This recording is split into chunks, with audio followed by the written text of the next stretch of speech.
everybody? Welcome to the DPC with myself, Epidamnos, and joining me is Free4Free Dota. Adam is joining me in for some final shenanigans of I think it's the second day of the patch, technically of the DPC, as we're closing up. It's the final day of week 3. We're almost at the finish, of course. Obviously, we have one more game on the 26th, but pretty much this is wrapping up the rest of the DPC. Adam, how are you doing, man? How are you doing this fine afternoon? I am loving this new patch. I love the chaos right now. I love it. I love it so much. Give me chaos more. Has been nuts. How have your games been, Adam? Have you played any at all? They've been interesting. I feel like no one knows anything. Other than like hitting the tormentor together and like getting the runes, but I don't know. I feel like everything's so messy. No one knows where they need to be on the map. I don't know where I need to be on the map. Everything's just chaotic. Yeah, I feel like I've reverted in rank ever since the new map change and everything. But ladies and gentlemen, let's speak about what happened in the previous games, which were on Friday. Let's take a look and have a look at what the scores were. Back then, as we saw, we had Xerxia versus Spawn Team. Xerxia taking a clean 2-0. And then Horizon versus Boom Esports. Boom still not dropping a game, still not dropping a match. They're at 2-0. My God, they have done so well. Of course, they have one more game on April the 26th versus UD Vesawan, but let's see if they drop a game or drop a match. They've done absolutely outstanding. And then, of course, we had ourselves UD Vesawan versus Team Tough, where Team Tough did try incredibly hard, especially in the new patch as well, to try and win themselves a best of 3. But unfortunately, it was not enough, and UD were able to take themselves a 2-0, which I think resulted in Team Tough not able to keep themselves in Division 2. But let's take a look at the standings. See where things are. Of course, Boom Esports not dropping a game, not dropping a match, at the top of the leaderboard, with Xerxia not far behind, who we're going to see play against Team Spawn. And then we have ourselves UD Vesawan, who are close behind, just one best of 3, along with IHC Esports, also one best of 3 behind. And then Myth Avenue Gaming 3-3, Horizon 2-4, Spawn Team 1-5, and Team Tough, unfortunately, yet to win a best of 3. Even if they're relegated, they do have one match remaining to try and maybe perhaps redeem themselves within Division 2. But let's check out today's schedule. What games are coming up? What juicy games are coming for you guys? So we got ourselves the first game, which me and Adam are going to go through, which is IHC Esports versus Xerxia, with the second game then being Horizon versus Myth Avenue Gaming, and then the final game at 7 p.m, that being Team Tough versus Spawn Team. So we've got some pretty juicy games to cover, Adam. Just me and you with the first ones, with IHC versus Xerxia, Horizon versus Mag. Which game are you looking out for in particular? Is it the first one or the second one that we're going to be casting today? I currently love Dota, and it doesn't matter who's playing because nobody knows what's happening. Surely you got to give me a team. Wait, what team do you think is going to be more all right. Or can you not give me an answer? And Myth, probably Myth. I feel okay. Miracle's a creative individual. I'm curious to see what he's gonna do. Is he still gonna be playing Darkseer Chaos Knight? Possibly 100%. Yeah, these offlane carries are now starting to kind of become the meta now. We kind of roasted it a little bit before the patch, and it was like, oh, these offlane carries coming out, but it's shifted to the kind of the point where it's you just have to have a hero on lane. It doesn't even matter if it's an off lane hero. It just has to do the role. And now with the new patch, it just feels like pick something that can win the lane and you are fine. That's how I feel like that. But let's have a look at the current teams today, with obviously, of course, Xerxia versus IHC Esports. So this is the first game indeed that we're going to cover, the first best of 3. And let's take a look at some of the team as well. Let's have a look at IHC Esports first.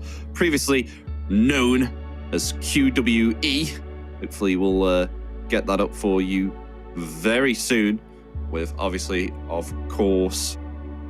okay, never mind. Actually, we're going to go straight into the draft, considering the draft is ready. Not going to mess around. I think you guys already know who's in the teams anyway. I mean, we'll be shouting out their names as we're casting, so, no problem at all. As first pick, Bounty Hunter. Now, I've been seeing this Bounty Hunter being picked up quite a lot within the pubs. I don't know if the pro games are kind of loving it as well, ever since, the Shuriken toss with the applied Janada strike. And first pick back rider here from IHC Esports. What do you think about the Bounty Hunter, Adam? I like the hero a lot. I think with the grenade added to it's really strong early. I feel like playing against Invis right now is super annoying because of the map. And I think Ricky is pretty popular now too, so maybe a bit of a premeditated counter. Currently in the pro pubs at the moment, Ricky has a win rate of 59.1%, if I recall correctly. And that's a pretty big percentage considering it's a pro game, 59%. So we're going to see a lot of Rickies and probably a lot of nerfs within the patch. But they picked themselves up a Tusk, and in return, Ember gets picked up here for Xerxia. So not exactly a change in picks from what we saw in the previous patch, but kind of a little bit of the same. These heroes like to keep hot on heels with the early aggression and the early plays. Like Ember is fairly online, once he gets himself level 6 and can rotate to the lanes very well, dish out the damage. Of course, he has remnants and TPs, so he's going to be able to move around the lanes quite easily. As meanwhile, Tusk, I think I saw, not so recently, someone play an off-lane Tusk who picked himself up Guardian Greaves. All they did was play as 5, and it seemed to be pretty powerful, and they ended the game in 24 minutes. So if this is an off-lane Tusk with Greaves, I'm going to be very scared for Xerxia, because I wasn't expecting it within my pubs, and oh my god, it thrashed me. And have you seen this Crimson Guard offlanes? I think I saw 3-3 build Crimson Guard. It looks so strong. No, I haven't. Did they do a change to Crimson as well? It became from like a flat amount to your strength is 60% of your strength. So it's 70 plus 60% of your strength now, but it lasts for a shorter period. So on these strength offlanes that rush Crimson, I saw him get it on Doom, and it looks so crazy. It was so much damage block. I'm sure the item's not Pudge? real. Yeah, you should. Is it good on Pudge? Centaur Pudge? I think the item's just kind of broken. I feel like there's so much fighting in the early game, and it's so easy to buy because you obviously buy Vanguard on a lot of these heroes. You don't feel bad. Oh my god, JG with his RGB keyboard, that was lighting up my bedroom just now. Well, hey, looking into the bans, Xerxia have just banned out what they do not want to be looking at. They've got the papers out. Having a look at the, they've only had themselves around about 3 days to prepare for the patch, and already the papers and the books are out. These teams have done some digging in the last few days. It's going to be some very exciting dudes that we're going to be seeing here. Monkey King, Templar Assassin, and Shadow Fiend. Pretty devastating carries during the early stage of the game. They'll be banned out. In return, Slark and Abaddon being a few of them as well. I think especially the Slark, so I can understand the Slark being banned out. Particularly of that with having a first pick Bat Rider. Do not want to purge those sticky napalm stacks, along with the Cottle as well. Skywrath will be picked up here for IHC Esports. Skywrath. What happened to his hero? So Boxy go ham on it yesterday. Arcane Ball leaves a debuff that gives you lifesteal, and well, I guess that's the only kind of cool thing. I guess. You know what? I need to get the patch notes of my office screen. Get up my level. Let's have it on another tab. I think these heroes that can like kind of use the portal from silence and have like cheap spells are pretty strong too. I feel even their carries, like we saw the Murta yesterday, I think, and it just looks like these when they skirmish in lanes, you're just able to TP over as the safe laner most of the time because the portal's on your side.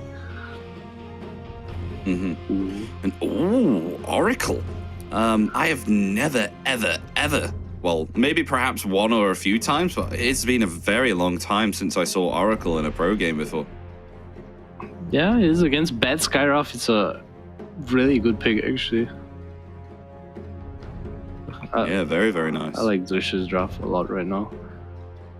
And they've got Doom as well, you know, the old reliable, putting him on the off lane, or potentially the safe lane, for that matter. We'll see, because it could be potentially Bounty Hunter off lane here, or it could be a position 4.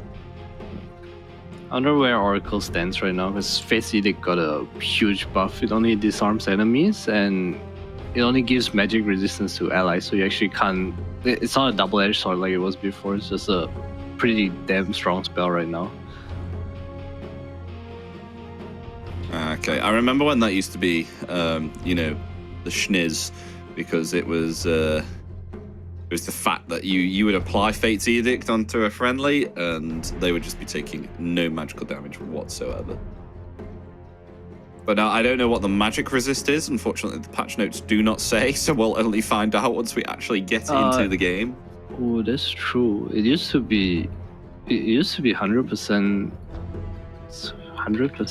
basically BKB-ish. Yeah. Yeah, it gives 100% magic damage resistance. Okay. All right. So it's still pretty much the same, except so yeah. Nature's Prophet, dude, is not a hero I expected to see. Not gonna lie. I think he's good in this patch, you know, teleporting around. I think it's able to pressure. I think it's weird because everyone else can kind of TP too. If that makes sense. Like you have the portals now. I know you have the portals, but it just feels like the map is like way bigger. It definitely is. I watched so many games from Dream League, and it feels like there's just everyone's in a corner somewhere, and even if you break smoke, you don't know if it's just like left, right, anywhere. You just never know. People are like farming your ancients. You know, even though that the game, they've made it towards, obviously, of course, providing rewards for people that obtain kills during the early stage of the game, and trying to delete this kind of like farm fest that everyone goes on. Mm-hmm. Even if you're stuck within your base, you can just... one thing that I did in Dire, which actually worked out and won me the game because we're having a really hard time and we're able to, you know, hold out because someone decided to freaking... like, oh, I'm gonna try Arc Warden, you know. they were able to use like magnetic field like on the towers and stuff. What I did, I actually farmed across the top of the map and then used the twin gate to teleport to the bottom of the radiant and then farm along there. So it was literally farming the top and the bottom part of the map. Yeah, just in the obviously, corners. of course, yeah, there's no way you're gonna have anyone who's gonna be trying to scout out those areas unless, you know, you get yourself an observer ward or something. There's creeps absolutely everywhere. I mean, there's ancient creeps on the left and right side of the map as well, but only one camp, I think it is. One camp. Another thing that intrigues me as well, Adam, is these lotus pools as well. You know, every 3 minutes you're able to pick yourself up a lotus, and it could mean the situation of life and death. Like it has saved me like a couple of times, where I have eaten a great lotus before. Yeah, it felt I found like those interesting. it felt like it affects the early game just because if you have strong lanes, you can always get the lotus. It kind of gives you semi-free regen for fights. I don't know. I just feel like there's so much skirmishing and mini fights right now. Like any hero with cooldown doesn't feel that great. It's kind of a bit harder to play the map. You know, you just wanna. I guess it's hard to play the map because things are timed right now and people don't really have the timings down yet, but I guess it'll get easier. But right now it just feels like there's so much fighting. Mm-hmm. And Luna. What the hell happened to Luna? You know what's sad? I searched Tuskar and nothing came out there. Literally nothing happened to the hero. Poor Tusk. I mean, yeah, you know, he's already in an alright place, I'd say. Yeah. I don't know what happened to Luna though. Let's check out. So Luna now receives 200% of the attack bonus damage. That's pretty big. Yeah, that is pretty big. Like a lot. That sounds like so much actually. Although although the attack damage bonus for, I don't know if it's for allies only, but it's decreased by around about like 8-ish. Yeah, 7, 8. Somewhere around there. Oh, and Morphling last pick. Okay, wowee. So this is going to be a, if I'm correct, so who's playing? So is Krish on the mid lane as Bat, or is it Sanctity on Morphling on the mid? Because as far as I'm correct, Sanctity's their mid lane? Krish is the mid. Actually, this is probably a carry bad rider. Krish is the carry. Mm-hmm. So maybe just Sanctity wanting this matchup against the Ember. Okay. And then obviously, of course, Nature's Prophet off lane. 4, 2, 3. Ace position for Skywrath Mage, which is scary. But meanwhile, it is indeed going to be a Doom 3. Ember mid. And Jaja on the Morphling. Not Morphle. What the hell? What the hell am I? God, I've woken up today. On the Bounty Hunter. So I wonder how this is going to turn out. What drafts are you liking the most here? You still going towards Xerxia here, Adam? I don't know how I feel about this silent bad rider. If they do it, I guess Krish can always still go mid on the bad rider, because the Oracle can follow you in the silent, and Bombi's the one playing it, so I would think they want it in the silent. And then this Doom, he can give the approach creep, so it actually kind of sucks on both lanes. But we will see Krish heading down bottom, so... Ah, man. I honestly like Xerxia's draft until they pick the Luna. I feel like the Luna lane into the Nature's Prophet is kind of hard. Luna against Bad Rider hard? Against Tusk guy? I feel like it's just a hard Luna game. Wouldn't it make the lane strong though? Like, obviously, with the increase, well, a little bit of decrease for allies, but still, nonetheless, it'll still help the side lanes get themselves some extra damage. And what the hell is that? Some kind of thing from the heavens? Oh, that's Nature's Prophet's Torn. But it wasn't coming in. I was like, what's going on there? Did you see that? It was like the heavens coming down. I was like, someone's been blessed. Oh, you can see everyone's like immortals as well, but it's not... you can't actually see the heroes. What the hell? How weird's that? Oh, but you can see Tusk, though. Okay, whatever game. And Batrider as well. But yes, look at that map, ladies and gentlemen. Look how big that is. It is just absolutely spectacular. We can have a look at this during the pause as well. There is... I found out that you can't capture some outposts as well. Some outposts you can, some you can't. There's 2, I think. 2 outposts. There are 2, yeah. But you can't capture one, which confuses me. I find that very weird. It's the bias. Yeah. Wait, can you not capture one? No, well, I haven't captured one. I've not been able to capture one. Wait, which one was it that I tried to capture? I think it was the one near the Roshans. The Roshan pits. So retrospectively, Dire has one at the top left, Radiant has one on the bottom right, and they're all near the pit of the Roshan, just below Twin Gate for Radiant, and then just on the right side of the Twin Gate for Dire. These outposts I've seen that you can't capture. The only outposts you can capture are the ones like 30 seconds kind of in the middle, semi-middle of the map, like in the jungle areas. Those are the only old ones, outposts that basically. you can get. Yeah. So I found that kind of weird that you can't capture that, because I feel if you could, then that would, make Roshan a little bit more interesting. Not capture outposts? I played like 10 games yesterday. Why do I not know this? Messing top. I still find it funny though. A Roshan can move between pits though. It is funny. See a team trying to take the Roshan, and all of a sudden Roche is like, out the freaking way! I'm going to my other pit. Meanwhile, though, yeah, Jaja. Oh, nice use of the Fortune Zen there. I'm going to try and go for a kill here onto Ace. So, meeting some damage, but still able to get away there nonetheless. I feel like they could have killed him there. They had double blood grenade on Bombi and Jaja. Yeah. I think Sky was pretty dead. I guess not. saving it for the Yes. lane. So Sanctity is indeed mid, Adam. So we will see a Morphling versus Ember matchup. Don't see quite often before. He's getting bullied here. Uses the grenade now, and he. Oh wait, yeah, stun. Stun from the Shadow Walk. Is that enough? One more physical attack needed to take down Ace. Where is it? Oh no! Karma's Slow gonna go from the down. concussive shot. Now it may look like Karma's dead here. Looks like it is indeed. Karma gonna fall. And that was 5 so seconds. Wait, awkward.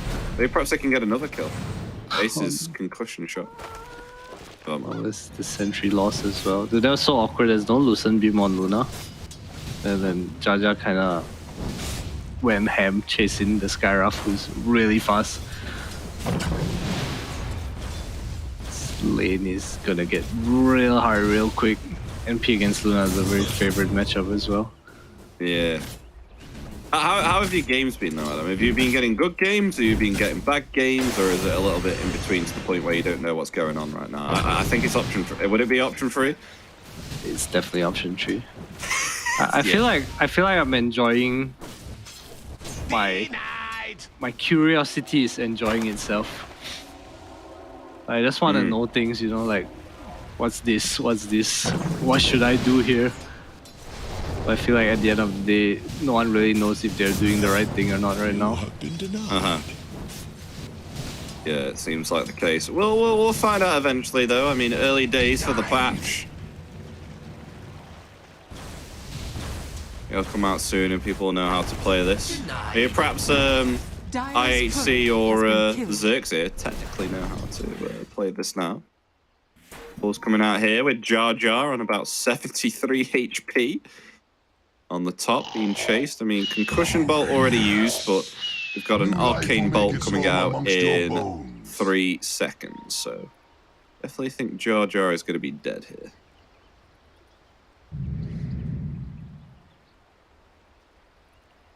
For Jaja. He probably did. Scar's a pretty quick hero. Connecting back. Let's see. Hopefully they mark the ready, and we'll see if Jar Jar will be able to live. I mean, he does have Shadow Walk in 1 second, actually. Lead time being 1. Let's see. Messing top. And not going to use the invis. Still dead. Physical attacks too strong. Don't even need the Arcane Bolt.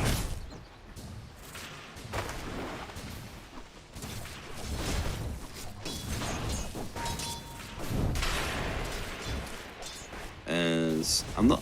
I think it's his top lane still to look at, right, Adam? With yeah, it's all the probably action gonna be the coming out. most active. Man. This Oracle against Mad Rider, no kills happening here, man. Pedo just having a good time. Doom looks so strong in the games I watched yesterday.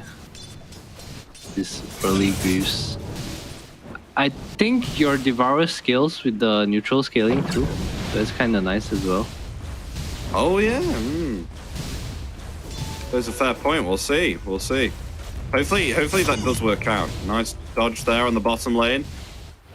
And the snowball dodging the Fortune's End, and with that, C will be able to survive here on the Tusk. Radiant structures are fortified. Got it. There's still some Lotuses for the taking right now. Anyone wants to take one? Oh yeah. Oh, very close. Rippido already getting himself a healing Lotus. He Top dodged lane. the adaptive strike there. Never refuse gold given. How's Luna doing? Not looking too hot. I wonder how fast this hero farms now because of the aura. Like if you just lose your lane and have aura glyphs, do you actually farm fast enough? Ooh, top lane 4-3. Yeah, they may get 4-2-3 here. Doesn't have the Scarif Mage with him, and they will indeed fall.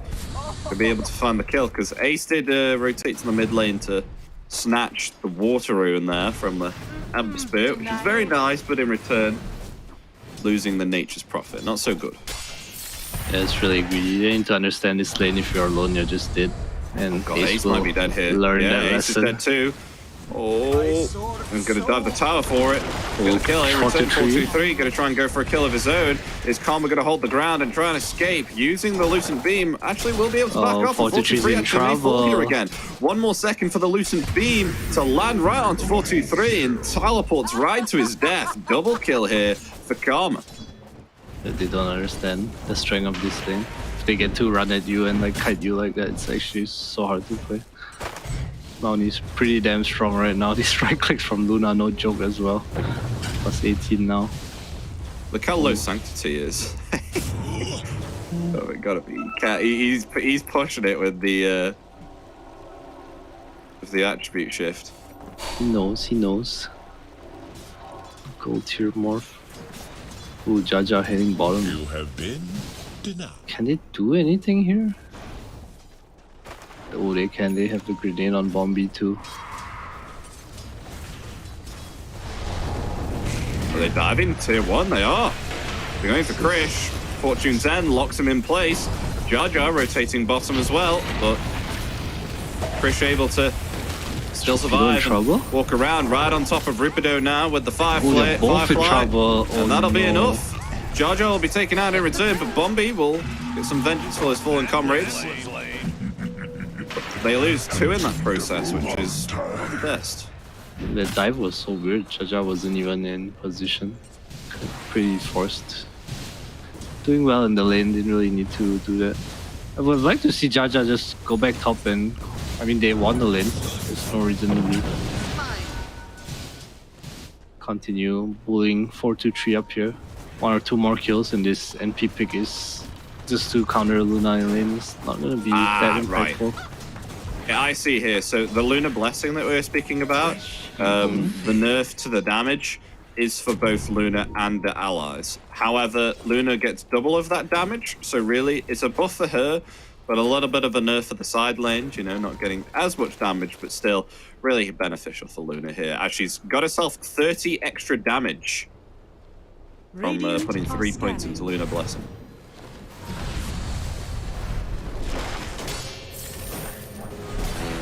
Trying to kill here onto Jaja.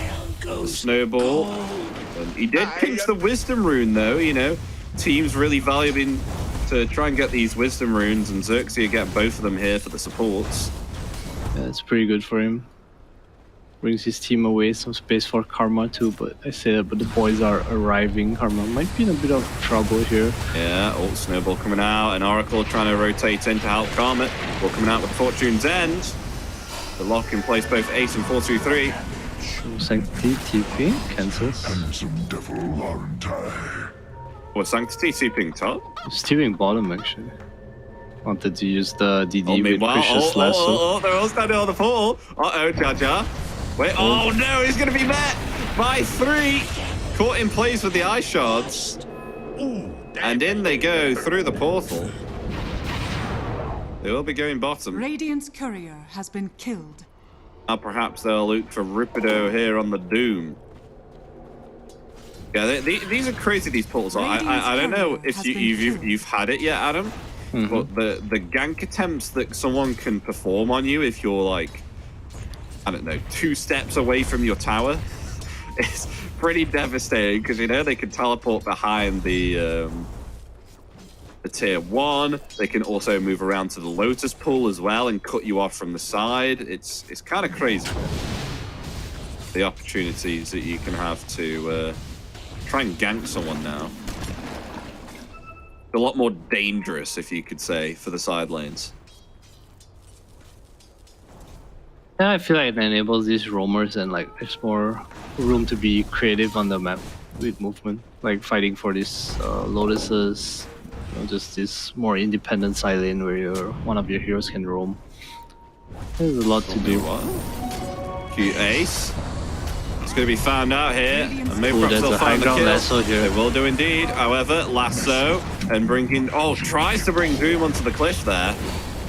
Met with a Snowball, still alive though, however. Going to be running into the tower. Meanwhile, Sanctity rotates in with the Haze Rune and the Adaptive Strike. We'll find the kill now. The Jaja and Rupido will fall also by the hand of Krish. Waiting range. Pull roots and run. So meanwhile, though, Luna has been able to kind of recover from a semi-hard lane during the start. And meanwhile, mid lane. silence! Is that enough to take down JG? No, it's not. Just able to get away. And actually avoid the tusk there as well. Slightly slow. Oh, what? He's going for the Watcher. Hello, GG. Good remnant away into tower. Will still survive. Uh-oh. Arcane Bolt. Oh no, has to use Flame God. Yeah, he's alright. JG can get out.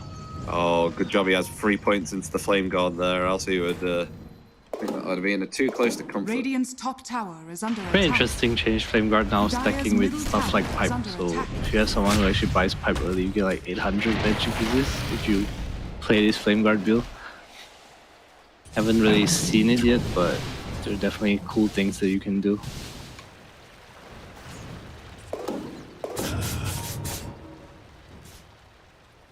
Excuse me if I cut off for like a few seconds, by the way, Adam. The pollen count in the UK is very, very high today, it's going especially. up. Yeah, it's killing me, and I've ran out of hay fever tablets. So Oh, no. I am suffering right now, but I'm trying my best.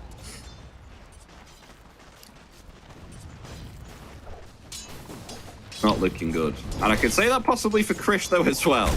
Because Xerxia going to be looking for a potential gank here with JG as he moves bottom. Getting the Searing Chains there after SC. Snowball dodging the Fortune's End.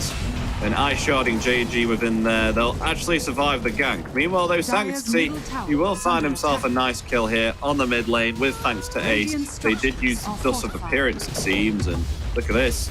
They'll be able to get themselves the middle tier 1 tower. And Sanctity going the first item, Lincoln Spherical. The Lincoln Sphere, which indeed requires Cornucopia. Is it the Diadem? Oh no, it's a Cornucopia. Cornucopia. What a name. I know, apparently it's a word. I was reading the chat on Friday when I was actually criticizing the name. Apparently someone says it's a word, but I don't know how much I can take a source from Twitch to heart, you know? It is a word. It is a word. Yeah, meanwhile, though, Jar Jar found and taken out once again by the Adeptus Strike. And now they're going to attempt to try and take out JG, but Rubido rotating in here does have himself the Doom, could potentially turn it around here onto Sanctity, but has to be careful because that's a lot of damage. Sanctity coming in there, silence onto Doom, Rubido going to fall. Essie on the other hand will fall also with a slice of fist, going to remnant away JG. Got to be careful though, 4-2-3, hot on his trail, does have the Sprout, but not enough cast range to place it upon JG. He'll be able to get out and it will be a trade for a trade, though meanwhile Sanctity able to take the middle tower and cause havoc here on this middle lane. Radiant's top tower is under attack. I feel like Xerxia's kind of unable to protect their map right now. Luna just wants to farm. Doom has Midas. Sure, they have Oracle Bounty. You know, it's not the strongest team fight. They need kind of bigger cores, but they didn't do too well in lanes, especially JG suffering here. Doesn't really have place to make. Going for Blade Mill actually. Not sure if that's the item. Now, with this whole BKB rework as well, I originally thought it was going to affect BKBs heavily, but after, you know, experimenting a little bit within my games and having a look at what BKB is like valued, I still feel like it's pretty important, because the only thing that you've got to take into question is you're just going to still be able to get stunned. That's the only thing. But everything else in regards to like magical damage and any like, you know, debuffs and things like that, you'll be able to live through it. And that is the most important part for the BKB anyway. So I still feel like BKB is very valuable. How about yourself, Adam? What are your thoughts on the BKB rework? Man, I feel like they just said stop BKB TPing, guys. That was the patch. Yeah, No that was the BKB patch. TPs No for you. BKB. Yeah, you do remember that with UDMS one? Yeah. Oh, we got a game with them soon, actually. So we'll see. Well, We'll see how they come too. around. Meanwhile, though, SC, he's trying to make himself to the defender's wall. Can he get to the defender's wall in time? No, he can't. He's not going to be able to get away. Purifying Flames will take him out. I wonder if you can cast a spell through defender's wall, actually. I am not sure. Well, that sounds like a test.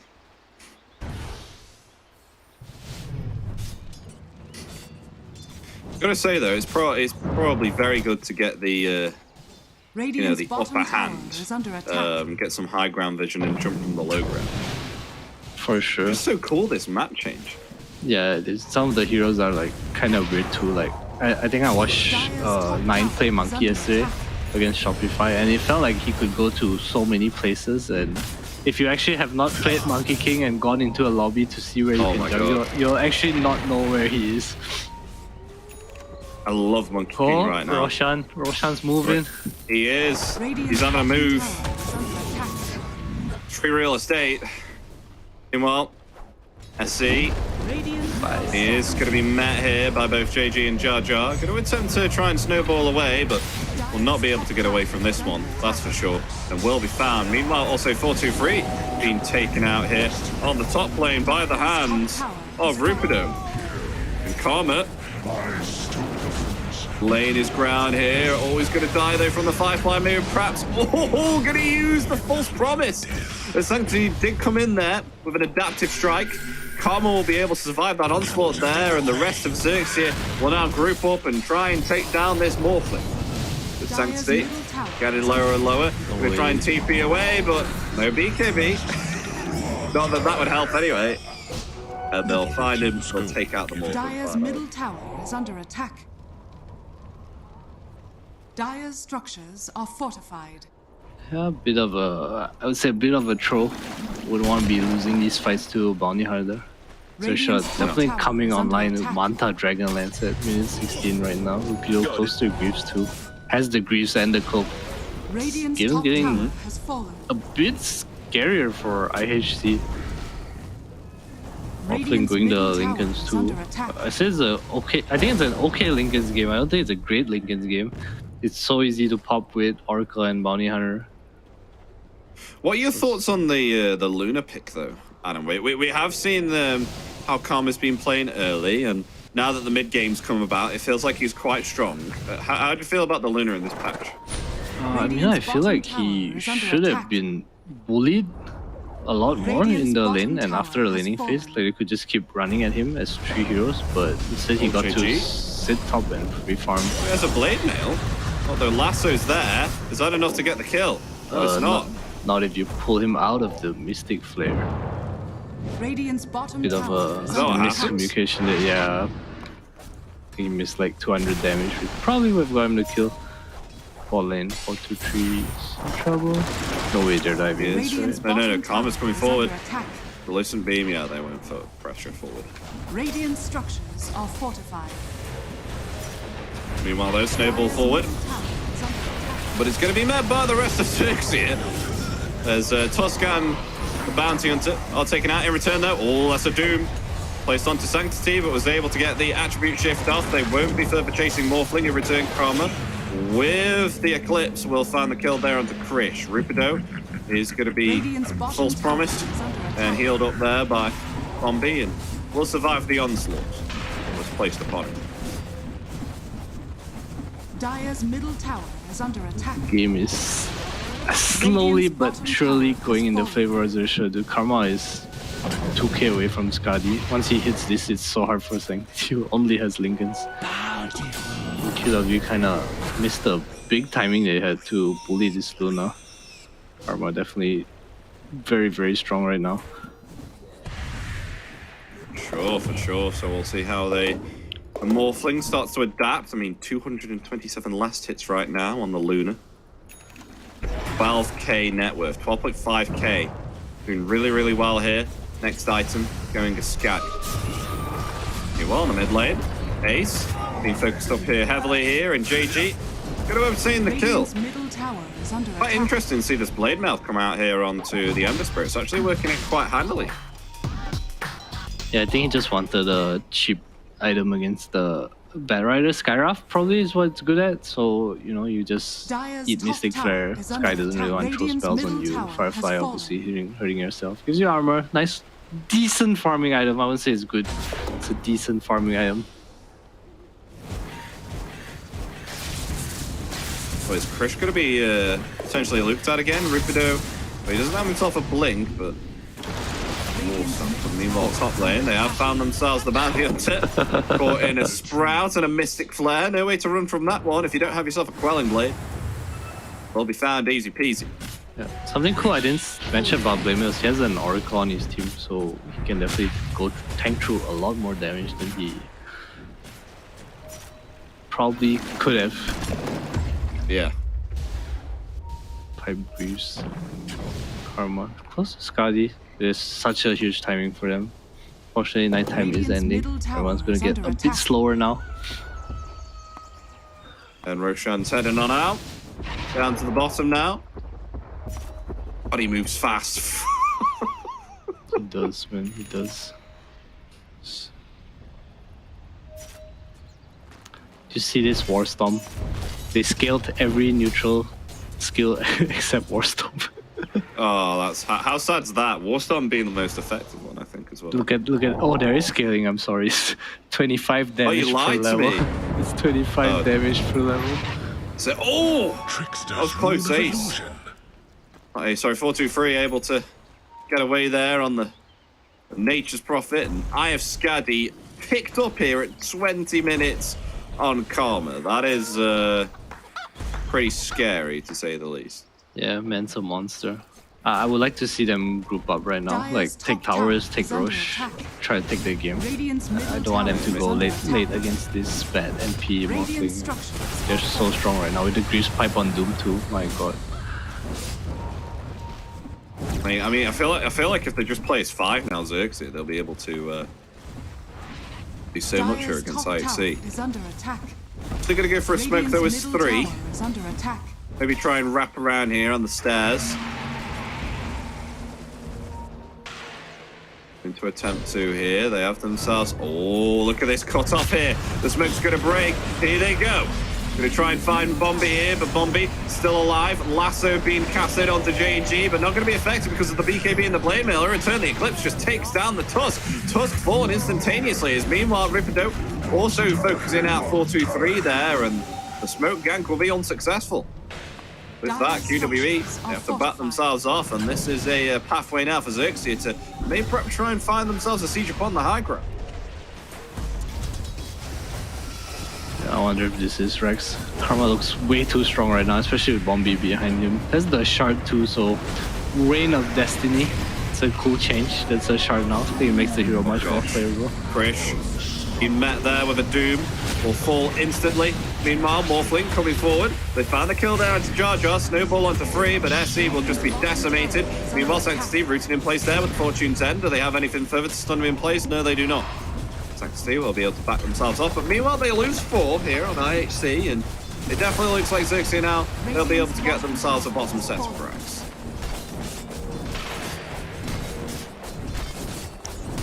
Man, how do you stop this? This Lincoln's on Morphling kind of hurting them a lot. I would like to see him go for a more fighter build, especially since they picked it into the Ember. No. He just had his courier killed as well, which was his Manta style. And that's going to be down for 2 minutes. Middle tower has fallen. Something now to get the second set of racks here on the middle. Nice sprout usage there from 4-2-3. Will they stay, Xerxia? Oh yeah, they still want to jump in. Coming forward there with the blink, not to try and take down Sanctity. Rooted in place there with the Fortune's End. Is it going to be enough? Is he going to be able to get away? No, because the beam will take him out. Lasso there, connecting onto Ripperdope. Is Ripperdope going to be able to survive? Oh no, Fortune's End just comes out in the nick of time. Jar Jar will fall though. In the meantime, Krish has to get himself back. 4-2-3 is going to be met with a lot of physical damage there from Karma, and Karma will be able to take him out. And GG is cooled. IHC, they will lose game 1 out of this best of 3, and Xerxia will be able to claim this game 1 with the fact that their heroes were very strong. As you can see, Xerxia, they're very, very happy with the performance on the cameras. They will be taking game 1, and we'll see what happens within game 2. That was very, very quick. 23 minutes in, Adam. What do you think about that one? Man, that was one of the faster games of the patch, I'm pretty sure. The patch feels like it favors late game so much more, at least from the games yesterday, but Xerxia is hitting a way too strong timing here with the auras and the Skadi. Nothing IHC could do about it. Yeah, absolutely mad. I mean, Karma having himself a GPM of 790. at 23 minutes, Adam. 23 minutes. Karma just absolutely reaping in all the benefits, all the gold. JG here actually not even dying once here on the mid lane. You know, getting himself the BKB and Blade Mail. I've never seen something, you know, so nasty before. Like, I didn't think it would work out as well, but proved me wrong. Actually worked out pretty well here. Did not even die once here on the GG. There was some close situations where he almost died, but still not able to actually give away one death here. And it was just Jar Jar that gave away 11 kills, believe it or not. So not QW, well, technically QWE, IHC, they're able to get themselves 15 kills, but 11 of them were on the position 5 bounty hunter. Yeah, I felt like they had this timing to just they needed to constantly run at Luna so the Morph could play, the NP could play. I think they just felt really awkward because of the Oracle pick. Like Bombi kind of skewed the whole game. Like it just felt like wherever Bombi was, they couldn't get kills. We saw one fight top where Bombi TP top and then they just kind of portal bottom. Like they didn't really know what to do about the Oracle. Mm-hmm. With that, ladies and gentlemen, Karma getting the MVP there, well deserved, especially with his insane GPM. We are indeed going to be going for a break, ladies and gentlemen, so stay tuned, because just in a couple of minutes, we'll have yourselves Game 2 out of this best of 3. Will Xerxia be able to take themselves a 2-0, or will indeed IHC be able to equalize it? Find out shortly, because we'll be back in just a couple of minutes. Don't go anywhere, and we'll see you for Game 2.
Hello, everybody. Welcome back to the DPC with myself, Epidomnos, and joining me is 343 Dota. We just had ourselves game 1 out of this best of 3, with, of course, IHC Esports versus Xerxia.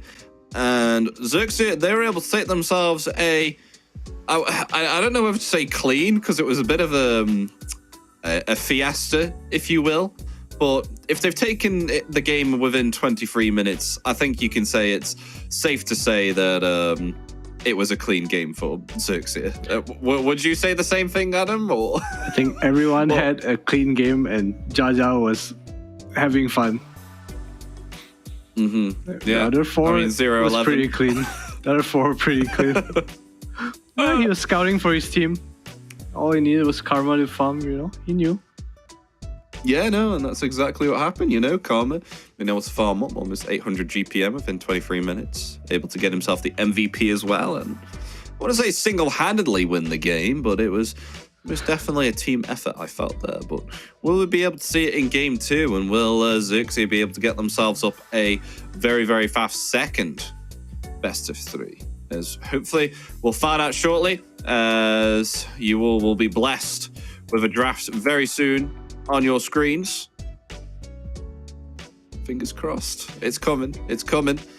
But Adam, what hero out of that matchup have you been intrigued by? I think I was intrigued by the Luna for that instance. I feel like Luna has always been a great flash farmer. I don't think that changes. I mean, I guess it made her slightly better, especially with the nighttime move speed, so you run through camps faster. But I feel like he was just untouched. Like where's everyone? I feel like the Oracle pick kind of made a mess out of them. The Morph needed to do so much more. You know, he went mid, he had high levels, but all he did was take the mid tower, honestly. Then he went top, he kind of fed. It's like the highest net worth hero on his team. He needed to do so much more than he did. Do you not think you can go these items anymore, like Lincoln Sphere? I mean, especially you were against like very like big spells, which single targeted spells, which can have a big effect on you, as like Ripido with the Doom. Yeah, kind of get it, but they also had like really cheap spells to remove Lincolns if they needed to, and the Lincolns didn't help him fight. I think the idea of buying Lincolns early is so you can fight with it, but he bought his Lincolns, he used it to farm Manta, which he probably could have just bought Manta instead, Dragonlance Manta eggs. I mean, you can buy a Lincolns later when the Doom and all really matter, you know. This Doom, I feel like he did not use Doom. He was like, hey, I have Greaves Crimson Guard. I don't need my spells, what's up? And that's kind of what happened in the game. Auras versus no Auras, stronger lanes. The Oracle against the Bet, it was just way too hard for IHC. Yeah. And with that, we'll have a look at the draft now. The draft coming through for the second game. Chen being picked up, first pick here for IHC Esports. On the other hand, Xerxia, they're finding themselves Brewmaster and Phoenix. Brewmaster currently, I think he's in a good place at the moment in regards to pro games as well. I'm not sure if he's been touched too heavily, but at the moment, I think he's got around about a 53 to 55% win rate. He has a 58% win rate. 58. Okay, wow, I got that wrong. Crazy right now. A lot of changes to the Brewlings. I think it's because Aura is kind of OP, so the build he can go for the build. I think on top of that, just these fights, the Roche, the Tormentors, they are like more objectives in the game. I mean, that's my theory. I might be completely wrong. He is a universal hero, though, as well. So I wonder how much that actually affects him. So I feel like he buys auras anyways. Yeah, but the damage maybe far more, hit neutrals faster. There is Void Stance, which is there is nice. there's a lot of change to the hero, to his primal split in particular. I think it's just a lot of kind of like duration of spells decrease, especially with the fact that they just nerfed every stun within the game, trying to make them last a little bit less. But I'm having a look at the Void Stance now, and it does look nice. Void Stance status resistance. Oh, me likey. Man, Chen looked really strong in the games I watched yesterday. It's another Aura Rusher doesn't need boots. The creeps scale a bit better now too. Your creeps do not reflect on the Tormentor, if I'm not wrong. And healing M is kind of nice right now. There's a lot more lifesteal in the game. And I think carries that have lifesteal or heroes that have lifesteal are really nice to have because of the Tormentor reflect. But I think Xerxia had a nice response to this too. We have a Vessel Buyer. We have Mass Team Fight, which was the old go-to against Chen. Ooh, they have a Death Prophet as well. But got to be careful of this Supernova still. So definitely need themselves a hero which can target out this Phoenix Egg. I feel like Phoenix is pretty good at the moment as well. Bring back the Juggernaut. Still Anursa in the pool. Usually against this Brew Phoenix, you want more mobile heroes. I think in ancient times we had like the Weaver PAs that were good against this. Not so much about hitting the egg, but it was yeah, just the mobility. You know, it's hard to cyclone you. You can kill Brewlings eventually. Yeah, do you find it cool as well with the fact that you can now actually see how much HP it'll take away from you if you use like things like Fire Spirits and stuff? Yeah, I feel if you play a hero enough. I mean, it's more like, I think it's a beginner friendly kind of thing. I feel like if you play Phoenix, you probably know how much you lose, you know? I don't. I just crack out the Fire Spirits. I don't have a care. I have HP. I'll press it. That's what I'm like. I have enough HP, you know, it's not going to harm me. I'll just use it.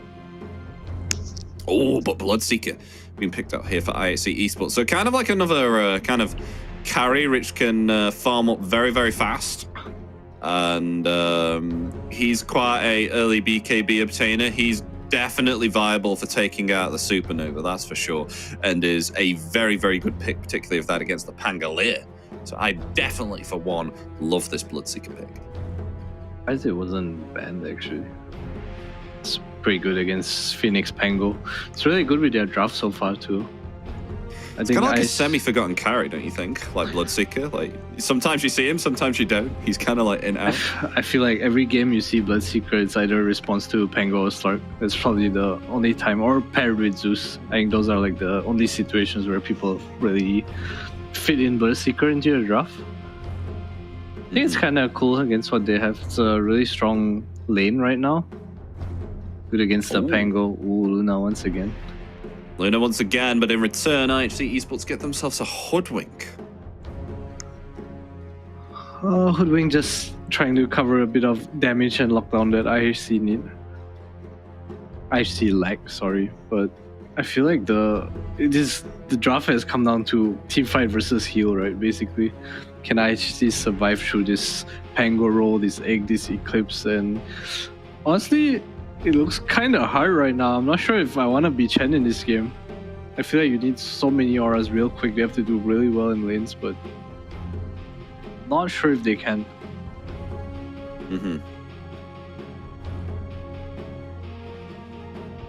Xerxia also still have the option of putting a different hero in the offlane and running this Brew 5. I believe Jaja does play the Brew. Bombi is definitely the Phoenix player, so they can definitely punish this Bloodseeker lane if they have something for it. With the final bans as well. They ban out Dying here. Interesting for the last pick. Conquer will be banned out as well. Conquer, I think, is very, very good at the moment within this patch. He's able to, you know, do what he loves to do, which is fight and cause havoc on the lanes, and especially in this patch, I feel that's benefited him a lot more, and is able to reap havoc on the opposing team. Have you played against a Conquer yet, Adam? I have not, actually. I feel like the hero didn't get too many buffs, but I do agree with what you say. I feel like it's just a fighting hero. I feel like, if anything, Void Spirit's kind of back. Or that's how I feel, at least. I feel like the hero feels much better now. You say that I had a Void Spirit in my game. Oh, damn. Yesterday that when, like, oh god, it was like he was going items that you would see like 7 patches ago, and everyone was flaming him like, "What the hell are you doing? Void Spirit's living in like 2019." You had like 1 in 7 mid. Oh, 1 in 7. It's like he rushed Witchblade with no brown boots and only got brown boots at like 14 minutes, I think. Oh no, gotta get them shoes. I know, it was so painful. But Legion Commander. Like I've played a bit of Legion Commander recently. I like it, you know, the move from the attack speed, from the overwhelming odds, and with the fact that it's an AoE surrounding the hero, with the fact they can use it through duel as well. The LC hero. Yeah, it's kind of cool. It's also a perch for the eventual spirit vessel coming out from whoever wants to buy it on Xerxia. But man, I'm not sure whose draft I like more. I feel like Xerxia's draft is kind of quote-unquote countered, but as a unit, they look so strong. Yeah, I feel like Xerxia, even if they are countered, looking at that kind of like team fight, I feel like they can do quite a lot here. You know, you've got yourself Dragon Tail, Rolling Thunder. Hopefully, you don't get ruptured. I think their lanes are really hard though. For all of them, like this Legion against this Brew Luna, he has Dispel for the Cinder Brew, so he's kind of chill. DP against Pango is pretty DP favored, and this Bloodseeker Chen, I feel like the DK Phoenix are not gonna do too hot against them. Yeah. Wish I could be as confident as you, Adam, you know, just sitting back in your chair, 3 days within the patch, just arms back. I'm analyzing, just fulfilling my role. But yeah, it's kind of a mishmash between two sides. I'm really not sure who to value here. I mean, I know they have some counters from IHC, but as you said, with Xerxia, we're feeling that they're more like strong grounded in regards to like team fights, because they have a lot. You know, they have themselves Dragon's Tail, they have themselves Disrupt with the Primal Split as well, which is really annoying to try and like burst through. Because obviously, of course, if you do get those duels off, if you do get the ruptures off, if you are able to sustain and land your damage here with the Exorcism on IHC, maybe perhaps they can turn through it and IHC come out on top. It really just depends upon these potential fights and initiations, and hopefully IHC will be the ones to initiate, because if it's the other way around, then I think the team fights will end up to be quite different. Yeah, it all comes down to team fights, like you said. It's when the Exo is popped, are IHC actually able to take the fights convincingly, because Exo is everything in this game right now. Until Bloodseeker gets bigger, the Exo is usually countered by mass team fight, and IHC do have a lineup though that can snowball very hard if off the lanes. With the Chen heal, with the Ghost, Bloodseeker, LC, they're all very snowbally heroes. Snowbally heroes, that's what you love to hear. Oh, what's this? 8 watches. Oh yeah, what do you think about the watches, Adam? Scattered around the map. I thought they would provide a lot more vision 30 seconds than they do, but killing the Roshan, granting control of all of them as well. I like the Roshan thing. I feel like they're trying to make playing the map harder. Like, you need to fight for things. Like, you can't just play the map like previous patch. You just farm everywhere, and if you die somewhere, you're still winning, which is honestly a pretty trash concept. Yeah. It's been blood grenade use. Blood grenade, Cinder Brew. Goodbye, that might be enough to take down SE. It is. Yeah, well, as you said though, Adam, the discussion that we had at the start, what do you control? What do you obtain on this map? Where are you going? You know, it's early days. I don't understand what I need to control right now. Obviously, that's one of the reasons why I'm not a pro player, because I don't understand these things. I'm pretty trash at the game. I think what's common with new big patches, even though we haven't had one for a really long time, is that fighting always takes priority at the start. So even now, you see a lot of teams, they'll prioritize team fight, because that's the simplest way, right? Like in Dota, you cannot avoid team fights at least for the past 6 years. You need to fight. And eventually, when people figure out the map a bit more, and then, you know, you're able to play the map, dodge fights, but I'm not sure if that's possible this patch. Meanwhile, certainly level 1 overwhelming odds, and already Karma and Jar Jar taking a lot of damage here. So with the is it with the win percentage for the Brewmaster? Do you know if it's position 5 Brewmasters or is it more like position 3? I have no clue. I would think it's 3. I feel like a pos 5 cannot have such high win rate because you're just a 5. That makes sense. Like your impact on whether a game is won or not is much lower than a lot of other roles. I feel like offlane's like a second carry at this moment. It's like a fighting carry. In strength is victory. Oh, FPS drop. You know what? I'm not even surprised. I think that's one thing that needs to kind of be a little bit like looked into here. Frames? The performance, yeah. There's actually a command you can type into console that helps with your frame rate. Really? Yeah, which is super weird because I feel like it's something you want to just already have as default. It's what people used when it was the monkey PL patch. Or when you see the Broodmother spiders, like 300 spiders hit the Spectre and Dispersion comes out and everyone just hangs. Good times. Care to share the command? Or is it a trade secret? No, I need to look for it. I thought you were telling me the command and then not even letting me know what it is. I was like, alright, thanks, It's Adam. been a while since I needed to input a command in Dota. Not on my Like, you know what? I'll just, like, you know, tell him about the command and then not even give it to him. Just, like, bait it there. Let the wound sink in. I'll get it, don't worry. Someday. You know what, SE? He's taken out these Centaur courses. The ones with the cloak core at the moment with the magic resist. I'm just having a look at the scalability of the Centaur Corsair. And over time, it grants magic resist slowly up by 2%, but then does it very, very high for creeps. Which is pretty intriguing, you know? Like, you try and take out a creep wave with a Corsair around and you rely on that magic damage. I mean, it's not really doing much damage to Bombi there, so... Still intriguing nonetheless. I like the scalability with the neutral abilities here from the creeps.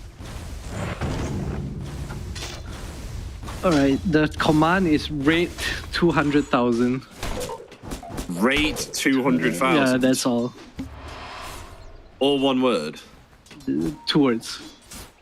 2 words. Okay. Rate 200,000, what the hell? That's a weird one. Meanwhile, what's going on the top lane? Krish can't even land in a physical attack here because of the slow here of the Fire Spirits at this moment.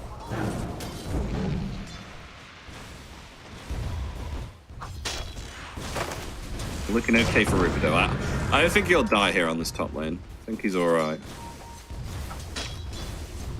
Speaking of the mid lane though, JG already has suffered a death here on the Pangolier, and Sanctity able to already obtain a kill. And look at this harassment that Sanctity is performing right now. Trying to push JG away from lane. Bombi actually rotating in here with a Icarus dive, but actually may be met with a death here. Oh dear. That is, that's not what you want. Bombi actually going to be found. Oh, oh Flew dear. into the sun. Yeah, I mean, Sanctity even gave up a high 5 as well. Yeah, it's gonna hurt Rupido though, I say that, but he's chilling. Soul Embracer. Oh, bottom lane. Oh! Armor! Being found out here. It was, just to let you know, ladies and gentlemen, if you did not see that, level 2 overwhelming odds with Moment of Courage. I think was being hit by the tower. Elsie here with a few creeps and had, I swear, like 2 or 3 Moment of Courages and was able to take out the Luna. So definitely some RNG playing into that there, but still nonetheless, gotta watch out for that Moment of Courage.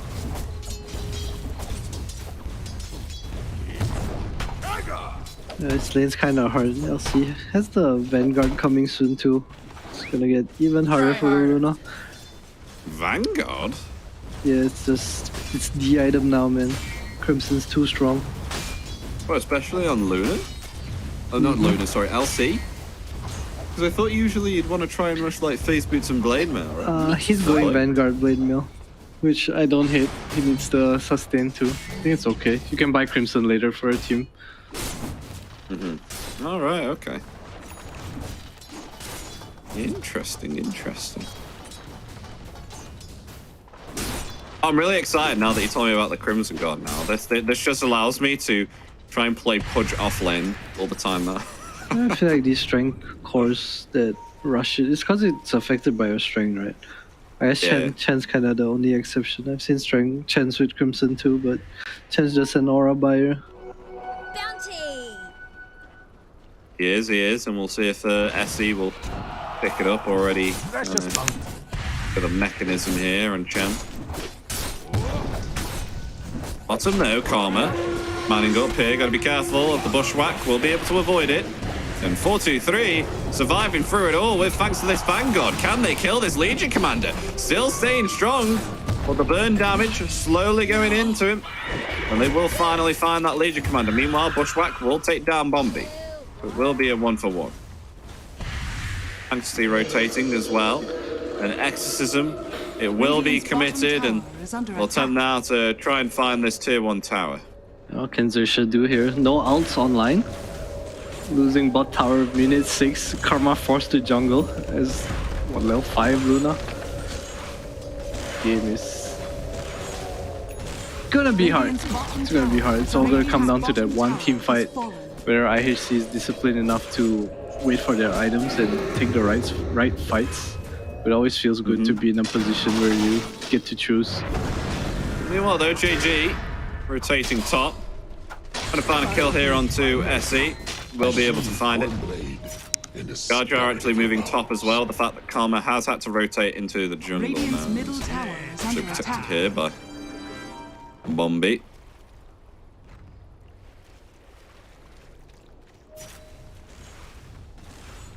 We have ourselves Ace coming in again with a bushwhack. Chance as well. Krish. Oh, can they find the kill onto Karma again? No.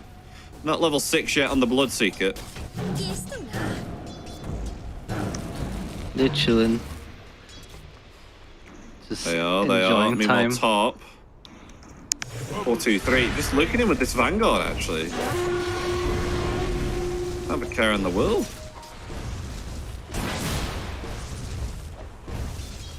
Completely fine here on this LC. I never even knew that Vanguard would be an option to pick up here. They're still actually going to be Might be in met trouble. with another Dragon Tail. Will actually fall here.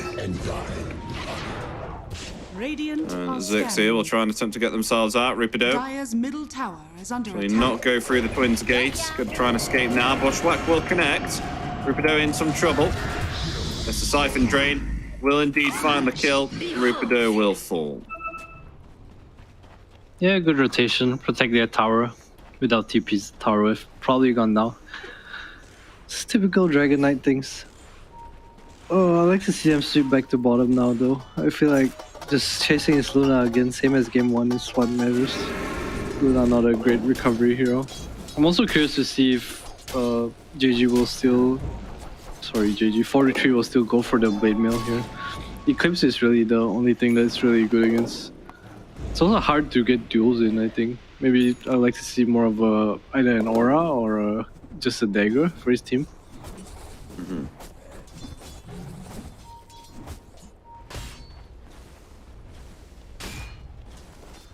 There's Wisdom Runes. They're still hanging around here on the side of IHC. It does look really nice to pick up, actually. It looks very aesthetically pleasing, I have to say. Yeah, the Wisdom Rune. Yeah, it is. It is. Alright, we have some tokens.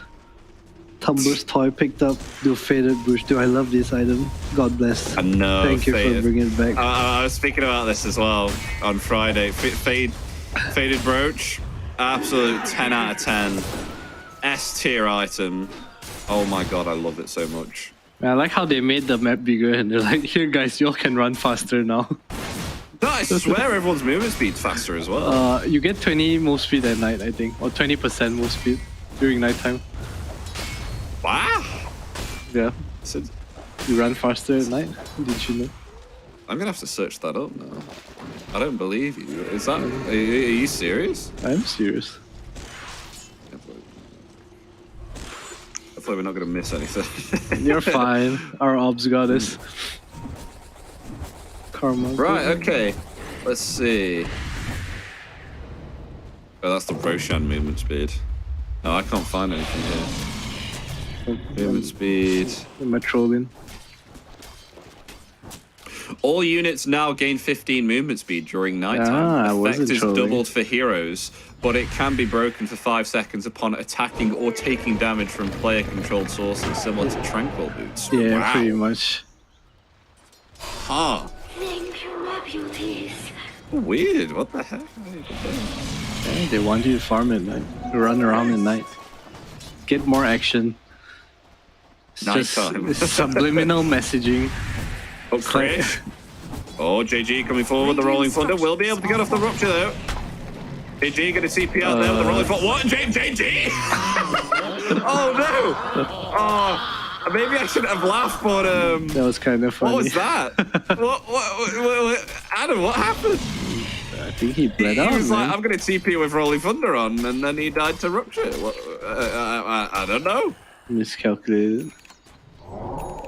I experienced Miscalculated. I experienced this so much in attack. like previous teams in SCA, where like my player will tell me, my Pengo player will tell me like, I don't care about Blood Secret, it's fine. There's a way to play, and then he just dies to the Rupture like 5 times. Exactly like that. For the effort. It's always you always get one of those, you know. You always get one of those on your team. It's like I can handle it, guys. No big deal. It's cool, you know. We win game. It won't even be a problem. Then, you know, like 10 minutes in, it'll be like 0-3. Yeah, all 3 to Be Rupture. like, why is no one come mid? What the hell? What the hell? Where's my diffusal blade? Where's my team?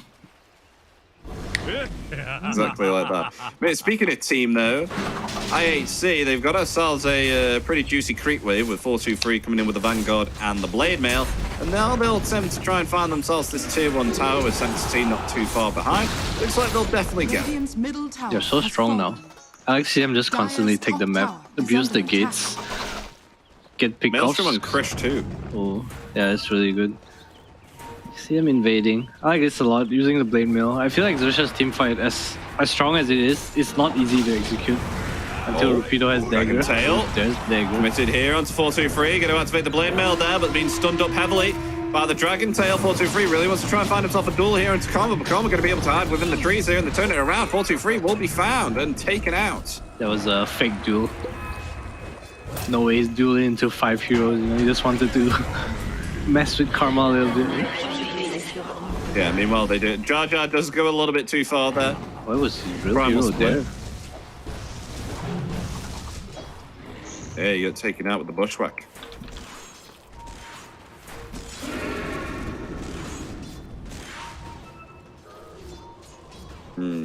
So what are they looking for now? There's still a pretty healthy tier 1 tower top. Pick out. Ooh, DP's didn't going fit. for a pipe. Oh, That's a new one. really? Well, Atos there. Locking in Rupido. Ooh, Duel that with was the Blade cool. Mail as well. Is this going to be enough to obtain the duel damage? Yes, it is. Top tower is under attack. Oh, that was cool. Sharpshooter though. Oh, lovely sharpshooter. Downtown. That's the kill. Radiant's top tower is under attack. Radiant's top Along with the tower tier 1 has tower fallen. as well. Tier 1 tower falling. Didn't the faded brooch used to be Dire's red? middle tower is It under did. attack. Now it's blue? Yeah. What are they bamboozling us for? The new season, new colors, man.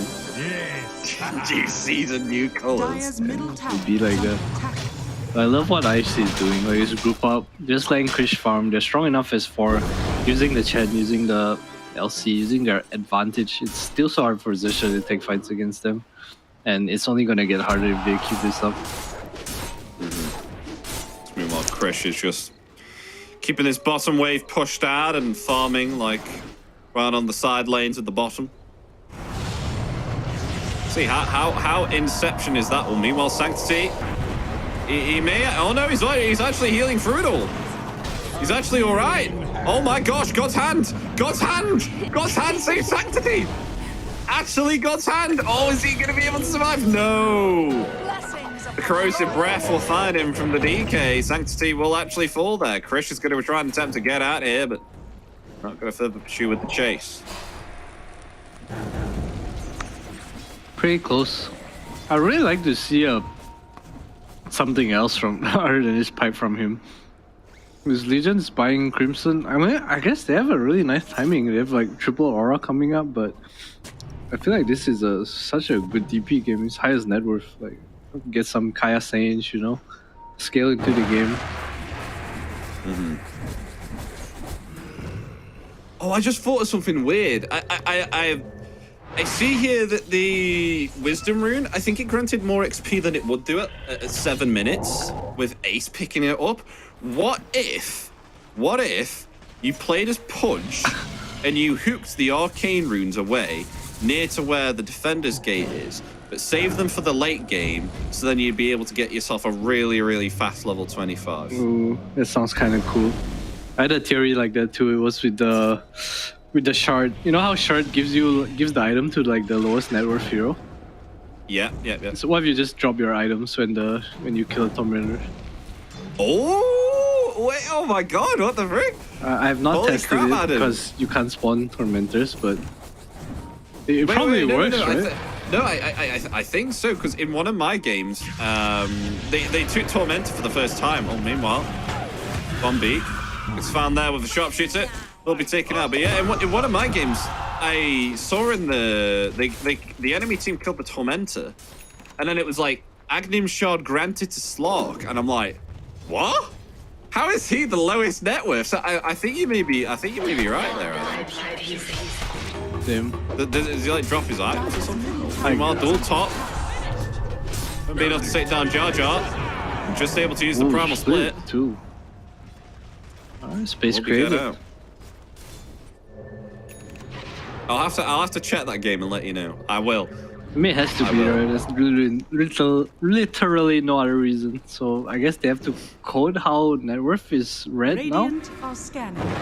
Yeah, maybe. Which is kind of weird. I mean, if they want to stop, obviously, of course, you know, like carries, like dropping their items.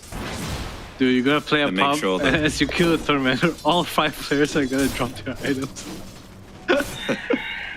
My shard. Oh my god. Put your items in. IHC. Ooh, Russian. Head to the Roche. The Roche. Repent. With the creeps. Chen is strong champion. Dire's middle tower is under Yeah, they're attack. gonna use Exorcism here as well. Is that a medallion? It is. See, he has a medallion. Solar Crest got buffed. It's a good item. It did. He's going for pipe now. What did Sanctity change to? So he is going for the Kaya Sage. Is under attack. And the stream sniping. I like this build a lot more. I feel like the pipe was a bit too all in for him. Playing SC buy it instead. Yeah. Well, meanwhile, duel on the Pango with the blade melt. JG rooted in place there with the ATOS and the silence. That's enough to take him out. Hanging around there a little bit too much. And the kill.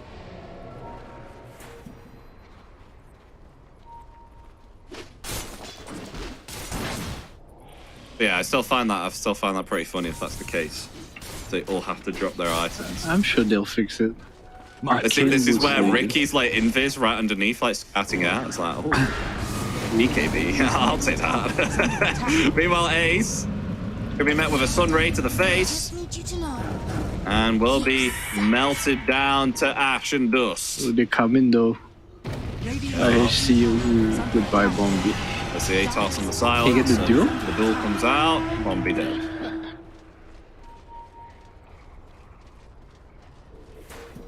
Jar Jar's actually top now here as well. It's actually being controlled here by Chen. Primal split comes out. Just Dire's trying top to tower pull is under people attack. around the map. Unfortunately, it's just the Chen that's solo pressuring him. Tormentors have spawned. Thank you, Ops, for all this beautiful UI we have. Yeah. 20 minutes. So it's 20 minutes. Alright, who's Would getting you- the would you shard? Would you say you'd have to prioritize it like every 20 minutes, you think? Or can you like leave it for a time? Because You do. I feel like support shards are too strong. The what, sorry? The shard is so nice to get the shard. Oh, BKB. Committed just there before Dragon Tail can have an effect. The TP attempt. And Dragon Knight able to get out. As Rupture was used there on the DK. JG also going to TP out there with a Rolling Thunder. Only Bombi remaining. Hiding within the trees. Oh. Yeah, I hate this extra corner of the map. We saw it before. Mirana was hiding within a creep camp at the tier 2 tower. It's I don't know how much you can hide. Tower is under attack. Yeah, it really is. As you were saying, I feel like the Tormentors should be a priority, but they're honestly not that easy to kill. Yeah, meanwhile, they did get a top there and kill on Jar Jar. They did get themselves a duel onto the Brewmaster with a blink that 423's been able to pick himself up. Meanwhile, Sanjin Yesha on Karma. I haven't seen Karma in a while, actually. Just chilling. 10k net worth. Not doing too bad. I like the SNY. It's good against the Rupture and the duel. Radiant are BKB would really help him. Also needs some stats, so don't hate it. Don't hate it. Going for a smoke here, Xerxia up. Game looking a little bit more even than it was previously, though, that's for sure. Radiant's bottom tower is 7k under ahead, attack. man. I just don't know if can Xerxia's team fight, quote unquote, win. I feel like IHC they're going for Krish. They're going for Krish underneath the tower. He's going to activate his BKB, turn it around here with a Rupture. Maybe perhaps this is not the play as the duel comes out there onto Rippido as well. Rippido going to fall. Rolling Thunder, JG going to be able to get himself out again. Maybe perhaps, yes, he will. Oh no, he cancels the TP. What? He cancels the TP. GG. Dire's middle Okay, tower still all right. is under attack. Still okay, he's going to get out. Radiant structures are fortified. Radiant's not the bottom worst, tower only is losing under DK attack. forces some TPs. I like to see Xerxia bring more heroes. I feel like they can get kills. Like, they need to understand that they're still pretty strong. Radiant's bottom One stun tower with the is under Sunray, we saw how attack. much damage they did. If Luna was there or Blue was Dire's there, top tower Fish has might even be fallen. dead.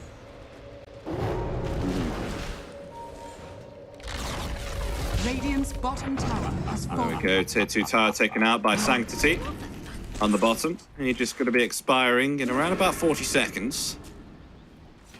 Wow, Bombi. Going for the E-Blade. Just to save from duel. They don't have that much magic damage on IHC other than the DP, but I feel like DP does so much magic damage by herself. Maybe he just wants to burst heroes in DK stun. You.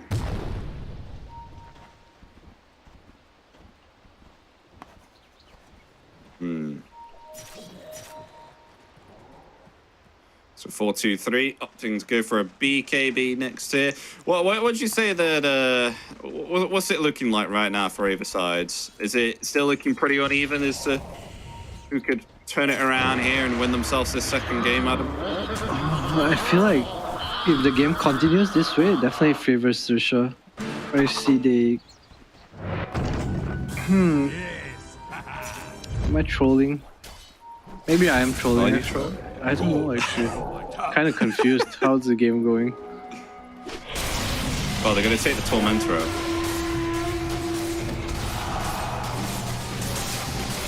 Bloodright? Oh, okay, Bloodright works, okay. Alright, who got the shard? It's Hoodwink. No, very nice. Changes the item up, no EQ shard anymore.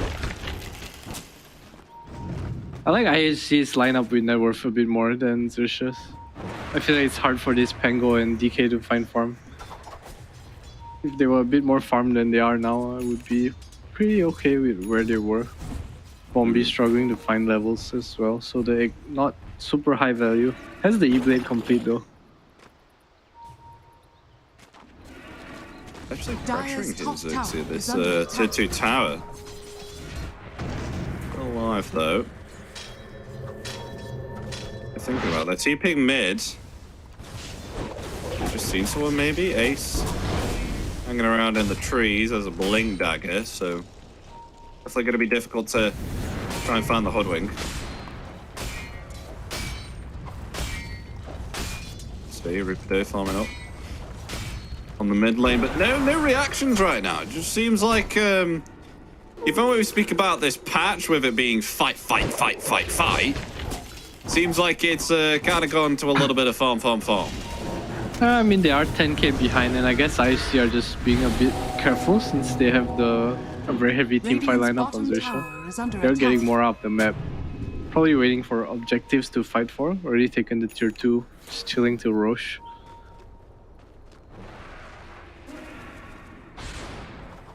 Rupido's kinda close to his Xerxia Game, so I'm not sure if he has the point booster. I feel like it's not in his quick buy. It hasn't been for the longest time, but it's also not his inventory.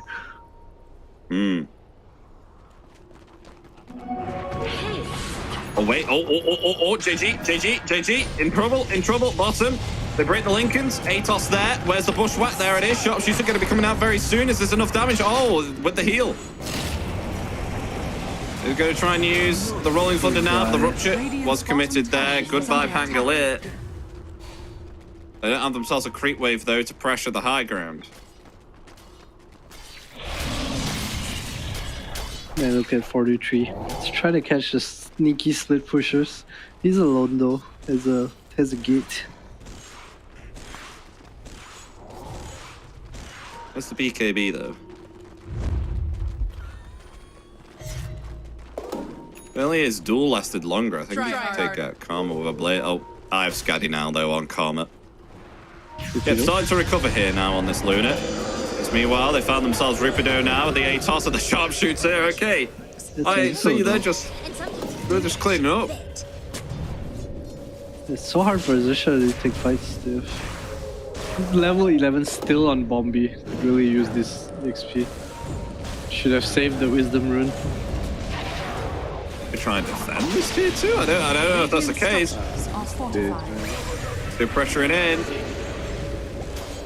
That's a lot of frame rate moving around with how many creeps there are.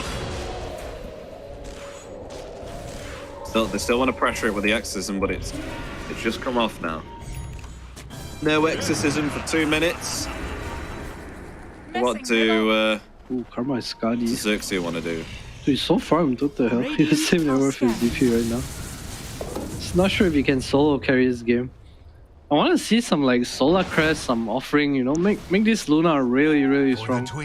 They are playing a sort of, I wouldn't say 4 protect, 1 Pango and DK scale really well, but they're kind of poor. Want them to protect the Luna, Solar Crest, Wraith Pack, you know, give him auras, give him lifesteal. Oh. They're heading in the direction though with IHC. They're going to meet the Luna, locking the Luna in place. There's the Sharpshooters as well. Luna's still alive though, but in return the Rolling Thunder going to be coming out. Can they stun in place? Xerxia just able to use the BKB there in time. Where's the duel? The duel actually was already committed there with the Supernova coming off. They're able to take down the Luna though, however. The Supernova able to come off successfully, but Chris trying to focus the Bumpy right now on the Phoenix as the Blood Right coming out. They've been able to get themselves a bushwhack there into the Pangolier. Pangolier going to fall. That's 2-3 down here on Xerxia as IHC able to actually get the initiations there and pick off the rest of Xerxia as now they attempt to go for Jar Jar as well. It's going to try and attempt to TP out. Where's the cancel? They don't have it. No Basher there on Krish, so Jar Jar's going to be able to get out. But in return, IHC move themselves now to the bottom. They'll attempt to now get themselves a set for us. Radiant's bottom barracks. They just couldn't take a fight. One duel, Luna went down, had the Paladin sword and M1, but damage from IC is never fleet, just proving to be a bit too much for them. Radiant's middle tower has fallen. We talked about this Blue Phoenix opening and how they needed to take team fights, they're stronger team fights, but they just couldn't fight the whole game. Look at this army of skeletons that SE has made. Skelly bros.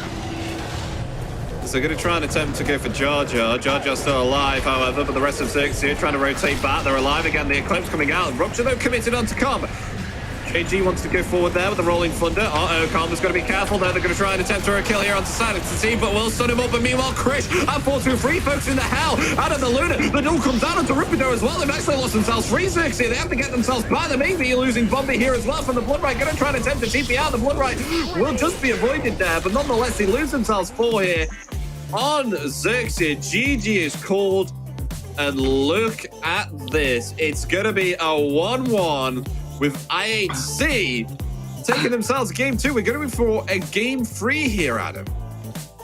Yeah, nicely done. They had the snowballing lineup. They didn't throw their lead. They had good lanes. They took good fights. Even though the game stagnated for a while, they were in the lead all along. Took very smart fights. Yeah, very clean game from IHC. Yeah, they did very, very well there. Pretty impressed with the fact, you know, they were able to put in the hard pressure, especially onto Luna. But who would you consider to be the most valuable player out of IHC there? It had to be Sanctity, I think. Between Sanctity or 423, probably. I mean, I feel like Krish didn't really do anything except farm, as he was kind of farming too. I mean, it's hard to have huge impact as a Chen. But yeah, I think the team as a whole, they played pretty damn well.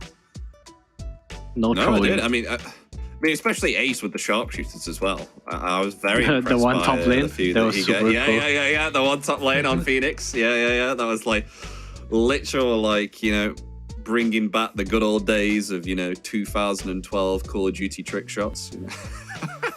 Not to dish it out there, but yeah, very, very well played there from IHC Esports. Don't know if we have an MVP, which production have decided to choose. Hit us up, production. Give it to SE. Shove it in our face. Who is it? Oh, it's Sanctity. All right.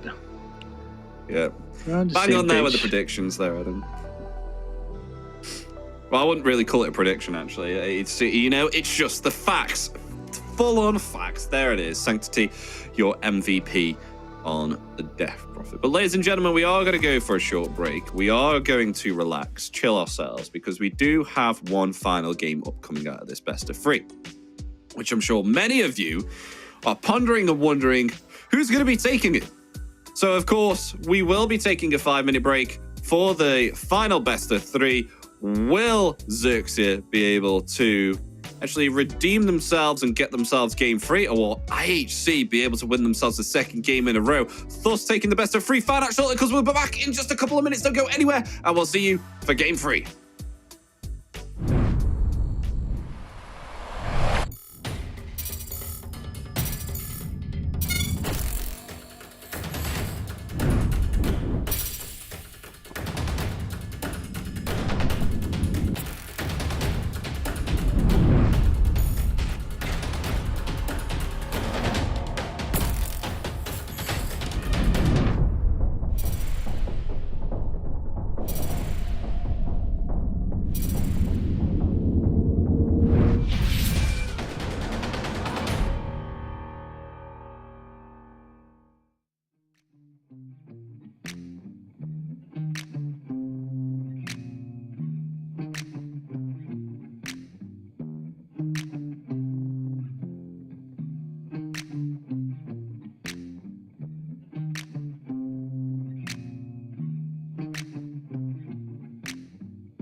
Hello, everybody. Welcome back to the DPC with myself, Epidamnos, and joining me is Free for Free Dota. We just had ourselves game 2 out of this best of 3 with, of course, IHC Esports versus Xerxia.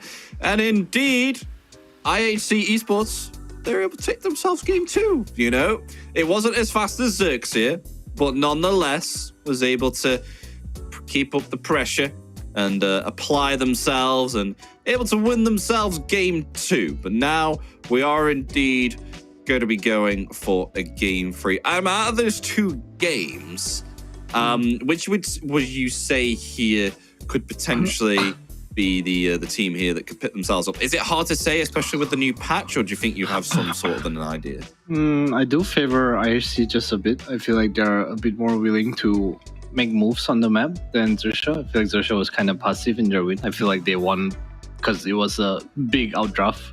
Like IHC literally couldn't fight. Or they felt like they couldn't fight. But see how they change up the bans. I think the Chen played a big part into the ball of IHC as well. Didn't look like Xerxia had a very good answer. The Brute plus 5 was kind of useless.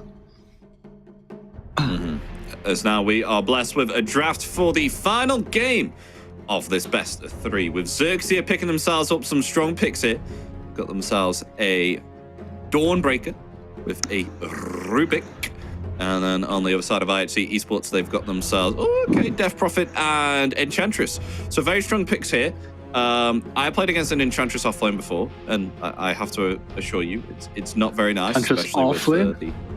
Yeah, impetus, not fun at all whatsoever. I want to know if they've reduced the cooldown of that. Actually, we had a guy in SEA. He plays Ench mid and he's level 30, and he only plays Ench mid, and he just rushes eggs, and he wins. It was actually kind of crazy. He's like the only person doing it. I don't know why his IGN is big Ench spammer. So Dawn, I wonder how the shard works now. Do you get interrupted when you use Starbreaker? Because there's no more magic immunity, right? It's debuff. I would say yes, because if you get a stun, you can still stun someone through that. But then if it's like a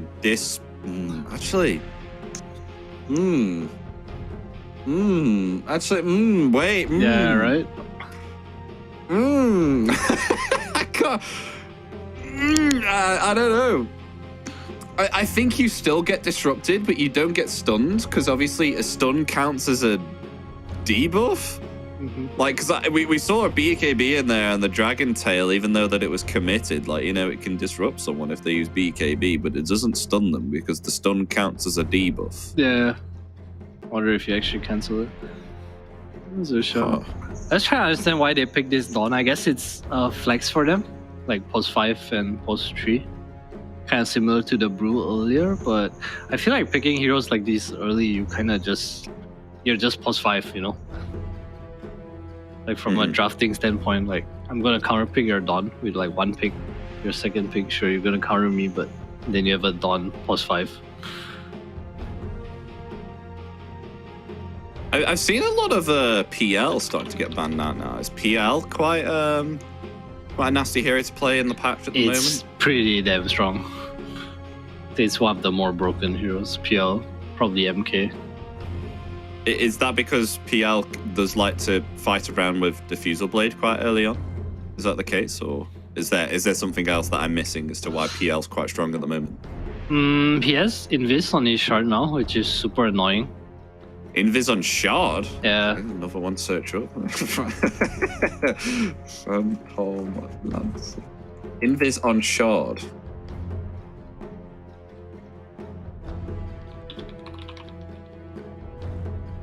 Wait, what do you mean Invis on shard? I don't see anything. All right, so your alt, the juxtapose. Yeah. Is basically doppel walk. Do you know doppel walk? Okay, sorry, I see it now. Yeah. So they moved. So the Spirit Lance is now being moved to Agnim Scepter, which I can understand, because Spirit Lance, Agnim Scepter, you know, you would just, all you need to do is get yourself an Aether Lens and a shard, and like a heart, and you defend high ground like forever. Yeah. So I can understand now that you need an Aghanim for the Spirit Lance, and then the juxtapose. They've kind of like, what is it? So it allows it to be activated to create one illusion at Phantom Lance's location, giving him instant invisibility. So a duration of 8 seconds. Oh, that's actually pretty cool. But so he can like illusion. bamboozle himself out? Yes, exactly. So this why PL was super strong in Dota 1, at least in pubs, is because when you use Doppel Walk, which is what the shard is now, juxtapose, you basically turn invis and an illusion takes your place. So you actually cannot tell that he used it. There's actually no way of telling if he actually bamboozled. Is it a Dota 1 thing? Yes, it is. It's so old. It used to be called So- Doppel Walk. Oh. PL was not the hardest hero back in the day. No one Fancy. knew. I mean, Dota 1 was different. I remember my MOM Razor was owning. Oh, I'm gonna start playing PL now. It's cool, PL man. used to be my favorite hero until like Oh, he wasn't no. good. You're disgusting. Oh, good. Troll Warlord. Hey. Them. He's my most successful hero. PL is as well. Alright. You're successfully where you call- disgusting. Is this where you cut all ties with me now? Maybe, man. You'll see. Maybe. I find it funny how we can't see Sanctity on the camera as well. We can only see his head. Them. But the webcam's a little bit. How tall is he? Man's like 130, sitting on the chair. Another thing I've noticed though, within seeing the second phase of the picks now, with LC and Tusk being picked up on IHC, Xerxia getting themselves Batrider and Troll. Troll was usually a very hard counter to Legion Commander and still somewhat is considered. But I think LC does completely fine now against Troll, because you're leveling the overwhelming odds to get the attack speed, and you have the magical damage from that. All you need to do is get yourself a Blade Mail and possibly a Vanguard as well, and Troll doesn't really do all that much damage. You really need like something like a Battle Fury or something like that to farm up as well. So how do you feel about this matchup with Troll versus LC? I think the main reason they picked the Troll is also because Dawn's a pretty weak laner, so they need something to cover that base. I like Troll against Legion a lot, because in the lane you do get to bully him. If he goes for this Vanguard build, you can always go for Javelin, so you can continue to bully him. Also, the Blade Mail interaction with Troll is very weird, because as you Blade Mail duel a Troll, he has to build up stacks before he actually starts going ham on you. Like, it's a very slow build up to get favor stacks, and by the time he's actually killing you and the Blade Mail is actually useful, the deal's kind of ending. It's the same with Berserker's Call before, so that's why Troll's really good against both X and Legion Commander.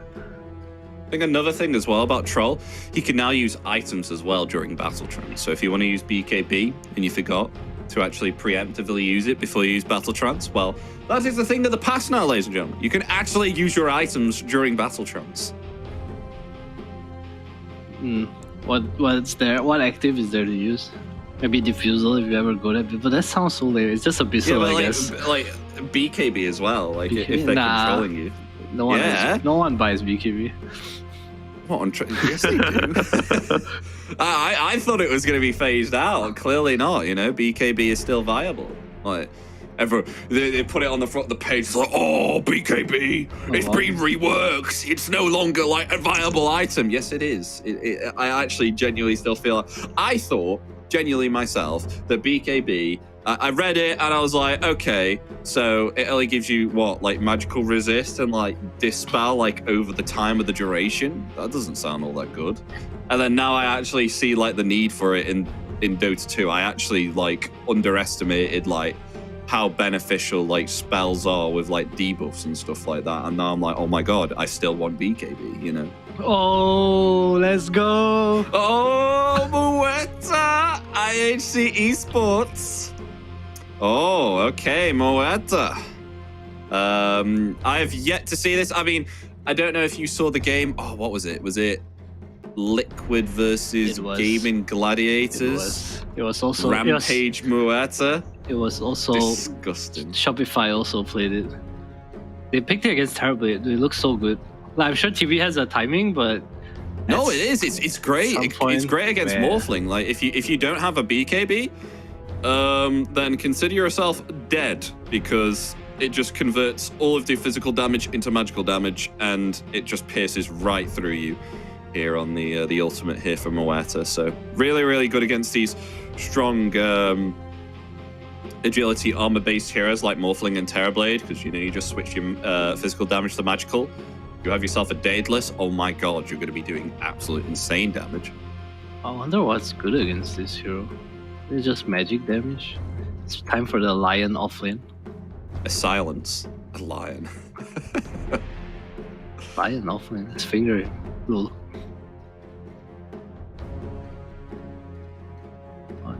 Hey, to be fair, I mean, Moeta is a squishy hero unless you start to buy things like this hero's bad against units, like some, Lycan. Lycan looks insane here, actually. I'm surprised Xerxia have not picked it up. I guess maybe the ENG kind of deterring them a little bit. But I feel like later on, I'm dying. Alright, Dawn offlane. Damn, they really want to shut down this Legion commander. And they pick up the last pick on dying. Oh, mid Legion. Let's go. It's mid Legion. Alright. I like IHC's draft way more now that the Legion is mid. It's Legion against Bad, super cool. And then the DP against Undying Troll, I don't think he cares too much. It's kind of okay there. I'm very curious to see how this Murta goes though. How good is the hero? So it's going to be against Rupido on the Dawnbreaker. I mean, Dawn Rubik's really, a pretty strong win. Yeah. I mean, it closes in the gaps. And if anything, Krish on the Moeta wants to actually have some breathing room and distance. So obviously, of course, you can get off the physical attacks. But if you got someone like Rubik and Dawnbreaker that can close that gap, then it's going to be kind of difficult, to say the least, for Krish. So we'll see how this one turns out nonetheless. I mean, you do have yourself Ace on the Tusk as well, so there is,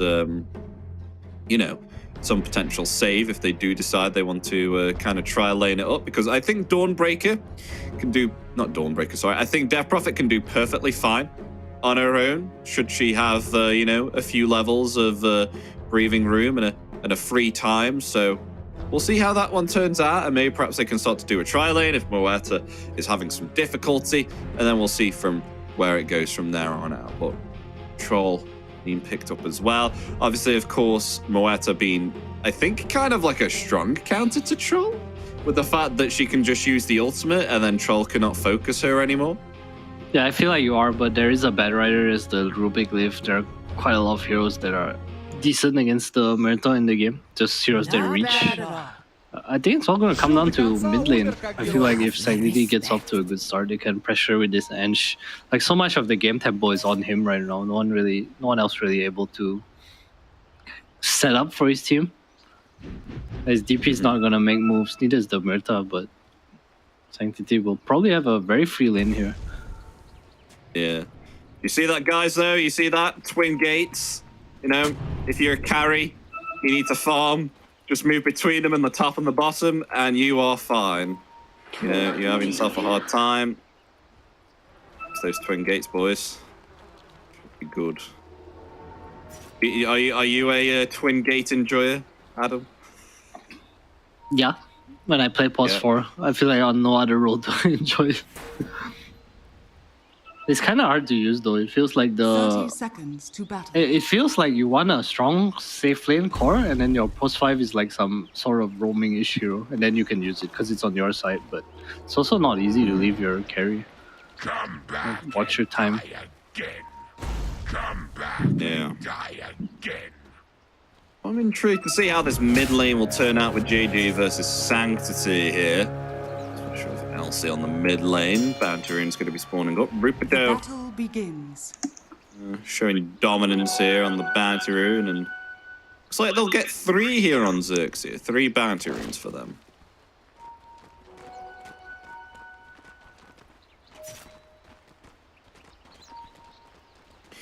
So what's the lane of interest here? What do we say? The bottom here, especially with the Moeta pick, the pick that we have not seen in well, I haven't seen personally in C. I don't know if this is the first Moata hiccup here between either side, but pretty interesting though nonetheless.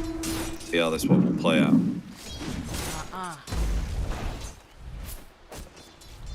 Oh, they put the ENG top. Did. Actually, 4-2-3 might be dead here.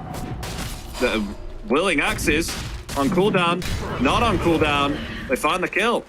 Found the first blood. Walked up a bit too far. ENG not really able to protect you. I'm curious why they did this.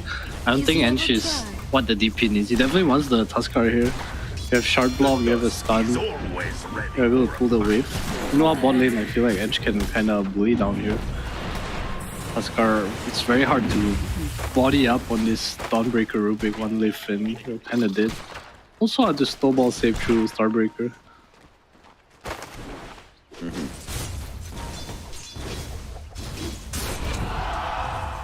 Ooh. This is a range creep.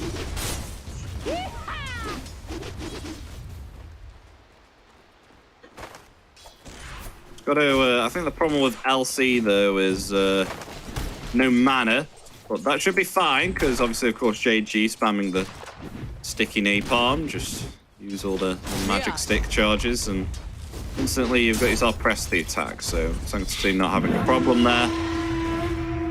Just got to be careful of that time where it's on cooldown.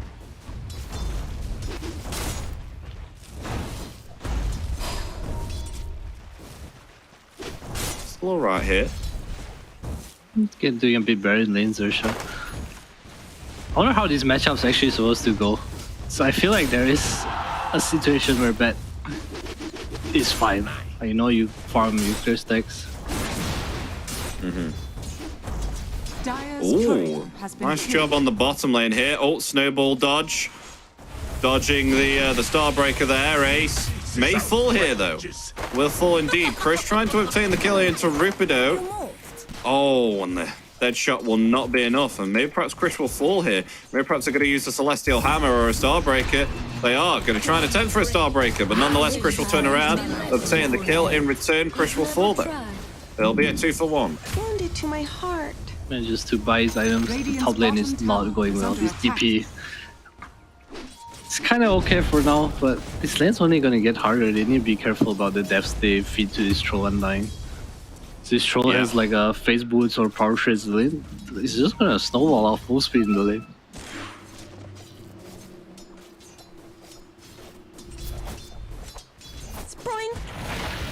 Be careful, although they do still have Sanctity on the mid lane. They're somewhat their hope. So I wonder if we'll get a Blink Rush here on Sanctity or something like that. Yeah, more common build is Blade Mail, but there is a Dawn heal in this game, so you're right, he probably might need to rush Dagger. They don't really have initiation on their team too. That's what I feel like, yeah.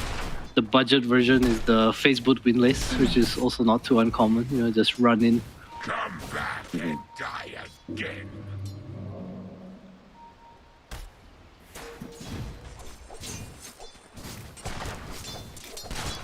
There's more water rune spawning up there, Sanctity coming that one. Meanwhile on the bottom lane, attempting to go for Krish once again. There's a nice snowball dodge there from the Starbreaker. Silence there as well. Krish pushing Bombi back into the tower. Telekinesis there, the stick as well. Yep, Krish will still fall though nonetheless from the Fade Bolt. As meanwhile on the top lane, does seem like it's going to be a trade for a trade here with the Tombstone being committed. So it was 4-2-3 for the Undying here. Jar Jar being taken out. That should help. For Jar Jar. Troll getting the better of the trade. Phase Boots up now, so choosing to go for a lane dominating build. Who's going up for the lane dominating build? The Phase Boots on Troll. You usually only buy it if you want to win your lane hard. Otherwise, power trades just feels better most of the time. Yeah, I feel like that's the case. I wonder if Phase Boots is actually just better now because of the move speed at nighttime. The move speed, yeah.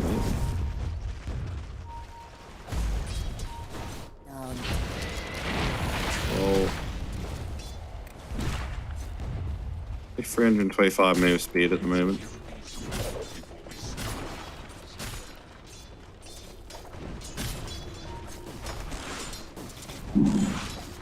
But it's going to be 6 minutes very soon, so power in spawning up. Neil on the bottom lane. Krish maybe met with another Starbreaker here again. And to lay in the damage here with the tag team. Is it enough to try and actually take down Rippido here? Oh, and meanwhile though, Karma and Jaja rotating here from the Twin Gates. Actually come bottom as 4, sorry. Snowball coming out. To Karma here, and they find the kill. That was a very interesting rotation there from the top lane. Yeah, very cool Twin Gate abuse. This troll feeling strong. I feel like it's the first time I've seen Karma leave his lane pre 10 minutes. Is that what you would call it? Twin Gate abuse? Yeah. You gotta take the bridge. Take the portal, get across. Jaja's like, yeah, I'm out guys, EXP top They're gonna lane. respond though. IHC, they are going to respond. Tag team coming in. They lock in place Rippido within the eye shards as well. Not able to use the Celestial Hammer and get out because of that silence from the Moeta. Oh, they're going to try and wrap around the Death Prophet as well, maybe, perhaps. Where the hell is Jaja going? Oh, he's going. Oh, Luke, he's going for the Mind Rune. He's got it. Wisdom Rune. Why did I call it a Mind Rune? What is this rune? What the hell? Will be able to get away. Just about. JG hot on the trail though, a 4-2-3. Karma does not have himself the battle trance. Has to be very careful here. It's fine. Nonetheless, 4-2-3 down.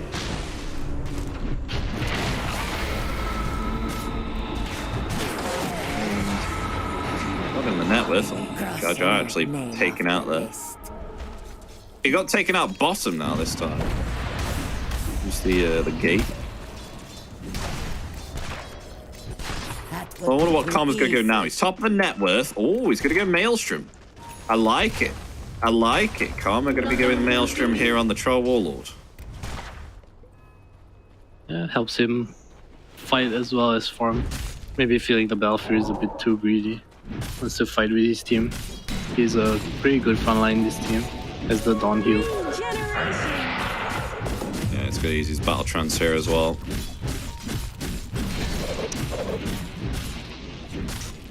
I'll actually heal up as much.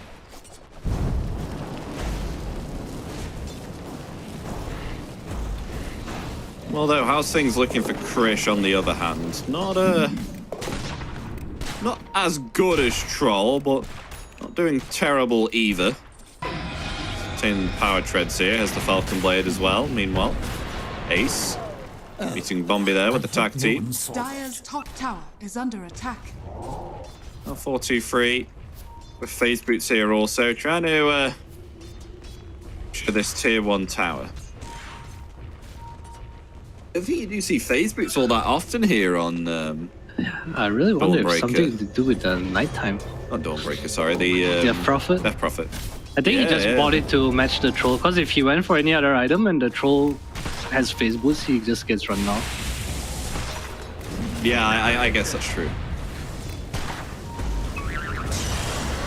Meanwhile, though, Lasso onto Moeta. Will Moeta be able to survive? Ultimate committed there, along with the silence as well. The duel comes out there from the rotation from Sanctity. It will be enough. Chris will survive. In the meantime, Ace is going to fall, though, in return, but they're fixing the attention right now onto Bombi, and Bombi will fall.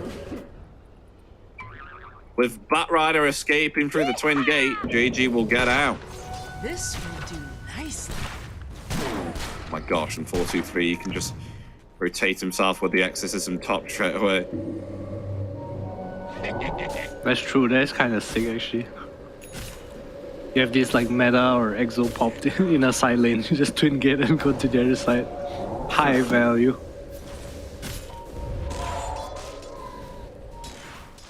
And opting to go for a Yule's next on the Death Prophet. I like this pickup, especially against Troll. Find it to be very, very good. Yeah, nice against Troll. It's a decent answer to the Batrider too. If he lassos someone, you just use him. At least it doesn't disposition your team. Radiant's bottom tower is under attack.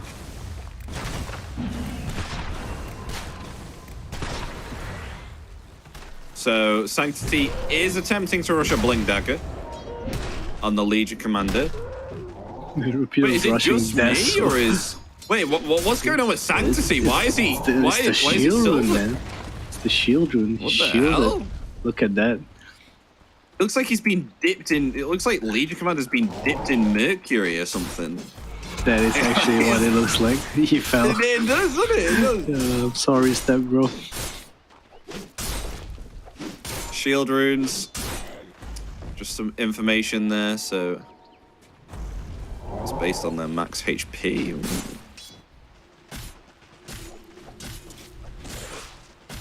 Been pretty cool.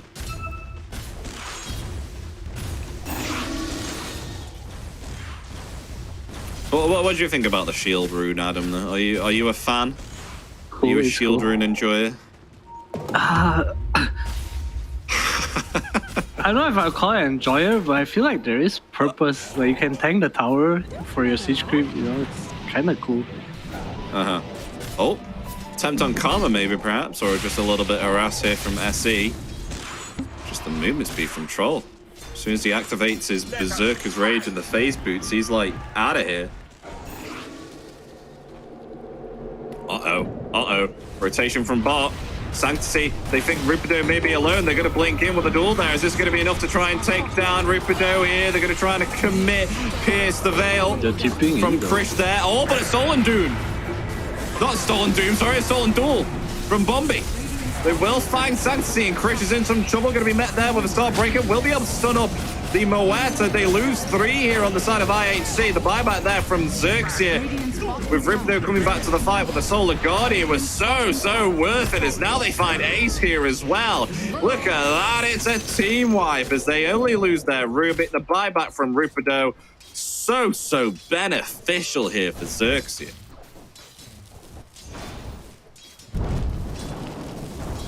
Oh, big win, big buyback from Rupido.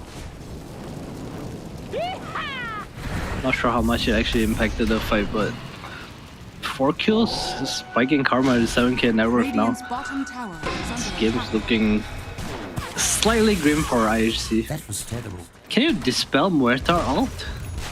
You cannot, right? Yeah, cannot be dispelled. Alright, thank you. Big red words. I know you can avoid the damage by just activating BKB, but other than that, that's all I know.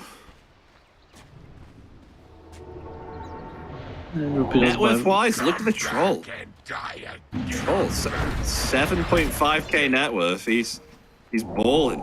Yeah, has the BKB queued out too. So once he gets this and Deso on Rupido with the Undying, they can definitely just take Roche. I think it's pretty free. IHC don't really have a good way of contesting. This kind of the worry in the draft. Like right now, this Legion, he didn't snowball. Like what purpose does he serve? He's gonna be this guy who just dispels Lasso. But they need a core, they need damage because of the laning stage that 423 had. Yeah. Meanwhile, Cha being met by a lot of impetuses there. Dire are scanning. Already around 2/3 of his HP's missing, but I'm intrigued to see what Sanctity is going to do with this Blink Dagger. Try and see if he can get himself another duel. What's that just stolen there? Bombi. It's actually stealing himself the Overwhelming Odds, level 4. The Rubik stealing Murda skills are actually pretty sick. Like both the silence and the bullet. It's a wisdom room, guys. There's a wisdom room. Go get it. Yoink. Wow. Every 7 minutes. Yeah, you got. It's so beneficial. Well, you get, 560 XP Bombi got from that one. So pretty much replacing the Tome of Knowledge. So pretty important to try and pick those up. Halberd queued up on the Death Prophet. So I like this. They're just itemizing to kite the troll. Oh, Sanctity, boink. Got caught in rush hour. Get bonked by Roshan. Yeah, I mean, Roshan wasn't having any of it. Just wanted to go home. The dusk is always ready for a fight. on the high ground here, scouting out. Actually going to come forward here with the Guns of Endurance. Oh my, they angry. As the Tombstone committed, SC is definitely dead. Damn, that smells good.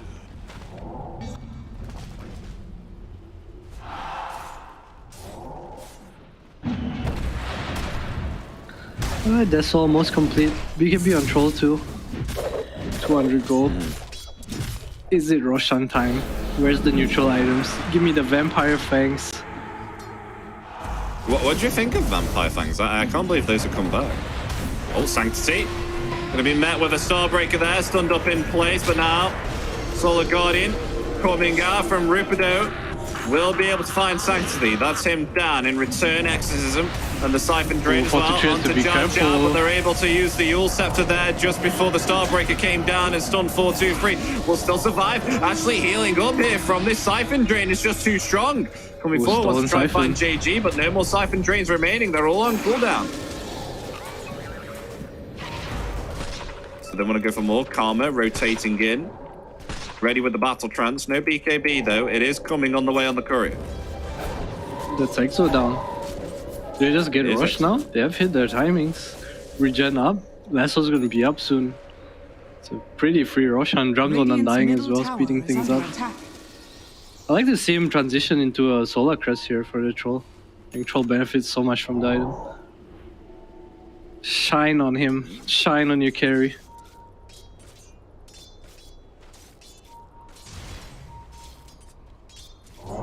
What did they buff it by? Are the buffs pretty big, or are they? It's just like +1 to everything, kind of. Minor buff.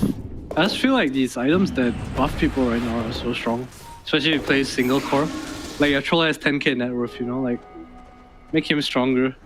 It's not like IHC have a big way to kill one hero. If they're gonna duel this Troll, he's gonna be so crested with lifesteal, Wraith Pack. It's gonna be fine.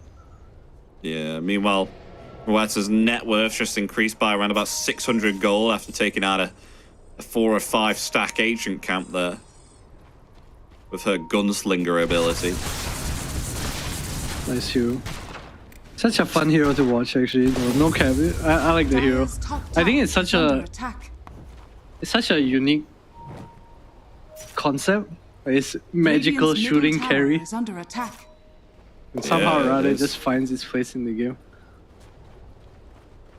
Dire are scanning. Dusk is always ready. I love it how people are always like trying to mess with these types of heroes and just play them as a support though as well. Because originally when this hero came into the light, mostly people were playing this as a support, I feel. That's true. He has cool spells. I mean, obviously, of course, people are also playing it as a carry, but I saw it a lot more as a support. Yeah, for sure. I mean, just new hero. If you're a support player, you're gonna play as support. If you're a carry player, you play as carry. Enjoy life. I feel it's like a challenge, you know. Well, meanwhile, 4-2-3, it's going to be focused here already after coming out of the Roshan pit. Goodbye. And will be taken out. Down for 30. Rest of IHC, though, have been able to get themselves away. Dire's middle Bombay tower is Though, under apart from attack. Sanctity. Sanctity bottom. PG coming forward here. Let's try and find something with the lasso there, but Look at GG's items, not able man. to. This is GG's this is so cool. Dire's He just has structures Boots of are Travels, fortified. Halberd. Radiant's top Yeah, I tower thought that was Was it You Muerta? don't see Halberd on a Batrider. Radiant's top Yeah, but tower buying I've it never early seen against Halberd on a LCM Batrider. Yeah, I think it's super cool though. It helps so much with their timing. I mean, I do think they need initiation now, but I don't know if he even wants a dagger with his item deal. Well, they smoked up though, IHC. Before with the duel here and the Blade Mail. Maybe perhaps they want to try and find the Troll Warlord. Scouted the Troll out. They scouted the Troll out. Coming forward here with the duel. Oh, he pops Battle out. Trance Karma. coming out there. Yeah, Battle Trance. It's there. It's coming off so soon. The Yules is there. Where's the blink and the duel? Where's the duel? Sanctity is not coming off.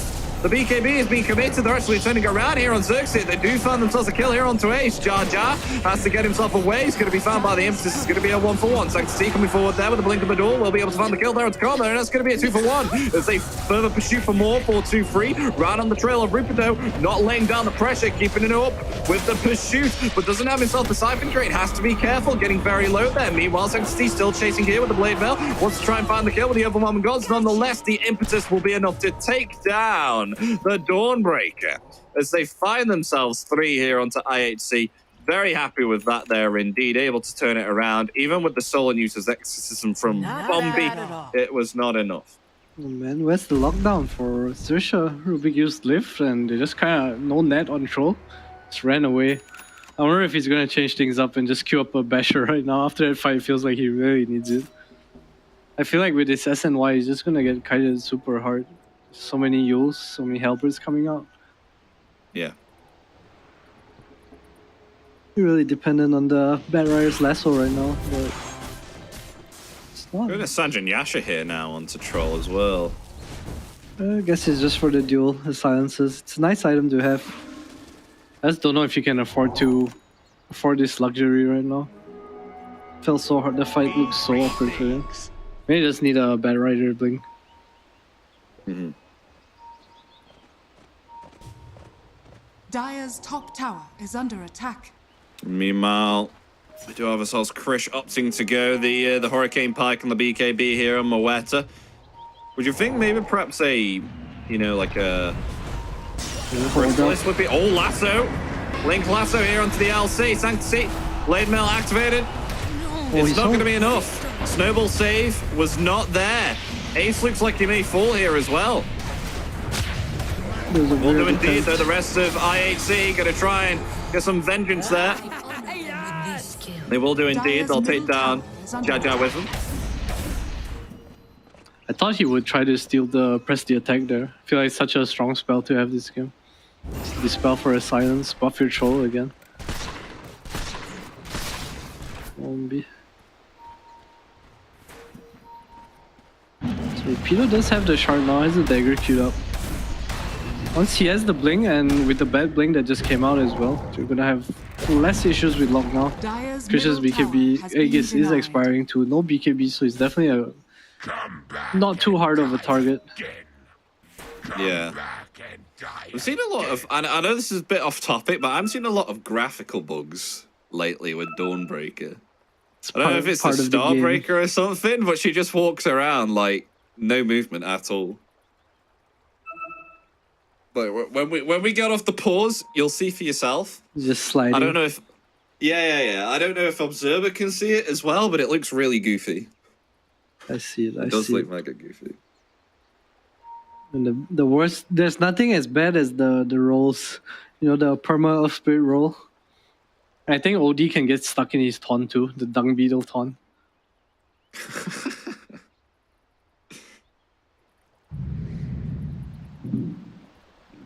Yeah, I do remember the roll actually. Dawnbreaker's a cool hero. Uh-oh. Uh-oh. Admin help. Admin reply him, admin. Oh, is TeamSpeak dead again? Nope. Admin knew. That was the issue last time. TeamSpeak was like dead and they were like, okay, use Discord, and then a minute later they were like, oh, it's back up.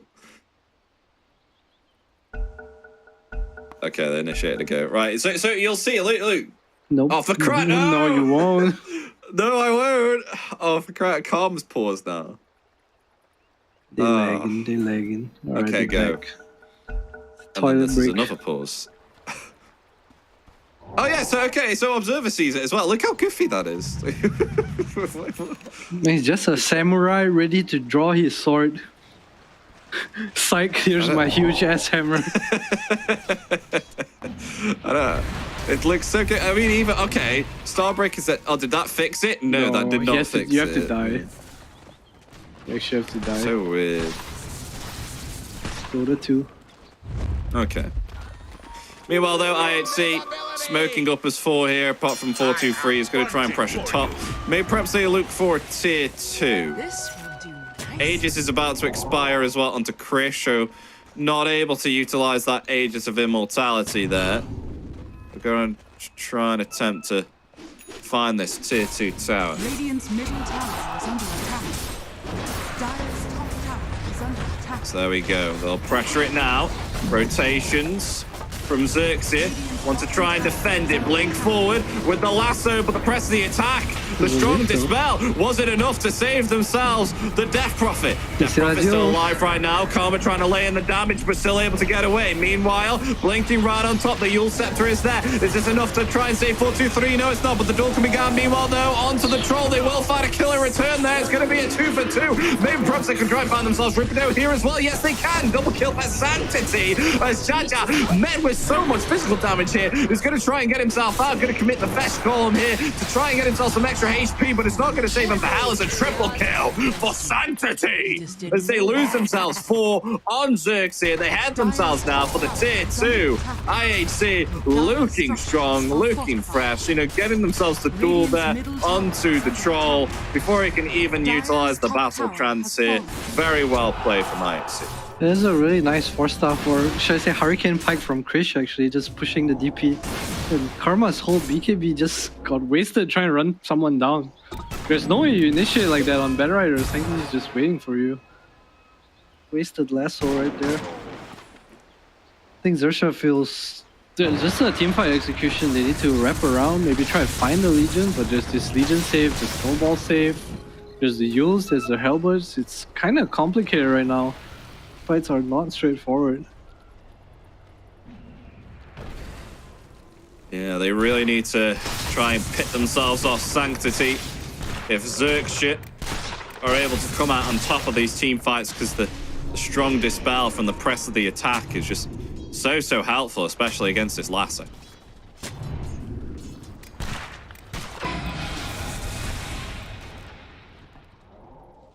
Maybe perhaps they look to close the game here once again as Sanctity ready in the trees, ready with the blink, coming forward there with the duel, right onto Bombi, the lasso there though, onto Moeta. Moeta in some trouble, just able to use the ultimate, Pierce of the Veil, it's there, but disarmed however, trying to attempt to use the physical attacks there onto Jaja, Jaja will fall, meanwhile Battle Trance to the BKB, rooting in place, Sanctity going to fall, it's going to be a 2 for 1, now Karma fixing attention onto Ace, Ace is going to fall as well, over Chris, oh my god, Karma's popping off, as now he's attempting to try and take down the Enchantress right now, slowing down the Enchantress, will be able to pick up the haste rune there, and in come the physical attacks there, along with the root. Triple kill for Karma. Actually turning it around there is Xerxia that come out on top.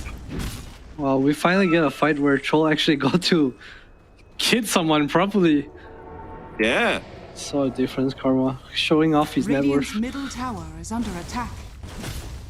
Going for an Eye of Skadi now on the Troll. I have not seen an Eye of Skadi in so long. Do you remember when Troll used to go... Middle tower is under attack. Oh, you mean on Troll? Yeah, on Troll. Like, I remember when back in the day it used to be Vladimir's Aura and Eye of Skadi on the Troll. Do you remember those days? I actually do not. When was this? Do you not? I do not.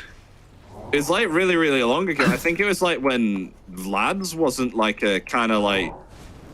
I feel like I kind of know what you're talking about, but I feel like you're telling me the truth, and I can't picture it. I just can't. Yeah, you have to YouTube it. I'm sure YouTube will have the archive somewhere. Oh, stolen? Oh no, it's their tormentor. Sorry, Cap. Who got the shard? Enchantress, of course. So what was that? Multiple creeps at a time? It's basically Wyvern Curse, but on creeps. Ooh, who got all the shard creeps, for ally or enemy, and neutral within a radius will gain bonus movement speed and attack. Chosen target for 6 seconds. Oh, okay. Scotty's kind of annoying. Ooh, are you gonna sneak Rosh here? It's pretty big. Look. Is this the Eggs Rosh? This is... Eggs would be huge. Oh, sad. It's only the third Rosh. I like how they changed the side of Rosh to give what you want to. But they get the Aegis though, and because of themselves getting the Aegis, that should allow them to get all of the Watchers, right? Because they took out Rosh. Yeah. I don't think it matters too much though. I think it matters now because people don't really. Wait, does it? No. I mean, there's a watcher in the.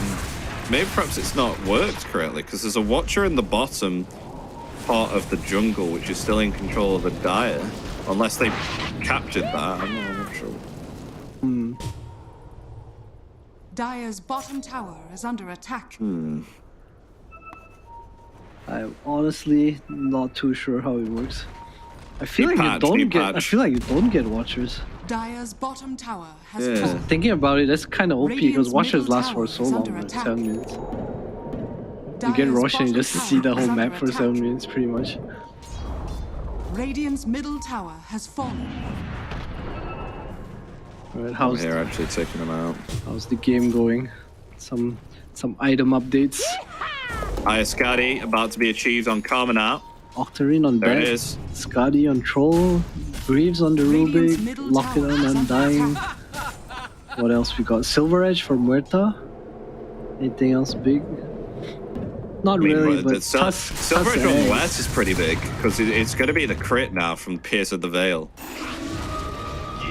Tuss eggs though. Tuss eggs. Radiant's That's the middle one. tower is under attack. The Such one a that could mouthful change to the- say though. Change the game. Muerta. Yeah, the ultimate like. Pierce the Veil. You'd rather say Moeta, yeah, you'd rather say Moeta ult instead of Pierce the Veil. Like, Oh, really? I feel like if you say that, no one will know what that is. Because it's Radiant's just, middle tower is under attack. I don't feel like it's unique. Because it's like Veil of Discord, Pierce the Veil. I'm GG biased. though. Blinking forward, wants to try and find the lasso down to 4-2-3, but won't find it. Nonetheless, they will find Enchantress though. Enchantress gonna fall. Attempts now to get 4-2-3 anyway. Oh, but they got themselves the lasso onto the right target. Sanctity in some trouble there. Will activate the blade bell, but he's just been telekinesis up. Karma able to finish him off. There's now Dawnbreaker coming down there with a Solar Guardian. They want to try and go on the pursuit. As they come forward, they get themselves a Starbreaker onto two. Moeta in trouble. Moeta will fall. They're going to try and attempt now to get onto 4-2-3. 4-2-3 definitely in some trouble. 4-2-3 is going to fall. There's now the Battle Trance coming out there as they focus all their attention onto the Moeta. Moeta down, along with Ace as well from the Celestial Hammer. They lose 4 here. Xerxia coming out on top and maybe potentially now going to go for the high ground here as Karma hammering into this tier 2. They have themselves the creeps, they have themselves the catapults. This could look like a set of racks. Bottom tower has fallen.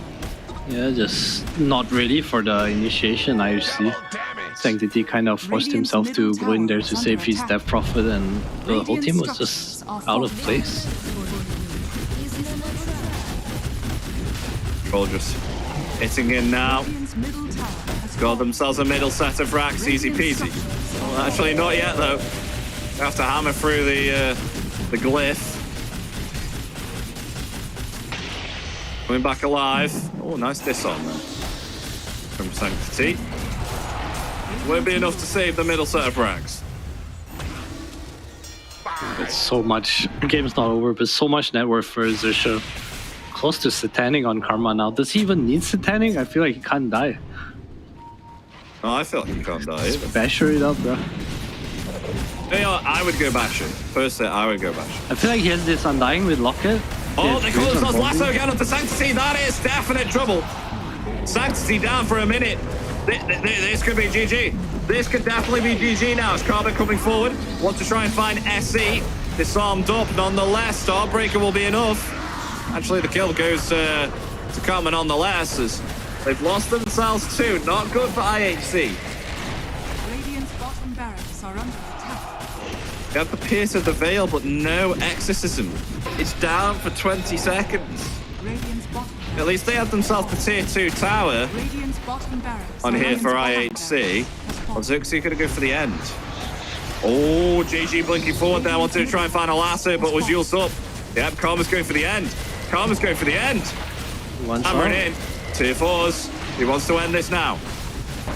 This is kind of forcing it. Oh, Kind- Exorcism though is online. Oh, lasso catching Ace. Ace is dead, though he does have himself to buy back. That's lasso down. Has to be very careful here. With that, Xerxia are going to try and get themselves back.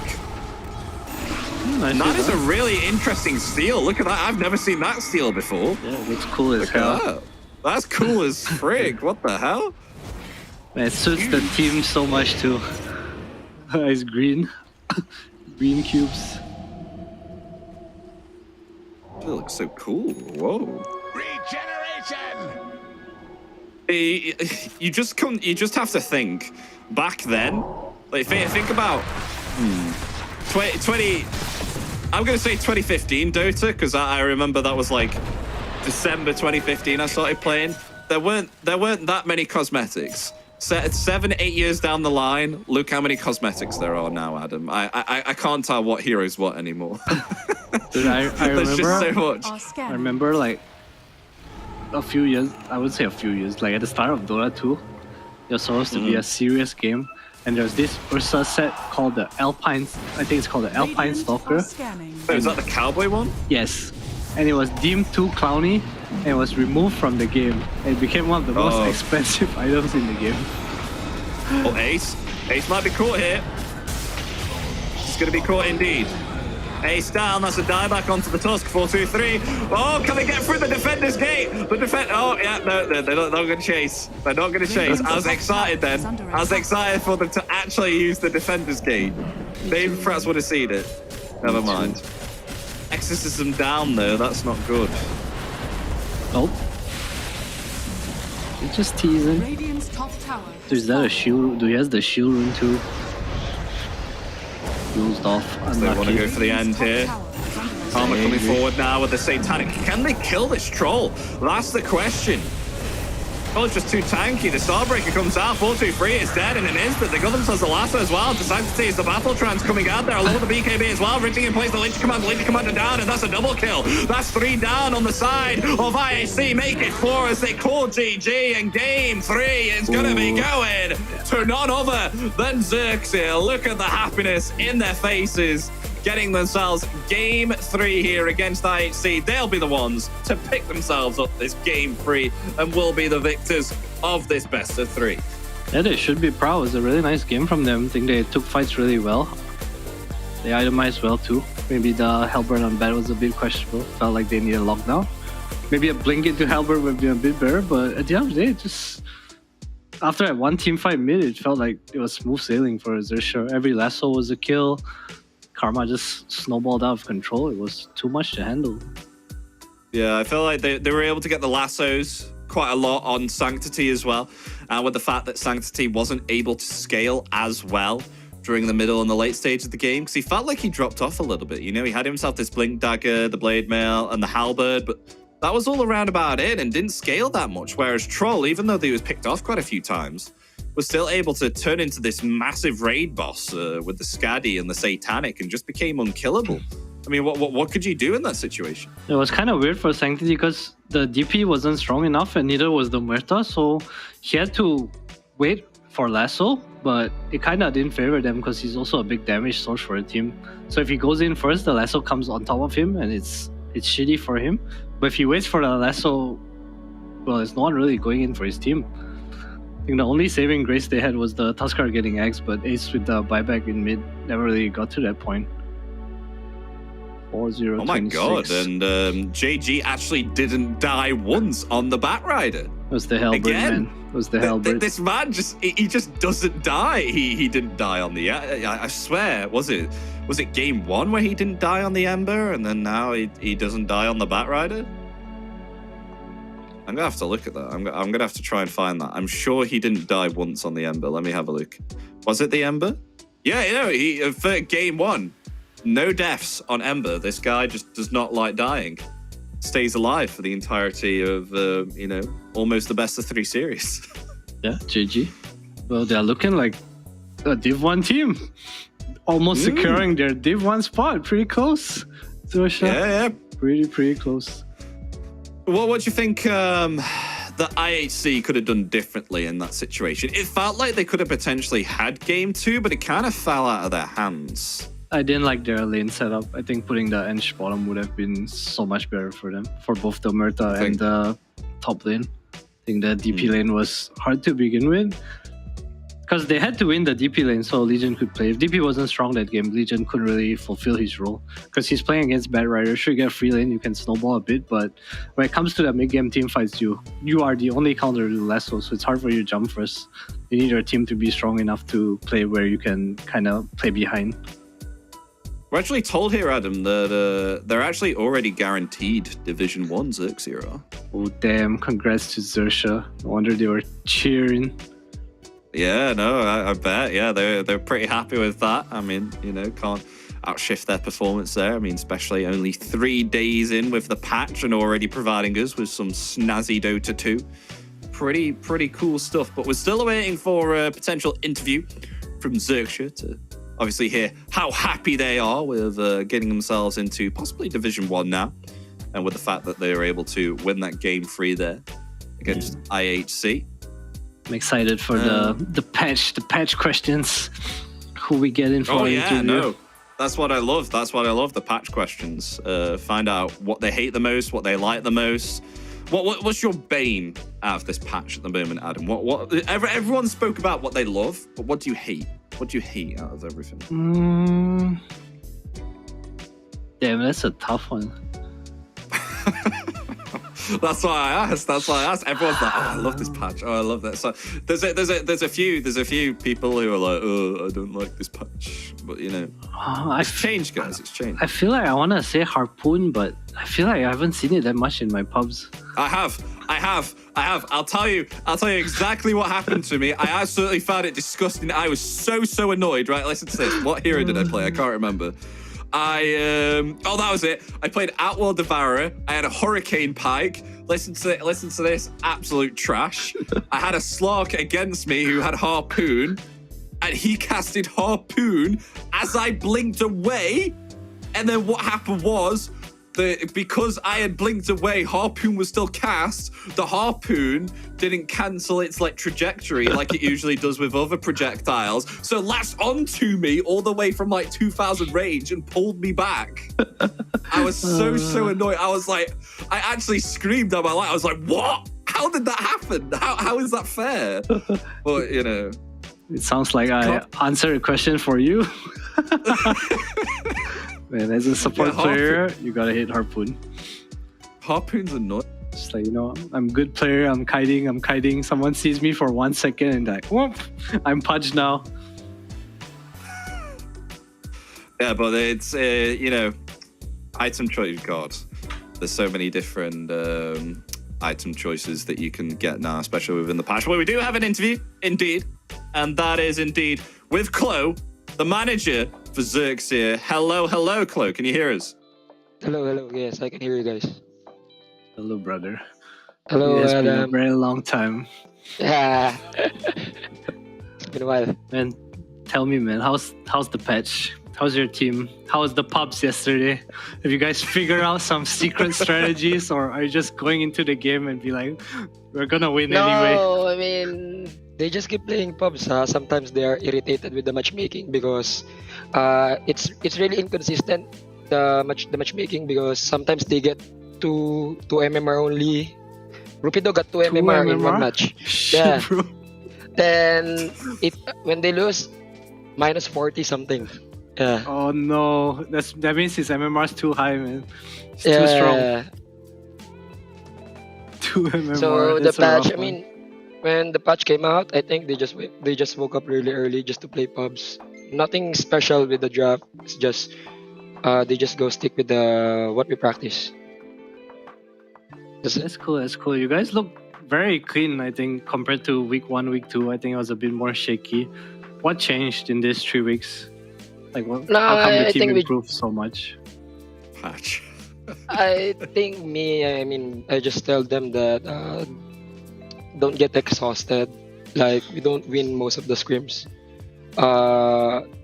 But as I said that, don't let their morale down so that they can play properly in the tournament. So because last season, right, I think we are mechanically prepared, but this season I think we are mentally prepared, because last season they are not really mentally prepared. That's why we ended up in a really bad spot.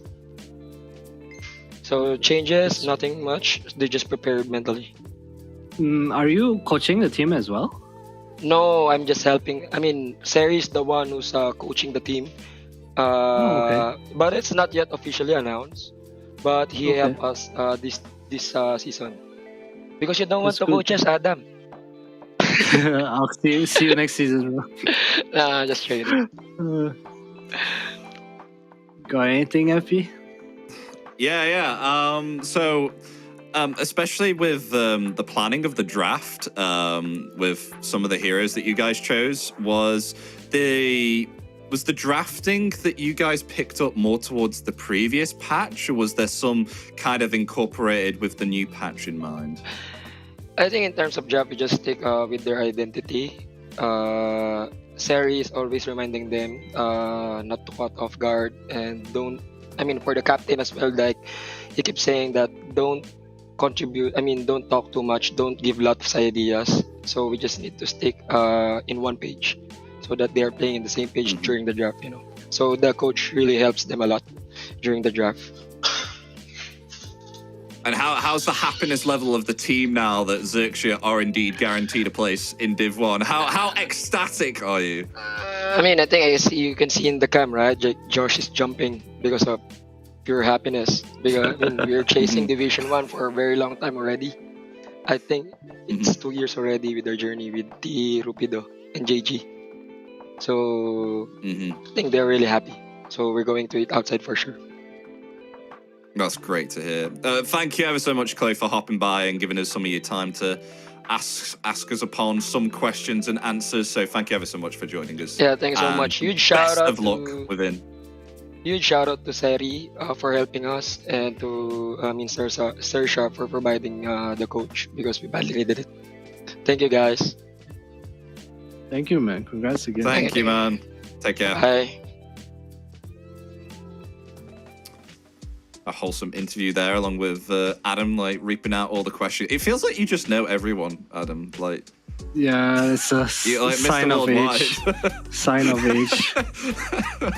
Oh, but with that, ladies and gentlemen, we are indeed going to conclude that first best of three. So it was indeed Xerxia that takes themselves the best of three, 2-1 here against IHC, who were able to actually win themselves that game 3. But please stay tuned, because we have indeed got another 2 best of 3s coming up very, very soon, with the next one being Horizon versus Myth Avenue Gaming. So please, please, please stay sure to keep on being tuned in to the channel, because that is another big best of 3 that we are indeed going to be watching, and I feel like it's going to be a good one. So hopefully we'll see you within the next best of 3. We're just going to be going for a short break, so hopefully we'll see you very soon. Take care.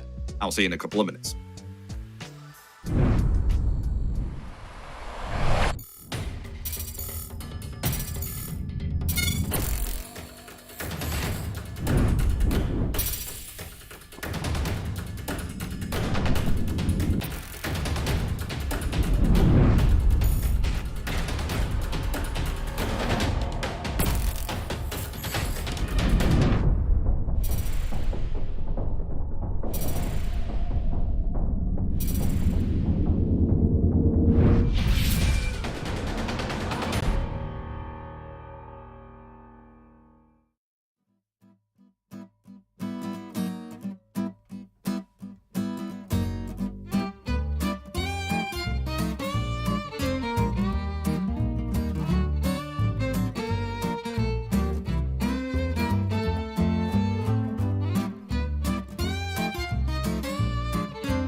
Hello, everybody. Welcome back to the DPC. With myself, Epidamnos, and joining me is 343 Dota. We just had ourselves the first best of 3, if you are indeed just tuning in, which was indeed IHC Esports versus Xerxia, of which Xerxia were not only able to claim themselves a best of 3 victory, 2-1, they were also able to guarantee their placement now within Division 1. So a big congratulations to them.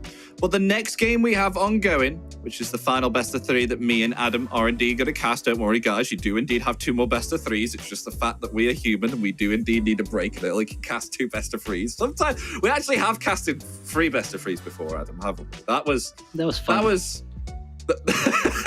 fun.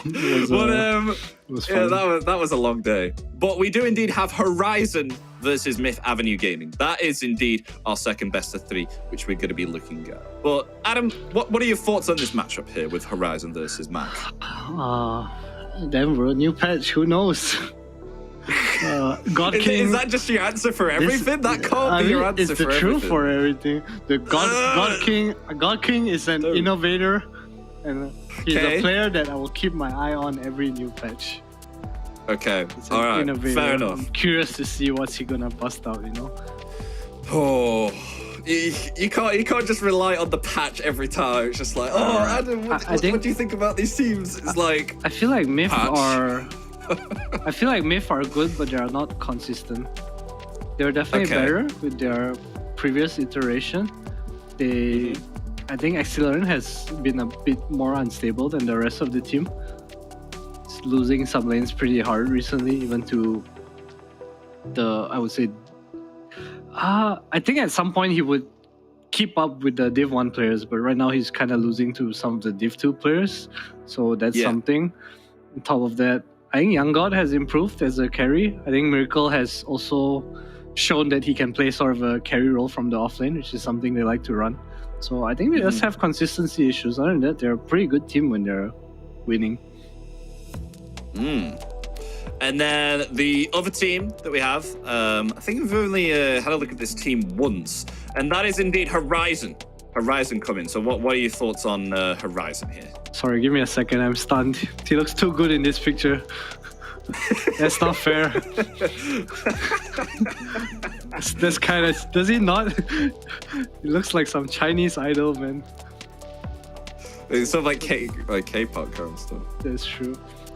Yeah. I mean, I think Atlantis looked pretty good before the year ended last year in December when they played Summit, and then they had this roster change now coming in. I feel like there's a lot of potential for his roster to do well, but they did not manage to figure out their playstyle last patch. They had games where they looked good and games where they looked bad.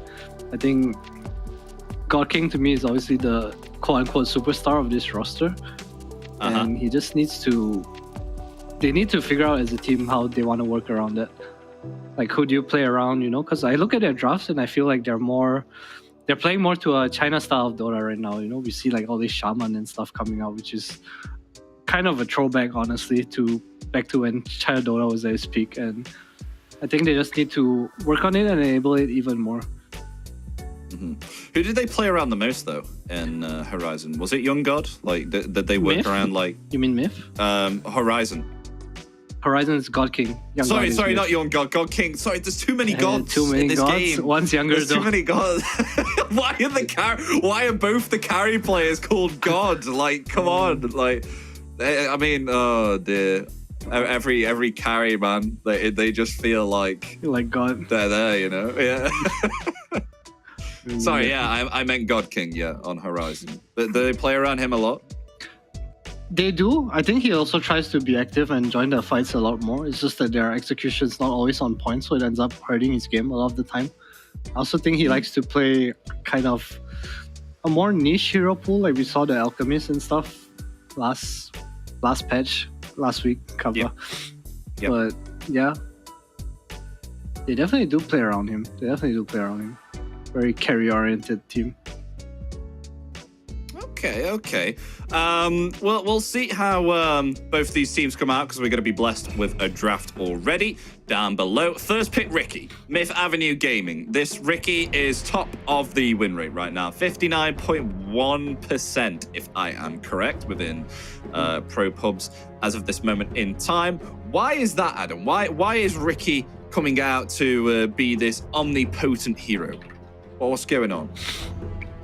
I mean, my theory is that the map is bigger, so it's harder to find the invis hero.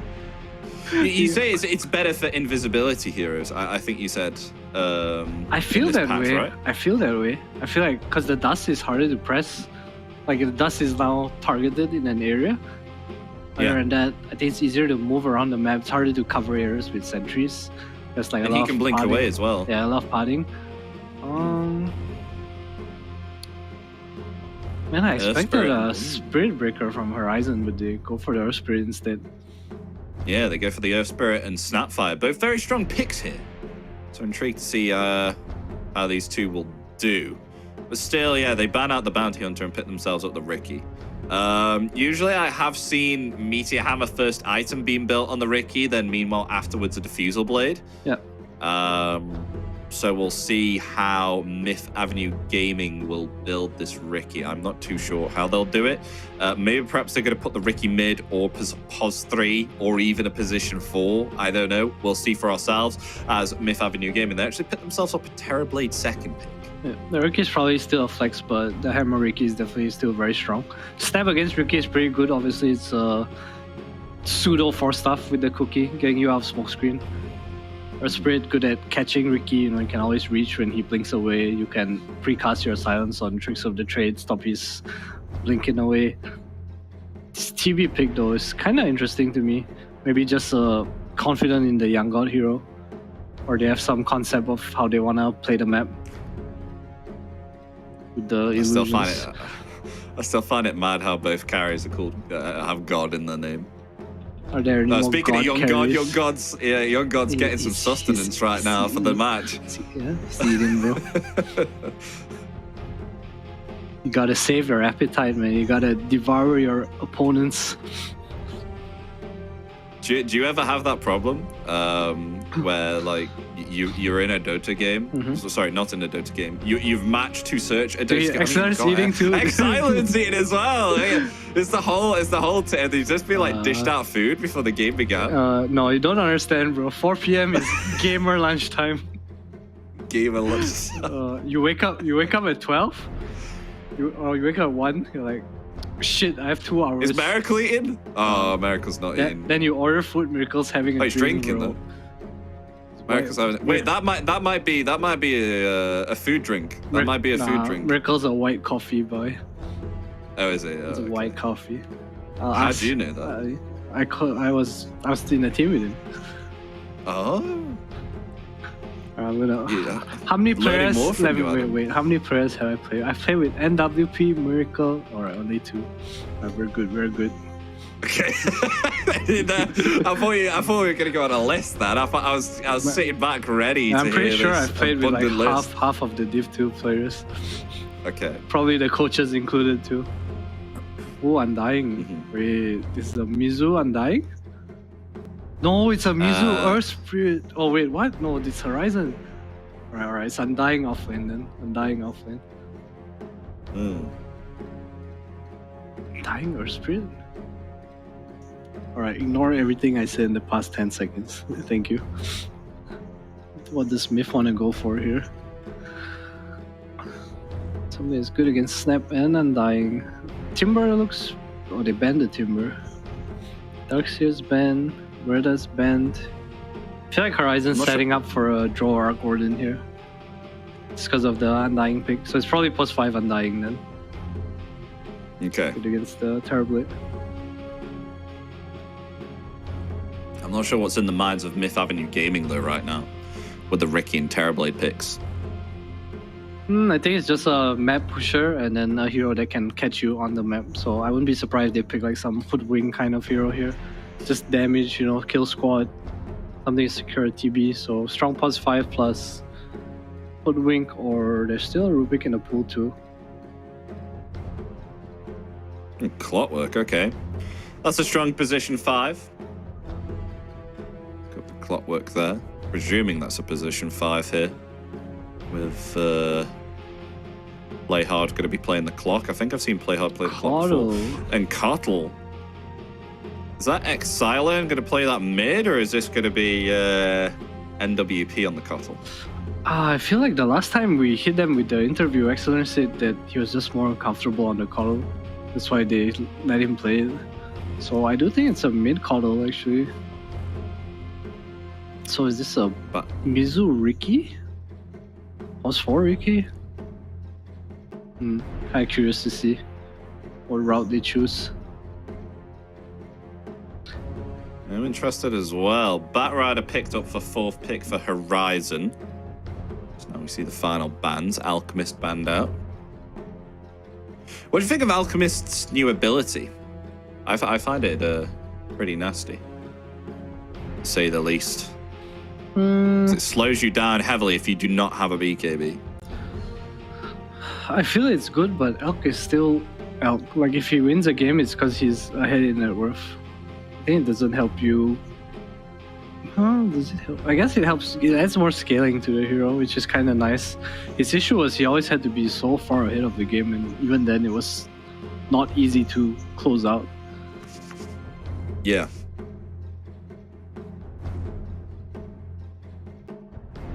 And LC and Beastmaster banned in return. Phantom Lancer banned out from what we spoke about before, Adam. With the Shard. Do you think the Shard is even better than the previous Shard? I think the Shard helps you fight more now. The previous Shard was more farmish. Yeah.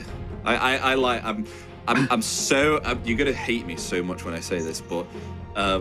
currently with my ranking and going down to Divine 4 instead of Immortal, which I'm disgusted with myself with, I am so excited to now start playing Phantom Lancer now. I should have read the patch notes properly, and I didn't. Yep. That's my fault for being really, really bad at not reading all of the patch notes for all the players. All the heroes, because I only read like the main things.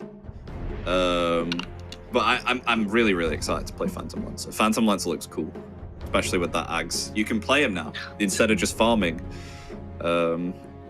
I love the aspect now of this patch where it's mainly, you are rewarded for actually taking fights early and getting kills early, which is great, which is what I love.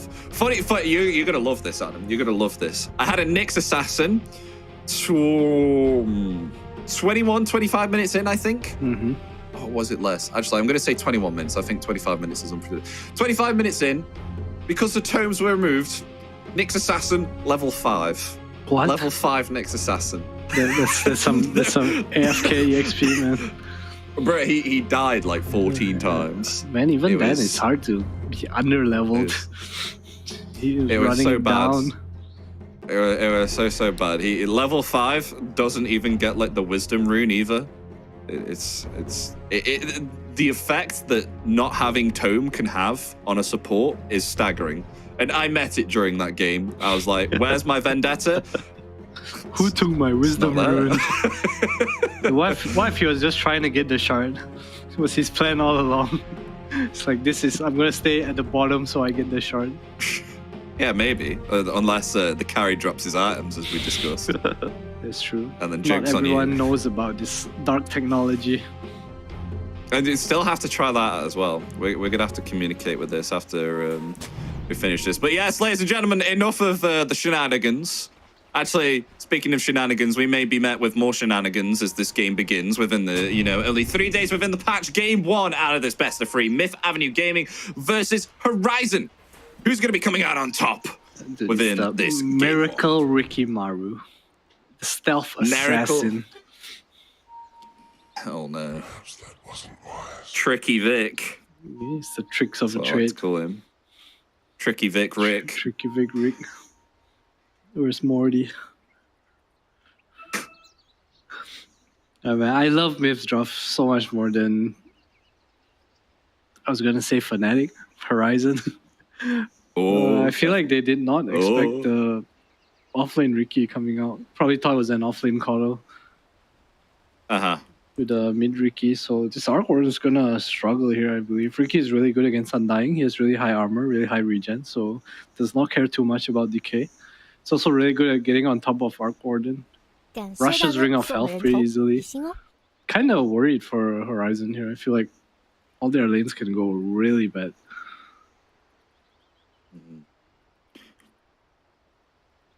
So it is Xylern here on the couple.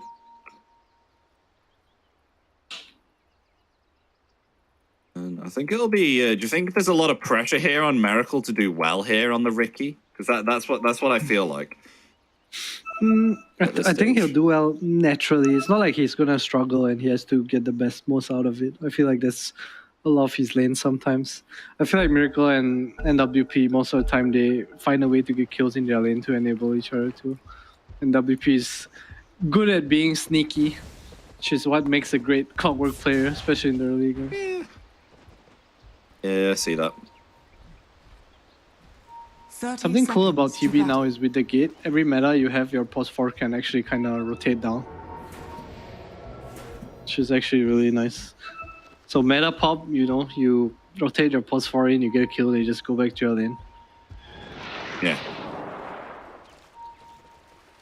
Miracle being tickled there by an Arc Warden Spark Wraith. Yeah, this is going to be intriguing. With especially the last pick, Arc Warden, which indeed, but get this right, God King is going to be playing. Meanwhile, Garn, though, on the other hand, is going to be met with a dual breath and a lot of damage there before he can even dish it out on the mid lane. Doesn't matter too much considering he's up against a Coddle. It's going to be a wave push fest. Think of the Arc Warden last pick, though. What are your thoughts on the Arc Warden last pick?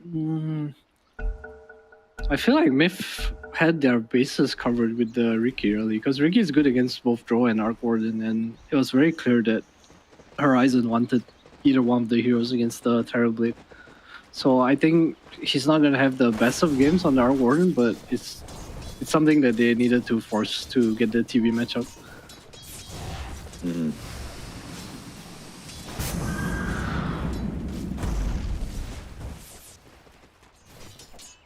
Let's see how this one goes then. I heard that there was a lot changed with Arc Warden. A lot changed indeed. I mean, let me just take a look at that. My little cheat. So I think every ability was touched here on Arc Warden. So we'll see how this works, especially with his Tempest double as well. That'll be intriguing to see how that one will work out. Meanwhile, though, what lanes in particular shall I be looking at here at the moment? I mean, play hard, pushing in the pressure here with the dual breath. Maybe perhaps that's one to look out for, but I don't know how passive it's going to be on the top lane with Miracle and God King. There is a little bit of creep pulling here and wave control between Ponyo and NWP. Lad like you was always The bot lane looks hard. So our Spirit can't really contribute here. WS still a 1. This is a kill onto WS? Yes, they should be fine. Oh, that was close. But Mercy taking a lot of damage as well. Might Yeah, go he down sacrificed instead. himself maybe for that. JK, there's a new map to learn away on. Yeah, there's...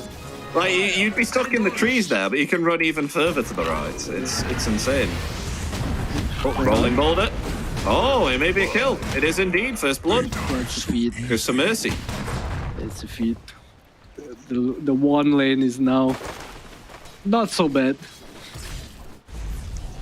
No Yeah, meta but as Mercy well and now WS too. are like mega low. Yeah, but it's a non-meta TB. It's kind of okay. All of them can die. Wave is pushing down.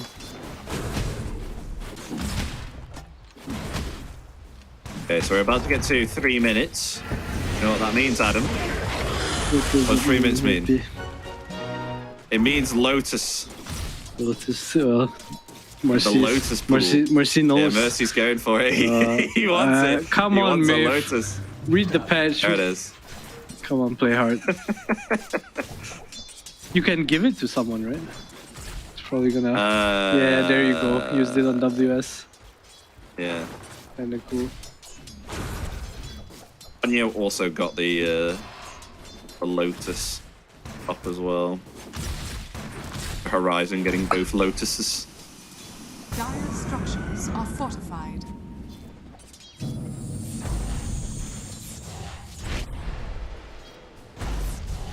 What do you think? What situation would you use blood grenade in? Because you have the option to buy it like as a new starting item, which is really intriguing. Radiant's top tower is But under attack. I don't know personally myself where you would want to buy a blood grenade on what hero and why. I feel like you always want to have one on supports, especially heroes that use damage. Like Jakiro dual breaths you and puts a blood grenade. That sounds so painful. Well, what about Garn though? Because Garn's got himself a blood grenade. Is that just to help with the slowing down someone with like the Firefly and stuff? Yeah, use sticky. It might work with sticky. I'm not 100% sure. Wait, Yamate with invitation. Where's a cookie though? So man's chilling. Is there a cookie? No Yeah, the Mercy might be dead here. Held off on the cookie for a point. Oh, blood grenade. That's when you want it. Oh, that's a nice boulder kick. That might be a kill. Is that a kill onto the Terrorblade? Oh no. Has himself the magic wand though. They will find the clock. NWP dead. There'll be a 1-for-1 trade there with Ponyo rotating. Oh, Milan gun. So, oh, gun. Oh, Gunfight. How did that happen? was the... Is it blinding light? That's the change, right? Yeah, it is blinding light. So maybe just pushing the Bad Rider away. Yeah, he felt like he needed to commit. I'm surprised that Ponyo is still down here. Maybe feeling his Arc Warden can kind of 1v1. Yeah, it may look like Ponyo's dead. Ponyo definitely is dead. Has to be dead. Is he though? No. Oh my god. He's alive. It's a 3-man Snapfire decay. Cookie onto 2. There's the dual breath there as well. Rolling boulder. Is that enough to take Cliff. down NWP? Oh, Cliff! Cliff! He's alive. WS! Dire's middle Yes. Gun is here is under too. attack. It's the party. Find Radiant's Hero. bottom tower Where's is Exilern? under attack. He wasn't invited. It's Wait, just they fun. need Oh no, he's dead. Okay, I was gonna say Mercy needs to kick him off. He actually No. Snapfire Cookied off. Ponyo with the backstab. Dire's middle Long tower is run. under attack. I feel like this is so weird for Horizon right now. Like 6 minutes in, their offense Sapphire is level 3. He's gonna suffer so much later on. I really need to bring heroes Oh, to they're going for Snap again. power down here. The dual breath. Dire's Sign middle off. tower is under attack. Oh, the slow from the Scatter Blast. Yeah, Young God will get it. Miracle's level 5 though on this top lane. Playing alone against this Arc Warden. Yeah, he's fine up here. Double Wraith Band. 13 armor.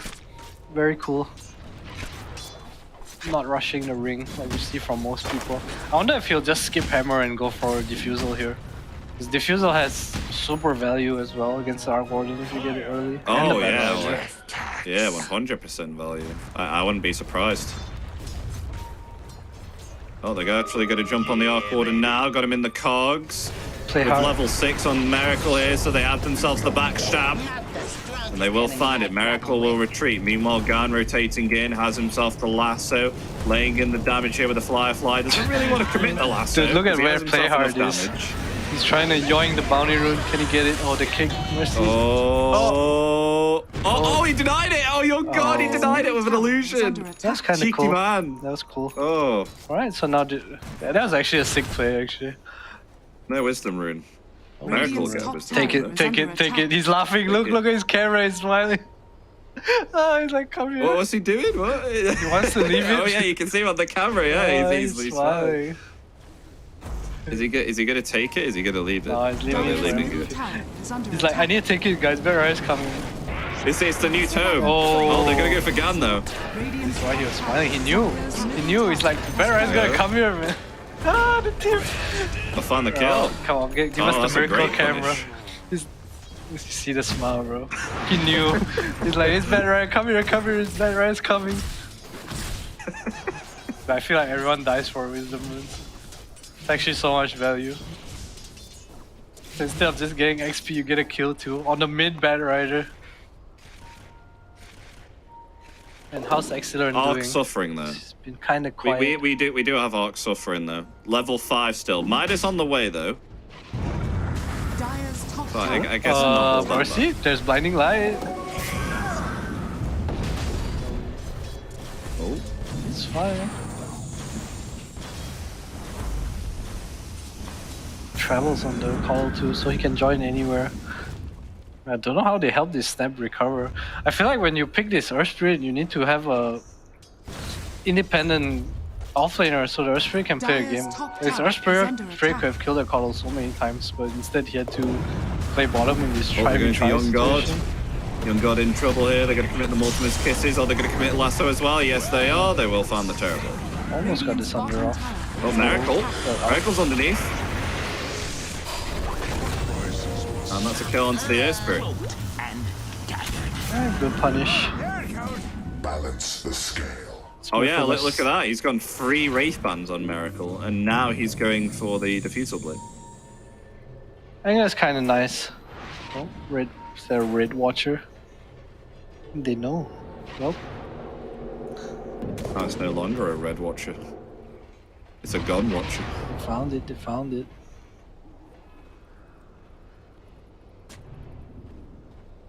Miracle's still hanging around bottom. Perhaps they want to look for something with Metamorphosis coming off cooldown soon. Going on. Miracle's just going to be a pain in the butt and just jump on people. He hurts. This triple Wraith Band Blade of Alacrity with backstab hurts. Yeah, it does, it does. It's also not really needed top. Like his Xerxia take the lane. I like that a lot. With the double supports. Oh, meanwhile, they're going for bullets. Arc, yeah. The battery assault as well. Miracle rotating in from the Twin Gate. And that's a kill there onto the Arc.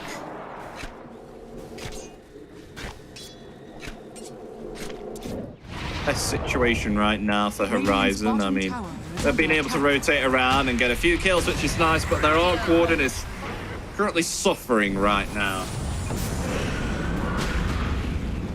Tombstone comes out defensively there, stopping the pressuring from Myth Avenue Gaming, but in comes Miracle. Ready again, linking in for the strike. They do have themselves a Sentry Ward though. Nonetheless, there's a lasso onto NWP. Will be found there with the Scatter Blast, as that is a big Illuminate connecting onto 2. Still got to be careful with the Tombstone though. Slowing down play hard there. Mortimer's Kisses comes out. That is definitely the Jakiro dead. Will be found there with the Decay. Nicely done. Each snap kisses, they're getting a few kills here and there. Striking time for their Arc Warden. Oh, look at this Miracle hammering into Ponyo. Needs to be careful though. Oh, rolling boulder. Oh, they've got themselves to stun there. The Miracle still gets the kill. Okay, get out. Blade strike. The Blade strike. smoke. Oh, he won't be able to get out, no. That's the cogs though on the battery assault. Ponyo still alive. Gonna commit his ultimate as well. Double kill here for Horizon. Actually doing very, very well here indeed.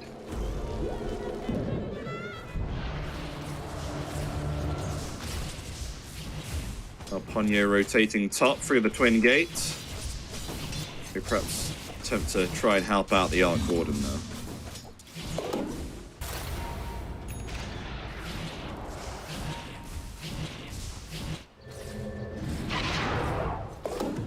Oh, both Exile and a Playhard are going to rotate top as well. Maybe perhaps they're going to try and find a kill here onto Ponyo. It's Miracle jumping in. They will find it indeed. A TP here from the Earth Spirit. I Be didn't. careful though. I didn't realize Ricky had the change on the Cloak and Dagger. More EXP and assist from kills. That's kind of cool. Oh, whoa.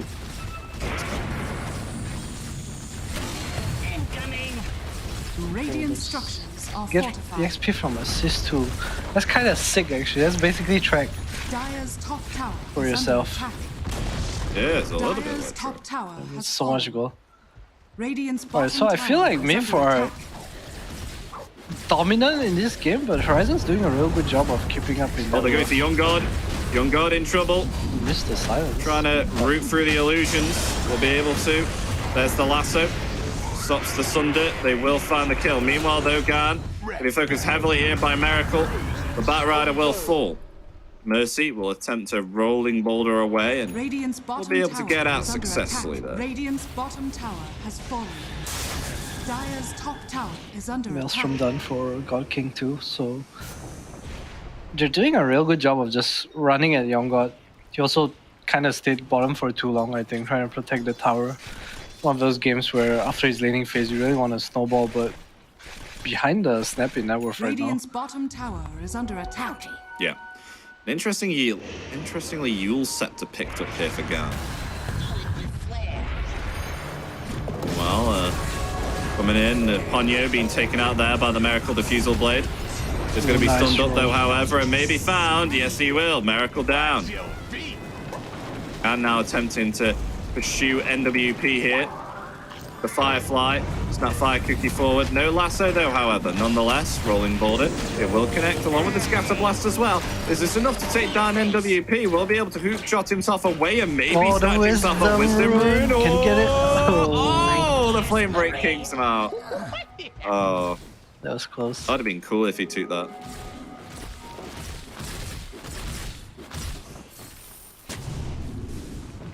Meanwhile, Young God gets himself another Wisdom Rune. But meanwhile, I gotta say, this Midas is paying off here for the Arc. He's starting to recover here on God King. You know what's not Starting to paying come on off? top of the net with it. What's this Coddle? I mean, I feel like Excellent has not done too much this game. He's had the most free lane. He's actually just trying to farm an Octarine. No Vessel, no like offensive items.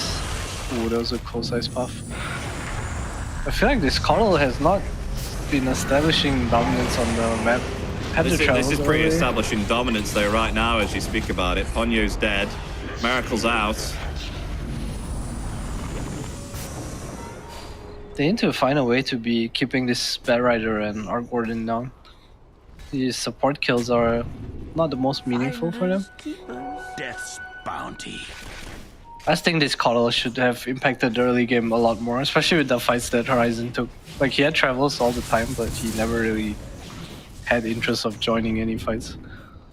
Mhm. I'm also kind of curious why he went for Yules on the Batrider. Maybe just a TP cancel or to survive longer from the Riki. Oh, but then you'd get 4-stuff, right? Against Clock Riki. Also, you have no clue.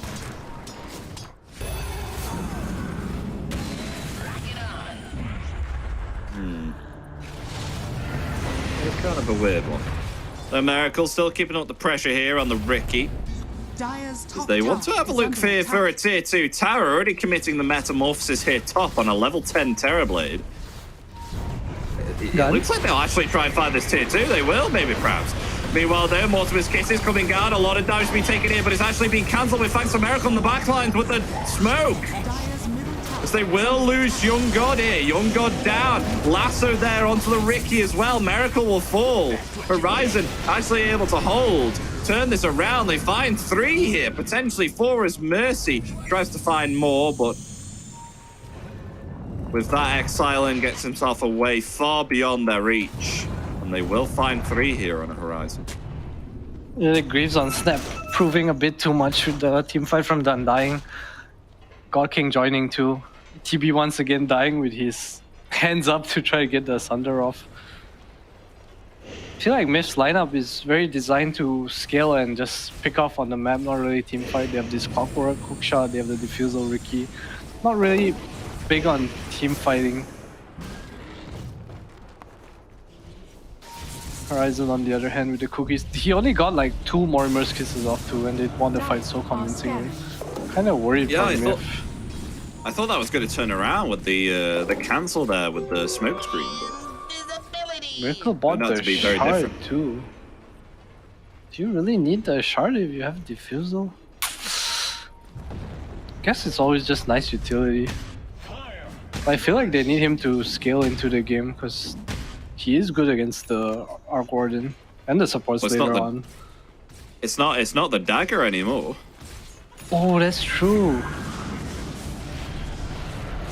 So Minus for the 7 Ricky armor. Agnim Shard, yeah.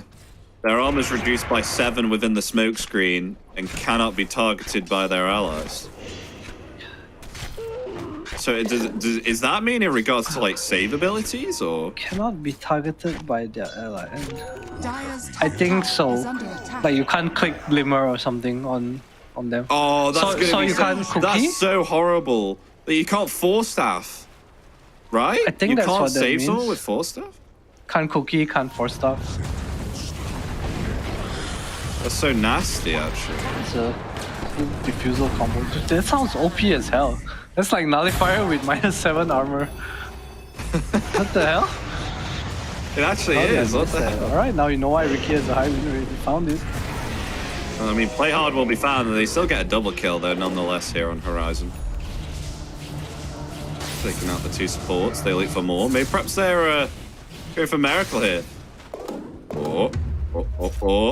Gonna be scouted out by a sentry. Dust. Gonna find him. Rolling forward. Is he able to escape the dust? There's a Proximity Yule. gonna attempt for the TPR, but the Yules cancels the TP. Oh no, he's gonna blink into the dust. Oh no! Miracle! no. Disaster! A fall. If only you went the other way, you would have been out the dust. Yeah, he didn't really have anything to bling onto. This game looks scary for me. I feel like they have to farm, but at the same time, does TB really carry you this game? Radiant's bottom tower is under He's attack. not really scaling, didn't go for the hammer. Coddle scaling, I wonder how much that impacts the game. I feel like, again, I haven't seen Excellent do too much. Maybe the later stage with his Octarine, and he gets like Daggons, E-Blade Hexes, even Eggs. Well, in have the, a much well, in the higher late impact. stage, King God will be God. pretty much God King. But what about the young god? He will also be online. What name sounds stronger? Dire's middle tower is under God attack. King or That's true though. You got me. Young God? Got me. Who's the better God here at the moment? I'm not sure, man. We'll find out after this series.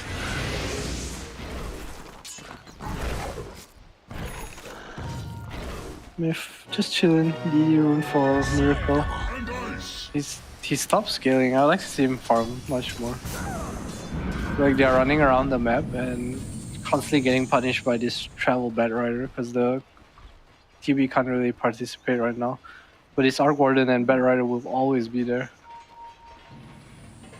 Horizon also doing a really good job of just not giving up these feeds. What do you think about the Arc Warden changes, where a clone will do something different to its ability? So, like how, I mean, if you hover over Flux and Magnetic Field, it just shows you like the differences is what happens if you use a normal Arc Warden to a clone Arc Warden. So like a normal Arc Warden would slow the target, but then the Tempest double would would disrupt the slow. Wait, movement speed slow is decreased, but damage is increased. So there's more damage. I think it's kind of cool. I like these complexities in Dota. Like Invoker, I love Invoker as a hero, you know? It just opens so much room Dire's for top tower is innovation. under attack. Or like cheesy stuff, you know? I think that's what Dota is on a competitive level. It's every patch, it's what you can abuse the most while it's still broken, you know? Yeah. And both teams there taking use of the Tormentor. At around, I wouldn't say it's like bang on 20 minutes, but pretty close. Both teams will get an Agnim Shard for either of their teammates. 1,400 gold Radiant's worth. bottom tower is under attack. Pipe done for WS. Another big timing for them. Negates one keeper of the Light Blast. One might be enough. Play hard, might be in some trouble here. He's been slowed down here by the Flux. The Brawling Boulder there. Where's the follow-up damage? It's not there. Will be actually healed up by the Illuminate. Nonetheless, Miracle on the back line's able to find Ponyo. His hook shot comes in play. Catches the Earth Spirit, but able to Rolling Boulder. Never mind. Will actually be taken out here. They lose 2 here on Horizon.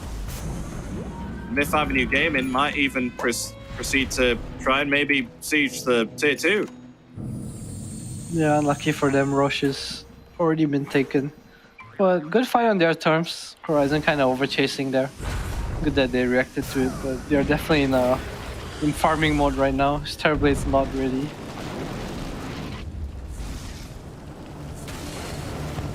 Will they be able to find it? Oh no. Tier 2 still stands at 48 HP. But they want to go for a potential fight here. Myth Avenue Gaming. They're hanging around top. Radiant's middle tower is under They just don't attack. have themselves a creep wave right now. Oh, Miracle has the upgraded diffusal queued up. Let's see. Are we gonna see it? I've not seen the item yet. Dispenser, I think it's called. It's called Disperser, alright. Radiant's Close. middle tower is under attack. So, So you can save your Wait. allies, it like surges them. yeah. You boots up bearing your allies, basically. That's kind Makes of them cool. unslowable for 4 seconds. Yeah, and they run So you can faster. use it on yourself as well. Yeah. Oh, wait. I just remembered something.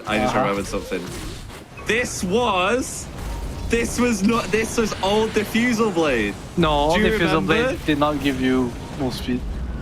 No. You could dispel yourself with Diffusal Blade. Yeah, you could. Do you remember, like the yeah, Rickies? eight charges. The Rickies, yeah. The Rickies would be using the charges to Dire's top dispel the tower is dust. under attack. Oh no. Well, I mean, dust isn't the same as it was before, but Yeah. no, it's an AOE. Play hard. Gets taken out there. Meanwhile, I mean, Arc Warden's still alive. They find more. NWP dead as well. They take out the supports again here on Horizon. TB once again, Split off the keeping. young but guard. not- Nice Manta usage. Very nice Manta usage. The The buyback BKB is there though, as yes, well. But the under- damage from Arc Warden is just way too much. But the Thunder comes out just in the nick of time. But still able to get themselves the lesser. Is young guard going to fall here? There's just a few more physical attacks needed. Yes, the force staff there from the Arc Warden will find the Xerx's in kill. trouble. Will come back alive. Exilent also in trouble as well. Will just be able to survive that onslaught there. Meanwhile, Miracle trying to lay in the damage. But the Arc Warden still surviving through it. They're not going to find the kill here onto WS. WS is going to survive the onslaught. They're able to find Miracle. Miracle taken out along with Play Hard as well. Killing spree for the Arc Warden. Too strong this Arc Warden is right now. Radiant's bottom tower is under attack. What can you do? What can you do? Wasn't too bad of a Radiant fight, but structures again, I are don't feel fortified. this impact of this Keeper of the Light. Highest never from his team. Radiant's bottom tower is under attack. I feel like I wanna see some Aghanims or some Hex or some Dagon E-Blade. Yes? Octarine Aetherlance. Yeah, I don't know.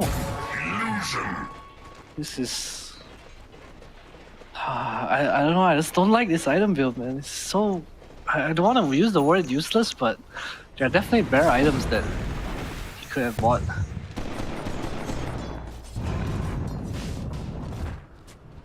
Yeah, it is a weird one, I won't lie. Radiant's bottom tower is under attack.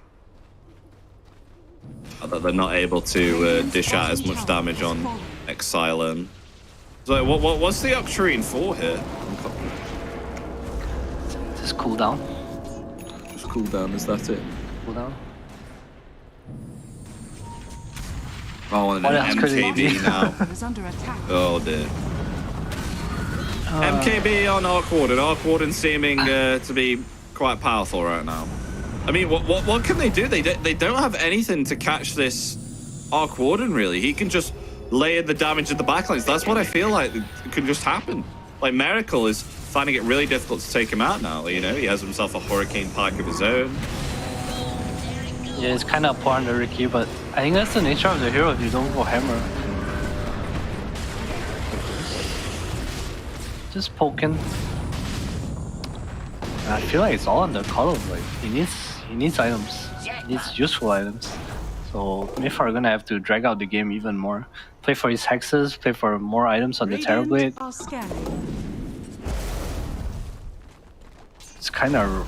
It's very hard to take a fight right now, especially with the MKB done on the Arc Warden, countering the smoke screen, and MKB as well as the DPS item against these high armor agility heroes, aka Terrorblade. It's so much damage. Radiant's middle tower is under attack. And Riki too. 30 armor. I mean, the physical damage alone in that previous team fight was just showing how Arc Warden is already pretty powerful right now.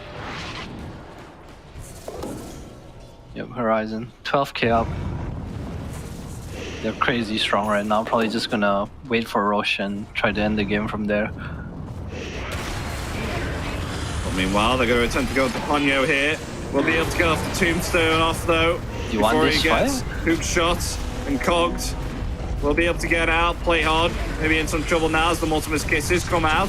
Is that going to be killing to the Jakiro? Yes, it is. As meanwhile, Mercy, however, will be found by Young God. It's meta. There'll be a 1-for-1. That is Metapult. Supplements. Oh my gosh, that Arc Warden clone actually tanks up that damage there from Young God. It is BKB soon too. He's so far ahead of the game. Almost 2 items ahead of the Terrorblade. Young got all these meta pops. It feels like they don't have lockdown for him to hit anything. Even the bubble on top of it, the magnetic field. It's so hard to play. He needs his team, man. He needs his team.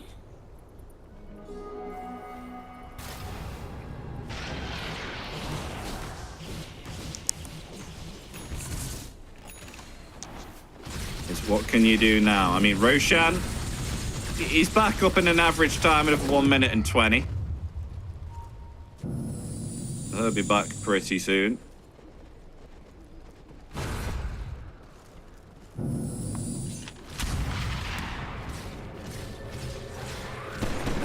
How is things looking for Exile and what's he got? He's got himself a Lotus Orb next now on the couple.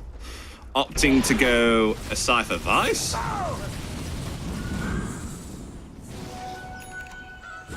Are you a fan of this item choice, Adam, or do you think he needs something like a Dagon or an E-Blade or something like that?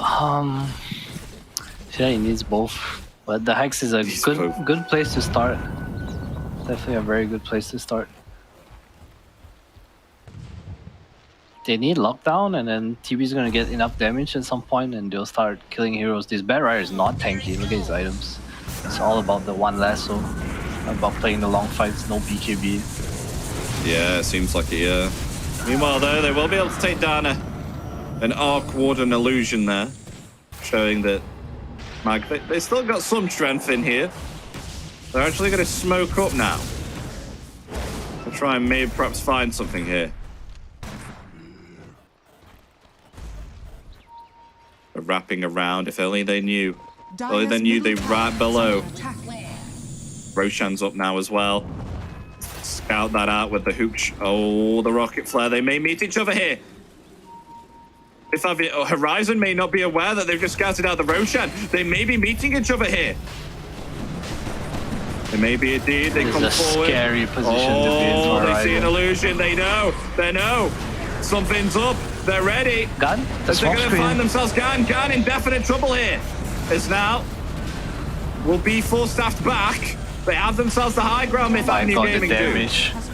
Horizon, what do they want to do here? They're going to smoke up themselves and retreat themselves back. They're going to be the ones to try and wrap around here. Tombstone's down though. This meta pumped again. Down.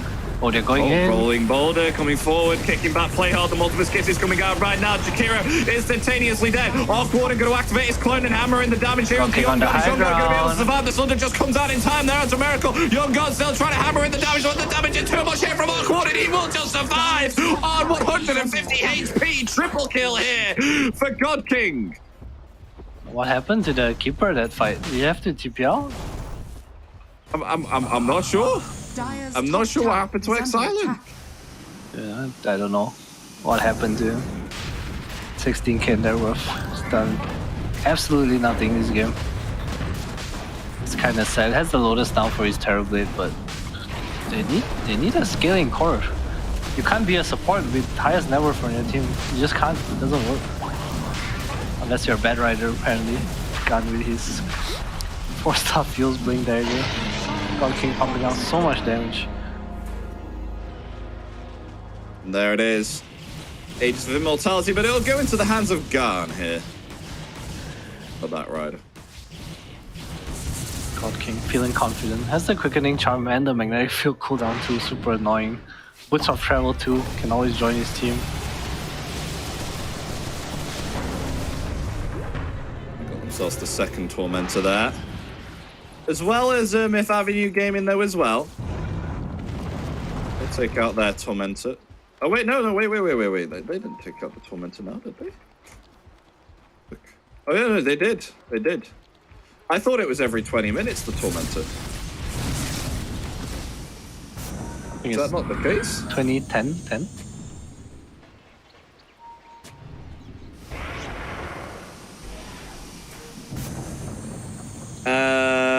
Tormentor... I'm unsure. They just not kill it earlier? Oh, okay. It's 10 minutes. It's 10 minutes, not 20. So it starts at 20 minutes, but then every 10 minutes. Right, that makes more sense. Okay. They have a Scaddy now on Young God as well here. Disperser on the Ricky now. Not sure how useful it is. Kind of feels like he's a support right now. Well, we'll see. Does it increase his agility by a lot? Or only like 20? It's a decent amount. The mana burn increase. You do 1% HP too. It's alright. It's an alright item. I'm sure it's better the earlier you get it. Like every other item. Radiant's top tower is under attack. Mercy? We'll see. Well, yeah, Mercy. Top tower has fallen. Gonna get force-staffed Hey, he got way force-staffed in beyond. smoke. Did he not? I think he force-staffed himself, which then led to everyone else being able to force-staff him. Because a force-staff of his own. That makes sense. You basically need your own force staff. Yeah. Well, they found that Observer Ward there, taking out Horizon's vision. Horizon want to do anything out of this now. They buy themselves off. Our Gordon has 7k gold. 7? 7. What the hell's he gonna buy? Is he gonna sell like a Midas? I don't know. He only has one No, slot you remaining. backpack your Midas. I mean, he wants the Scotty. I would... I was gonna say Staning's good, but I feel like he doesn't need it. Oh, clone forward, Miracle. Oh, he's caught with the lasso. Ricky down. Fine, Miracle. Mercury. NWP. No, Mercy. Radiant's middle tower is And under attack. NWP there as well. Play hard slowed down there. Rolling Boulder will connect. The Arc Warden TPing in. Play hard instantaneously gone. Triple kill here for God King. Is under attack. And Mercy, oh, will not get away with the Rolling Boulder there. We'll actually get that cancelled out. Never mind, we'll get it.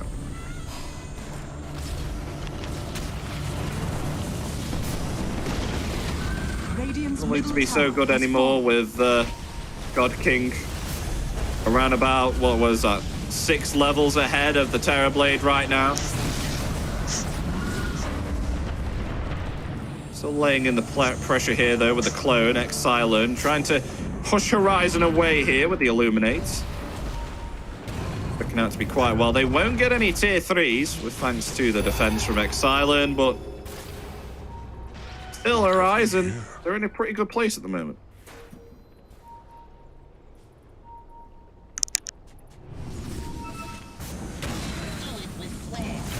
Yeah, getting very close. Oh, pulling Boulder forward. Mercy. Could be net now with a hook shot. The Arc Warden clone Battery is here assault now. though. Oh, yes, it is. The Oh clone. no, Young God. Hammering into the Terrorblade, the lasso there as well. Where's the follow-up damage onto Young God? Young God is still alive. Gets the Thunder thunder there off, onto but the bat. Can he fight here? They found themselves Mercy. Young God's actually going to back himself off and focus Ponyo instead.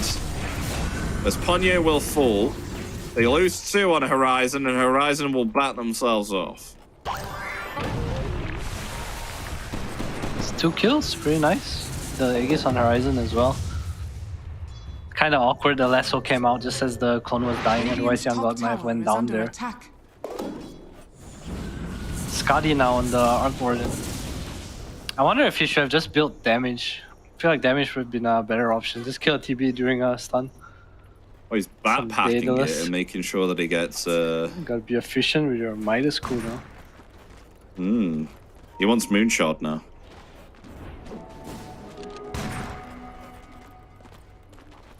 And 1,400 XP there for WS. Pretty good, pretty good.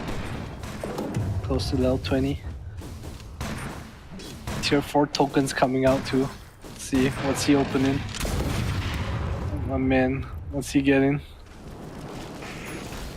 Come on, bro, eat it. He's saving it in his backpack. Nah, he sent one home, so I think he's taking it out. I don't know. It's figuring Oh, wait, it no, out. wait. Oh, no, that's the tier 3 one. Okay, never. There we go. Now he moves it in. Spell Prism. Very cool.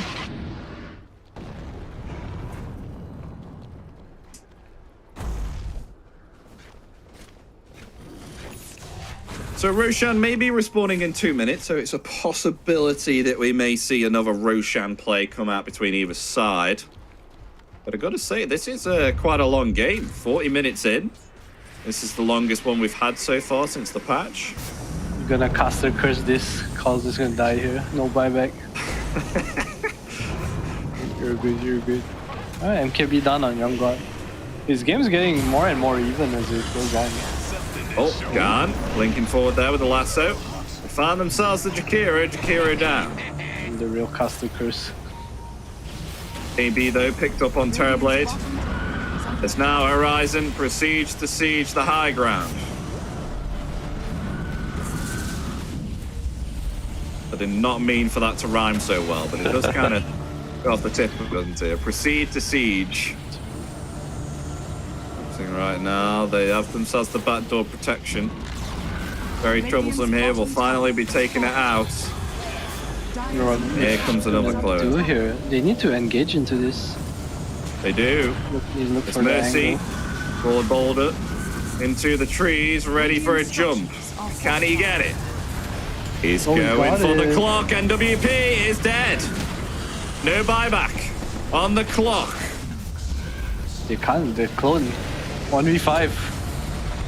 Oh, Young God committing meta. Meta too. With the BKB as well, but no one to jump on, and Horizon are just gonna.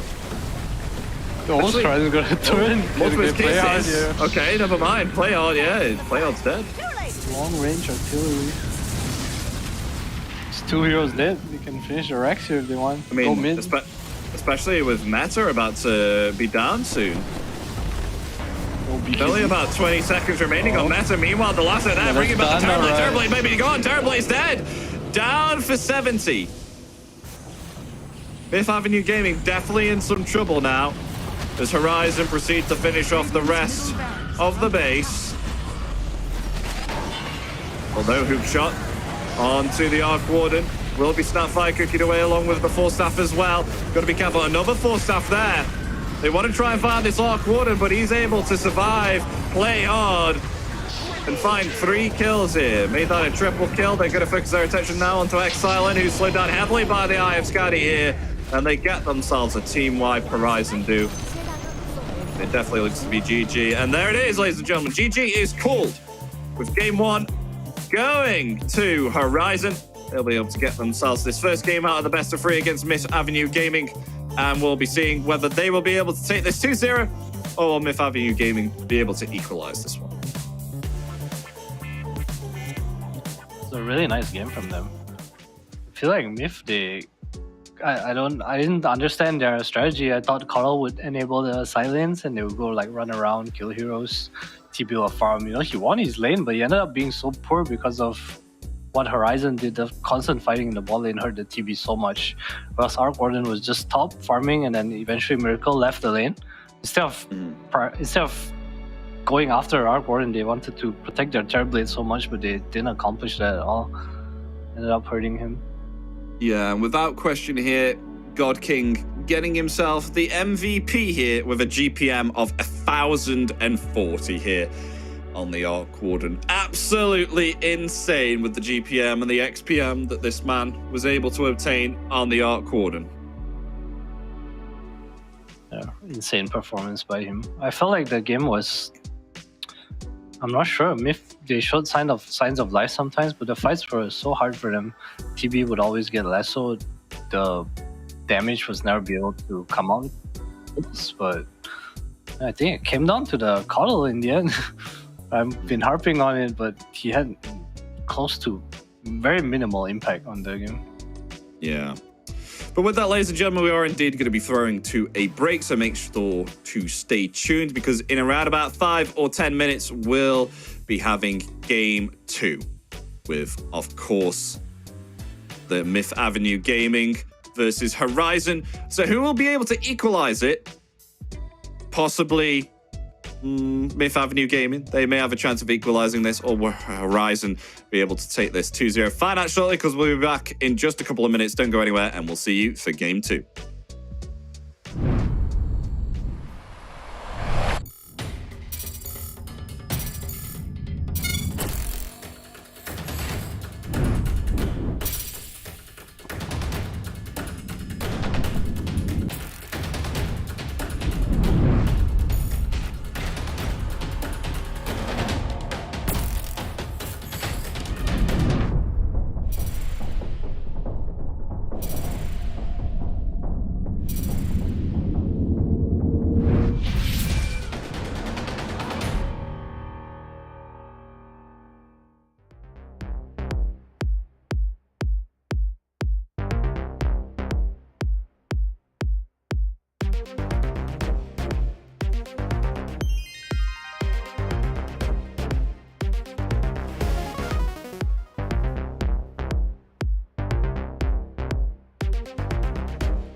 Hello, everybody. Welcome back to the CDPC. We just indeed did have ourselves Game 2 with, of course, Myth Avenue Gaming versus Horizon, where Horizon were able to take themselves Game 1 out of the best of 3. And it just turns out that King God's Arc Warden was too much for Myth Avenue Gaming to handle.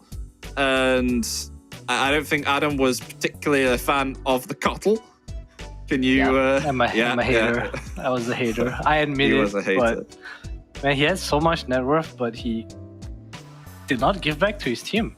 There are no like early rotations coming out. His top net worth. Bedrar is moving bottom at level 5. Where's the Cottle with travels?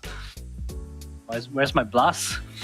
He farmed and then he bought 4 stuff. Still didn't fight. Had Octarine. Fought a bit, but that's a lot of support items, man. For the highest net worth hero of my team. Yeah, it was kind of weird, but nonetheless, we will be going into Game 2. You think maybe perhaps Myth Avenue Gamer will swap it up a little bit, maybe not hit the Cottle and try and go something else, which Xerxia is going to be a lot more active on, maybe perhaps something like an Ember Spirit? I hope so. I feel like the 2 games I've seen him play Cottle, I mean, one was against... Who did he play against? I don't know. The Ember solo killed him. I don't recall. But it didn't look too good. So I think it's best to maybe even avoid the hero for a while. I feel like he's such a good player, but just on this Cottle specifically, I'm not sure if it's a team thing or it's a personal thing, but he looks kind of lost on it right now. But hopefully we're going to be blessed with a draft very soon. As I've been told, it is now ready. So hopefully it's going to be within your screens. There it is. And first pick, Bounty Hunter from Horizon. In return, the Myth Avenue Gaming, they still pick up the Ricky, even against a Bounty Hunter here. Ricky Willow. Interesting. Willow. Do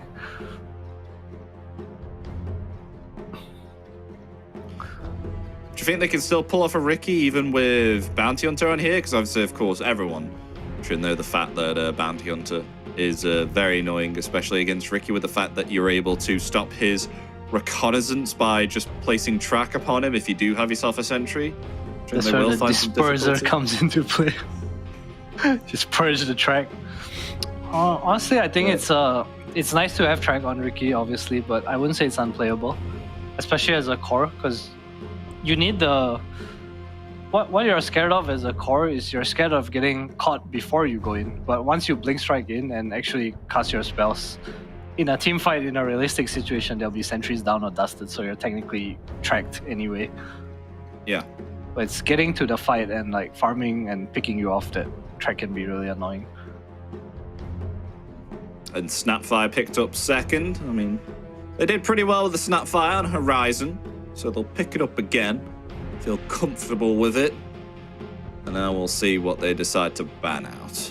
So already in the first ban phase, we did see Earth Spirit get banned out here on Myth Avenue Gaming. Felt that Mercy here on the Earth Spirit was a little bit too strong. So taking him out, not wanting to play against the Earth Spirit again, they ban out the Enchantress there. Also, Monkey King starting to get banned out along with Naga Siren, Terrorblade, and the Chen. So interestingly, they'll ban out the Terrorblade, not wanting to play against that again as Young God. It turned out to be a little bit of a problem, but it was just the fact that, obviously, of course, God King just had way too much farm on that Arc Ward and was able to actually take him out. Yeah, I would like to see Myth be more assertive at running at the carry. I mean, maybe not this game, the draft's not out yet, but I think in that game they needed to focus more on keeping down the Arc Warden, which is kind of hard with the map right now. Like, you don't really know where the carry is farming. Just new patch things, the map's so big, could be anywhere. Might not even be worth it to look for heroes. Maybe these hard carries are just kind of OP. I know our first series we had like very quick games, but it was all on the back of Karma being giga farmed. Even the EU games in Dream League yesterday, it felt like all the games went super long. Everyone just got farmed. PL also banned there from Horizon. That's what will come out now for Myth Avenue Gaming. A Timbersaw ban. This was the final one, Muerta. Banning that one out.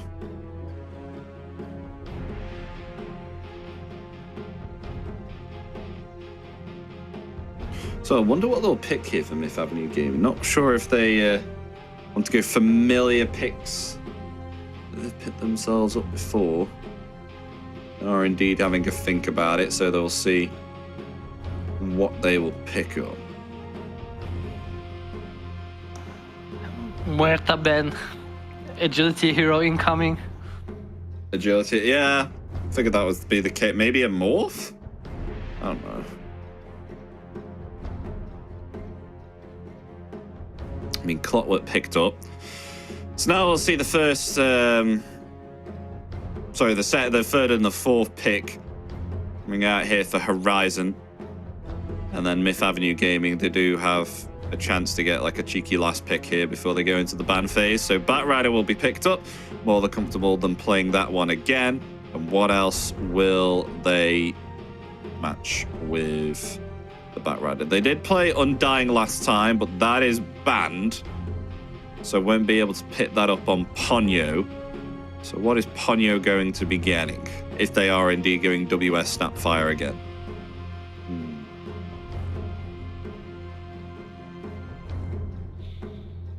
Something secure the lane against the Riki.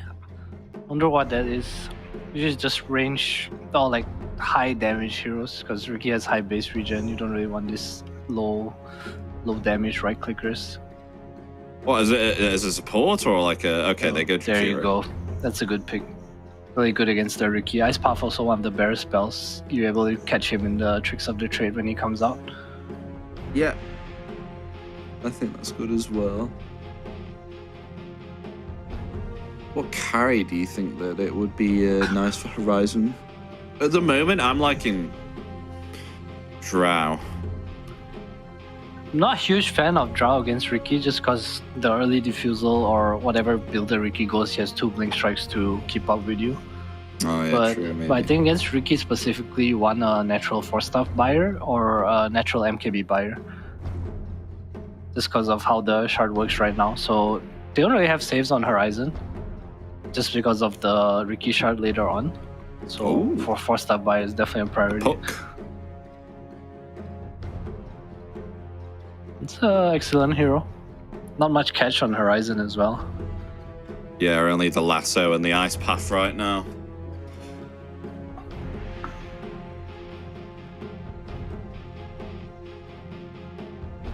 Slark and Morphling banned as well from Horizon. Myth Avenue Gaming, they ban out the Alchemist. See what they ban for the finale and see what the last picks come out as. That's going to be the most intriguing part here, because I don't think neither side has a carry right now, so we'll see what they'll be coming out with.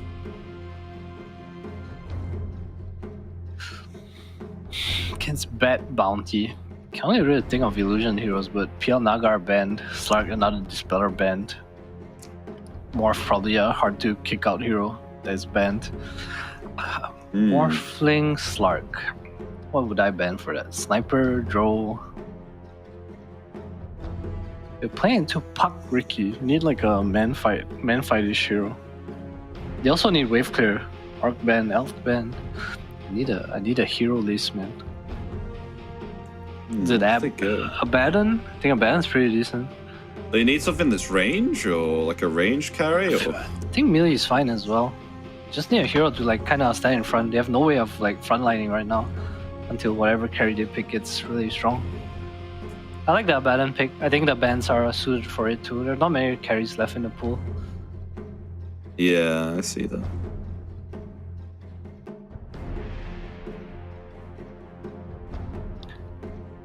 I mean, I don't know if they want to go Luna. But I don't like it into Clockwork so much, but yeah. I'm not really sure how strong the hero is now because of the aura change and the nighttime vision as well. Maybe this is where they unearth Lena. Okay, there goes Spectre. Lena's kind of been forgotten ever since a few months ago. Do you remember? Yeah, it died. The whole like Lena spam. Deserved to die. What's the Luna pick gets here? picked up for Myth. Luna. I was expecting a Lifestealer. It's because of the Bat and Spectre, but I can see a Luna too. It's really nice with their heroes.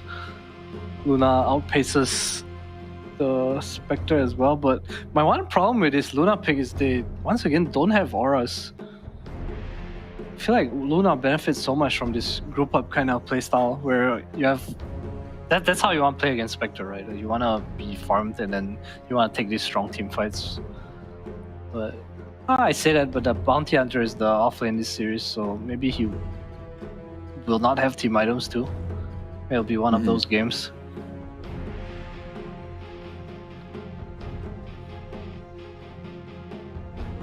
Bounty against Luna Clockwork. That sounds kind of hard. Just have the snap cookie to get out, but kind of curious to see how things go. It is one of those games where if the bounty gets pretty big with like Deso and stuff, you can definitely kill supports like easy.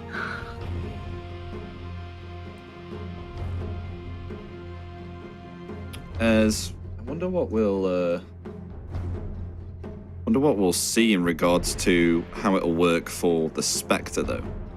Because obviously, of course, you did say that Young God here on the Luna will be able to outpace, which is, 100% accurate of what you've said there. I mean, I've never seen a Spectre like outpace a Luna ever in my life.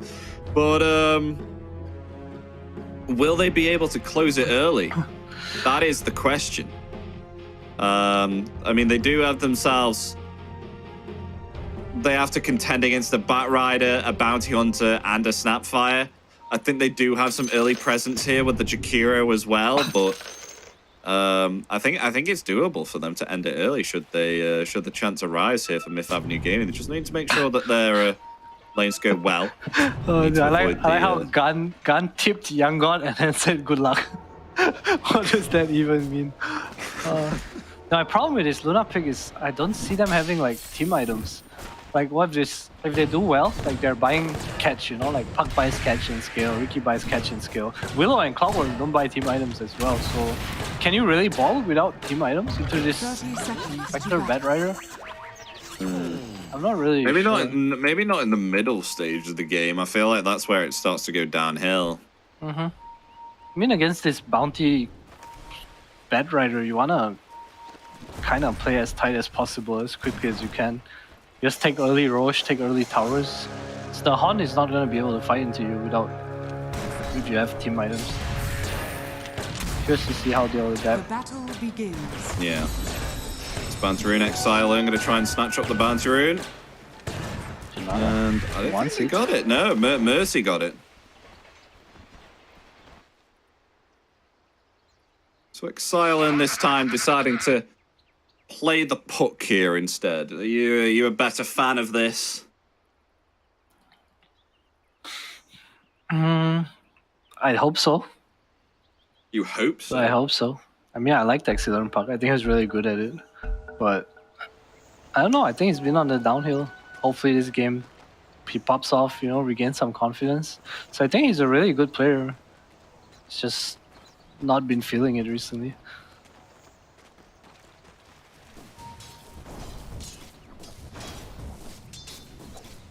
I think the lane is we better keep our eyes fixated upon.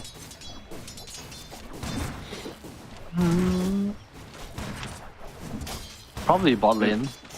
Top lane looks good. Yeah. I feel like Jakiro is just gonna bully both of them, but if he's out of position, he can kind of die.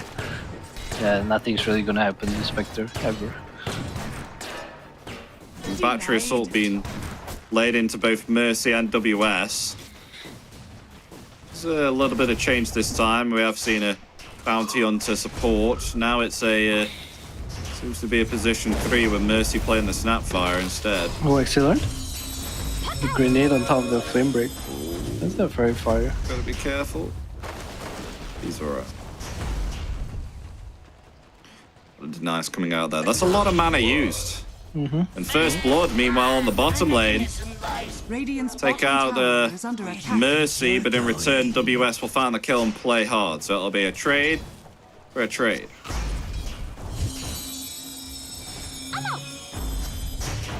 Dire's courier. This courier snipe top though. Free Reef Bang kill. Meanwhile, Spectre maybe in some trouble, trying to dodge the bramble mazes. They'll be able to there. What a stick. That's interesting. I think there's one of those lanes where you want either chainmail or regen real quick. Pretty sick blade mail game for Spectre too. Eclipse, Dark Willow out. Clockwork and Puck don't really wanna. Pretty low HP pool. Yeah. Silent getting really low here on the mid lane, having to take a tango there. Oh, Gan actually. At least we're not stuck in coy. Never mind. So meanwhile, NWP will be found here on the top lane. Uh-oh, Exile maybe dead mid. He has a bottle. Can he charge? Probably. You're trying to lose Riob away? Yeah, we'll be able to get away. This mid lane's hype. Much action, much wow. There will be a bottle refill though. We're actually coming in with a rotation of the Bramble Maze, but God needs a refill too. yeah. No mana. Being a bit too kill horny, I would say, with these flame breaks. It's gonna hurt him. That's a description to use, Adam. That's what we call it. That's what we call it. say? Is there a different term? What do you say, like trigger happy? I don't know. Oh That's wait, the coming in term for we another use. rotation. Able to avoid the Bramble Maze again. Gon is just able to avoid all of Send- these Send two on the mangoes. tip. The tip comes out. This is really bad for his rookie though. Miracle going for these Wraith Bands instead of the Ring of Health. It doesn't really favor this playstyle where the support leaves you. Damn, Oh my he's gosh. getting chonked. He is. He's having to use the tricks of the trade to try and dispel some of the damage here coming out from the dual breath.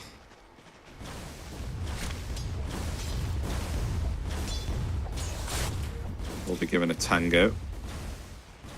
He has stick charges. He's alright. Mercy.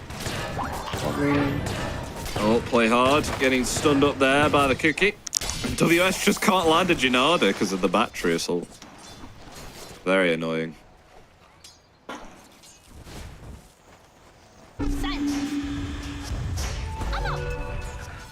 Denied. Excellent, doing pretty well here. Gan has 14 CS, but he also sent out like 2 or 3 mangoes, so Excellent probably pretty ahead in that level. Yamate with the refill too, coming in clutch. Just getting bullied. Yeah, and Exhale starting to lay in the pressure now onto Garn as well, so starting to switch out a little bit. Attempt there with the Tanking Ring tower. Rift. Oh, they won. They're going for a Willow. kill here. Yeah, Oh, they are. All the lands Bramble it. Maze connects. And they will find the kill. Even threw the fake grenade on Puck. Not sure if you wanted to use it like that. You know, bot lane Mercy. Oh, the gate. Yeah. Ponyo. Oh, young god. Oh. Will be taken out there. And crib equilibrium is so important right now. You see top lane, they push in, so they have access to the gate, and bot lane pushed out from Myth, so Ponyo was very, very free to do that. No pressure for God King whatsoever.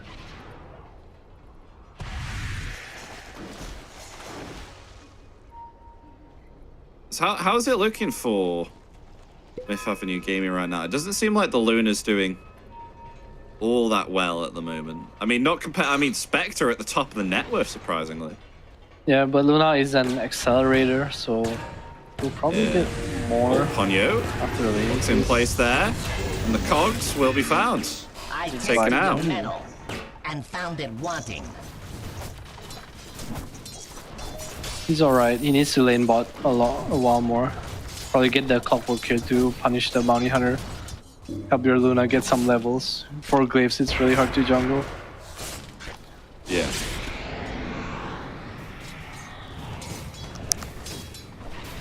Meanwhile, Wilbur. Oh, okay. We've got NWP rotating top from the twin gate. They're perhaps going to try and meet the Spectre with a Bramble Maze here, with Miracle blinking on top of the Spectre. They have Clockwork now as well. Going to be joining, and there it is. There's their initiation. Miracle going to be using the smoke screen. Is this enough to take down the Spectre? No, it is not. Snapfire Spectre taking able in. to survive all on through it. Get the cookie. Oh, Oh, no, yeah, she's Spectre coming back stunned. in. Play hard, though. Will be found and taken out. NWP now attempting to get out. Miracle also in a little bit of trouble. Can you get Ponyo? No, Ponyo got him. Oh, he got Ice Pass. But there is a rotation from Xilent. They'll find one. They'll find two. Maybe perhaps three as well with Illusory Orb coming off cooldown. Is this enough to take down Mercy? Yes, it is. Double kill for Xilent. They actually find three on the top lane. They return at what cost? Nicely done. But meanwhile, Young God getting bullied down here. Almost 1k net worth behind Shinorita.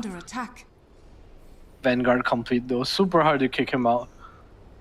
Yeah. It's really difficult to try and take down an off lane when he has himself a Vanguard this early on. Oh, there does some appearance. Cogs and the battery assault, they're still going to go for it. He may actually be able to find a kill here onto WS. He is going to use a one charge. Stunned up there by the Cursed Crown, but will still survive the onslaught. Man, no cares. Has the Echo Saber queued up after Phase Boots. Not sure if that's the build, but let's see how it works out. I wouldn't hate to see an Orchid on him this game, actually. I feel like it's so much value against the heroes on me. It's so fun forward too. Again. WS. Cursed Crown. Gonna be stunned up in place. Oh, he didn't use Cursed Crown. Oh, the Cogs as well. He's just able to get out. And Mercy is going to sacrifice himself in order for WS to get on out of there. Nicely done. How's Gan doing? Has not recovered. 1.4k net worth below Xilent. It's been really active this game. Xilent's back. Oh, Miracle's right behind as well. Close to the tree line at the tier 1. Under attack. Really wants to press his advantage here. Not sure if the sentry caught him. He was in range, but I don't think Bad Rider has vision. Bad Rider's night vision is pretty dumb.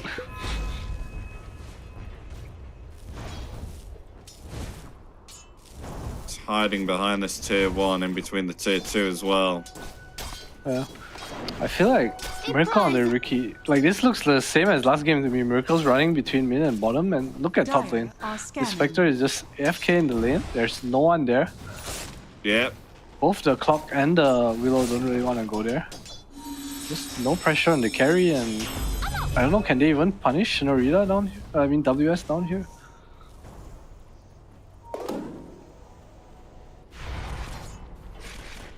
Seems to be difficult. At this stage, it's pretty passive. Can't you just lane top on Ricky? Can't you just buy hammer and stay in the lane? Like, what's this? It's so... I feel like you're making the game hard for yourself. You have this triple Rift ban, I feel like you need to move around the map, but you click on this bounty hunter, he has Vanguard. It's hard, it's hard. You stick on Mercy. Yeah, Mercy's dead there. Oh, no, Mercy's alive! One Oh, never mind. Rocket Okay, Flare. Rocket Flare. Has been killed. Radiant's bottom tower is under attack. Out there. Play hard ball Still lane. find a tier 1 there. You're gonna get bullied down here. Yeah, Play Hard must be dead here. He has to be dead by the Janardan. Go down. Yeah, WS. She's so Getting farmed. a kill there, getting killing spree. Turn Myth Avenue Gaming may find a middle tier 1 tower. They will do indeed. Tier 1 Radiant's bottom is tower going is to under fall. attack.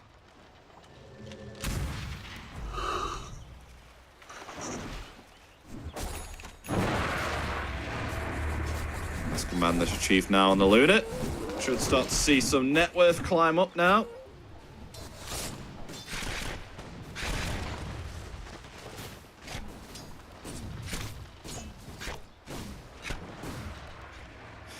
Just where they off. I mean, what do Horizon need to do here right now, Adam, in order to try and get the gain that they did last time? Are they waiting for something like a Blink Dagger on Garn, or he's got himself? Okay, he's got himself future travel. I think they should accept that this bounty hunter is too fat and run at the Spectre. Because Bounty doesn't farm really fast. He wants fights, and I think going to him when he's this far ahead is just giving him what he wants. Dire's top tower is under attack. heroes. You're gonna need a coil here. Yes. Myth are all going bottom. Oh, sorry. Ice Path connects onto Xilin, yeah. Players here. Jump back. Dire's top tower is under attack. Tracks on multiple heroes here as well. Do Horizon want to do something with this information? They don't have a track on Dire's Ricky. top tower is under attack. Reward out, and the rest of Myth Avenue Gaming actually gonna head on through Radiant's the courier has been killed. Twin Gate. And they're actually top now Radiant's bottom instead. tower is under attack. They're gonna let Horizon take this bottom tier 1 tower. Radiant's bottom tower has fallen. Oh, they're going to push at the top. Yep, Xilin. Doing actually pretty well in the net worth. About Dire's top tower has fallen. 1.5k ahead of the Batrider. Yeah, my problem is he's the only one kind of doing Radiant's well. bottom tower is under attack. There are ancient stacks for Young God. Can catch up, but God King has the same. Bounty has a pipe queued up actually. Okay, changing his item build. I wonder if this pipe's gonna actually secure fights for them. So I feel like Batrider still dies even with that pipe. There's so much magic damage on Myth. There's the core terrorize as well. You really need BKB this game. Yeah. Dire's top tower is under attack. There's going to be the Wisdom Rune spawning very soon. And Gan, on the other hand, getting himself a big stack here on the right side of the lane. Ooh, not giving it to God King. Gan's like, my farm. He'll get the Wisdom Rune here as well. Well, maybe not. I was Actually, gonna leaves say, it. Oh, wait. I was gonna say Okay, calculated.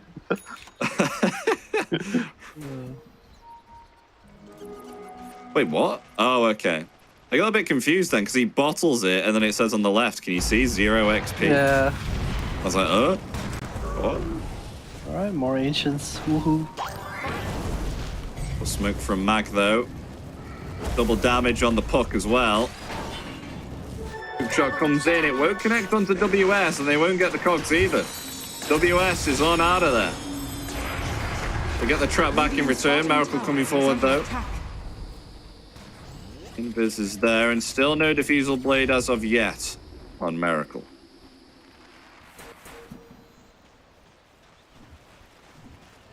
Oh, Ricky's falling off, man. I'm not sure if this diffusal is gonna be enough. Didn't really have think the he should impact have. wanted. I think he should have rushed it. Yeah, I think you either rush it or you go hammer. He wanted to play really aggressive with his triple Wraith Band, but into a Vanguard Bounty Hunter, I'm not sure. Radiant's middle tower is under attack. Young God is top of the net worth now, as well as excellent. So no fights happening, kind of favoring Myth. He is. He's got himself a faded brooch as well. Hog item.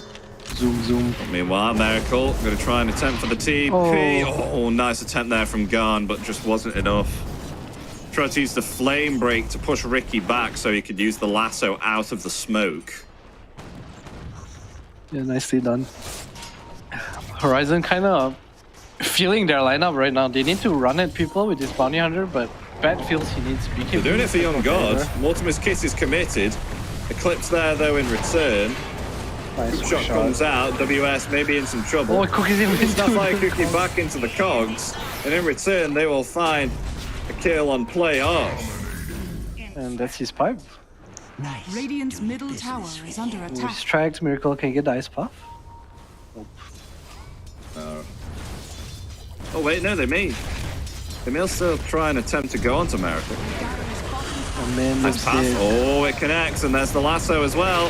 that was so greedy, Mr. Miracle. There we go. They find the kill, but in return, Xilin rotating in here with the Can they even green kill coil. But, Shinorita? oh my gosh, WS is just able to live through it all because of this pipe of insight. Oh my god. Oh my god, the magic resist and the physical resist from both the pipe and the Vanguard. Just too much. WS lives through it all. I mean, what do you even do in that scenario? Dude, that's so Radiant are dumb. scanning. Dude, it's kind of dumb, but he's kind of over-farmed. Dire's middle tower is under attack. Yep, 8.3k net worth, like similar to that of the Pork and the Luna. Yeah, a lot of damage, magic damage on Myth too. The Clockwork and Dark Willow. 100% magic damage, pretty much. Puck as well. Like to see a Glimmer come out for Ponyo too. I think it would help so much. We're going a Radiance here as well on God King. the Spectre, yeah. I like God it. King. I think this Radiance has extra value when your opponents cannot buy teamfight items. Like if you buy Radiance against Greaves Pipe, you're actually so useless, but if they don't have those items, damn bro, it hurts. It hurts. Macropyre on top too. I say that, but BKB on the bat as well. NWP has a mech queued up. Oh, Miracle. Oh, yeah, he's been tracked. He'll jump to the low ground there with Tricks of the Trade. Goal being yoinked here. He's tracking everyone right now. Yeah, I like to see Horizon continue to stack. I feel like this Better Eye Blink's gonna change the game for them. The Radiance Blink timing is super crazy strong. They'll go to attempt to push the middle. Well, they're just letting both carries farm up. Is this going to be kind of a little bit like a farm fest? Rita? Ultimate's kisses. Ice Puff coming out too. Oh, they'll take down the Dark Willow. Bounty Hunter's in trouble. WS. Dream Coil connected. They'll finally take down the Bounty Hunter. So they press on for more. They'll find Mercy too on the Snapfire. And maybe perhaps even Ponyo. Yes, they will. Silence still laying in the damage. Double kill for him. Radiant's It's a big bottom fight tower for them. is under attack. It's kind of a watched fight. The Kiro tried to go on the puck alone with the Haunt. Meanwhile, Bounty Hunter was hitting the Dark Willow. They need to play to their spells. They don't have that much lockdown. One Lasso, one Ice Puff, one Cookie. One kill, kite the fight. 2 kills, kite the fight. Yeah. Is Miracle scouted out? Oh, he has! With the dust. Has the track on Miracle now as well. Locked in place with the Ice Path. An easy peasy kill there onto the Ricky. They're gonna go for a smoke and maybe perhaps find more. Dire's middle tower is under attack. I wonder if Myth will read this. The Illusion saw nothing and there's no hero in top lane. I'd be very surprised if Myth died to this. I mean, they have Radiance online now as well. Oh my gosh, God King just moves out as Myth Avenue Gaming tried to scout him out. Yeah, nice read. Radiance online. Has the Haunt ready. He's waiting for his team. Perhaps they're going to commit it. Are they going to? Oh, the Roshan! Knocks NWP onto the ground. There's 5 heroes here. There is 5 heroes here. Big team Big fight team fight. coming in WS, soon. oh my gosh, he's scouted out 4. The Haunt's ready. As they go on to NWP straight Yeah, away. Young God, Mercy's though. going to fall. Ponyo as well. They kill Young God before they here on clips. Myth Avenue Gaming, but in return, the Dark Willow is gone. The BKB gone is really trying to attempt to take down Young God right now. In comes the Spectre with that so Radiance. close. Young God They just get the able to get dagger. away with thanks to the slow of the Diffusal Blade. They find themselves free now. So now it's just Spectre and this Bounty Hunter remaining. They will find the clock. The Blade Mail's there. Maybe perhaps Xylem will fall here. Just able to pounce away. Miracle. It's WS hot on the trail of Miracle, yeah. Hitting the high 5. It's taunting a little bit. NWP's here. Oh no, WS. Yeah, the Curse Crown as well. There we go, WS falls. Oh man, the fight was so awkward for Horizon. They were chasing the Luna to Lasso, and then once Lasso was up, Young God was in BKB, and your Spectre right now, he's not a right clicker. He's a Bernie boy on fire with his Radiance. Kill the supports. Just prioritize the supports. Young God doesn't really do too much in the fights anyway. Very awkward and they fight. found the kill onto the Snapfire there once again. And with that in Diffusal trouble. Blade, as now they attempt to go onto the Spectre. Blade Mail's ready. Blade Mail going to be committed there, and They're tipping here. They can turn it Miracle. around. Miracle's Oh, getting very Miracle. low. Goodbye, Miracle. Oh, he's been caught by an ice path.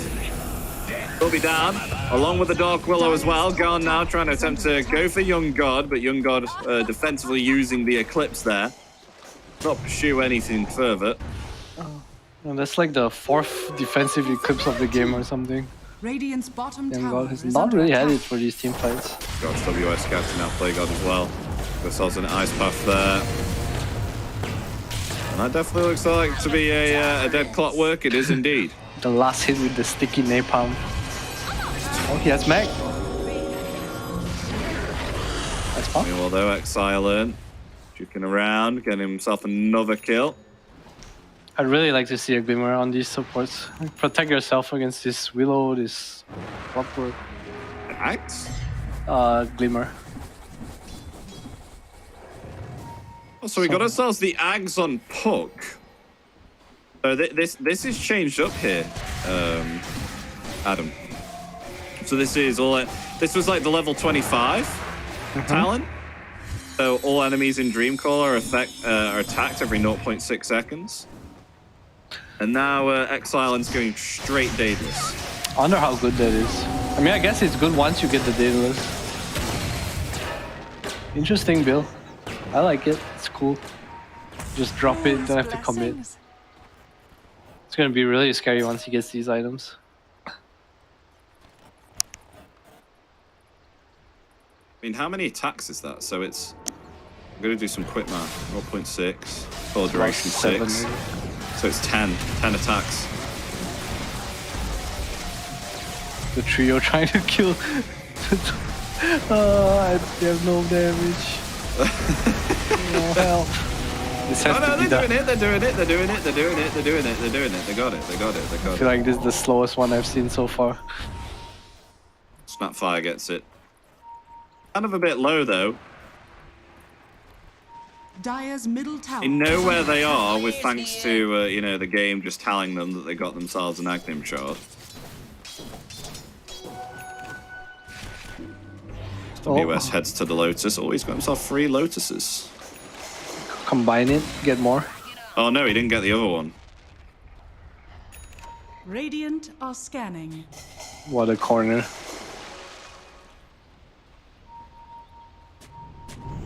Alright, looks like they want to take this fight, Horizon. Yeah, they do. They're smoked up. They wanted me to fight here. Lasso ready with the blink. They blink forward, trying to find something. They find themselves the clock. I don't know if that's the right target, but nonetheless, they'll be able to take down Play Hard. Nonetheless, but in return, Gan will fall, along with the Snapfire as well. Myth Avenue Gaming, they're turning it around. Oh my gosh! Shakiro's gone, along with the Spectre. There's only WS remaining, who's trying to take down Young God, but is able to survive. Oh no, the Tinada! The Tinada finds the kill, but nonetheless, it's a 3 for 5. It's only Ricky and Puck that come out on top of that one. Yeah, kind of unfortunate that Luna dies there. Didn't really need to, but this Arcane Rune Puck. Also, the last one, the cover was so awkward. I feel like they need to get Excellent. There's no save for the lasso. It has to be the Puck or the Luna or the Ricky even. Excellent did so much that fight. So much closer to his Daedalus now too. It looks really scary for Horizon. It is. I'm kind of excited to see how this one will turn out. Death's bounty. Just got to make sure that no one has like BKB though and breaks the coil. Or else that'll kind of suck. It would. Although, there's 3 right now. They may have found the Ricky. They found the Ricky farming. Coming forward there. With the Shadow Step. That may be a definite kill onto Miracle. It is indeed. They will find Miracle. More here. Maybe perhaps they'll go for more. NWP being burnt slowly here by this Radiance. From God King, however, God King being stunned up there. Maybe perhaps they'll try and turn around. Yes, they will. The Dream Call's there, but it'll be broken by a Snapfire Cookie. The Blade Mail will come out in response. Play Hard getting damaged quite a lot here by the Mortimer's Kisses. Will actually fall, but they've caught themselves 2 within the Bramble Maze. Maybe perhaps they still want to go for more. Xerxia popping forward the Illusory. Oh, this is deep, Xerxia. But a lasso and turning it around. Double kill there for God King. What and a are you lovely doing? turnaround and a bait from Horizon, which is snatches up Xerxia in there with the lasso. And he felt way too strong there. His Luna already ran back to the triangle. It was just him and the Dark Willow. Trying to limit test a bit too much there. Gets punished. And wow, they're gonna get rushed for this too. This hurts me so much. Does with Horizon now.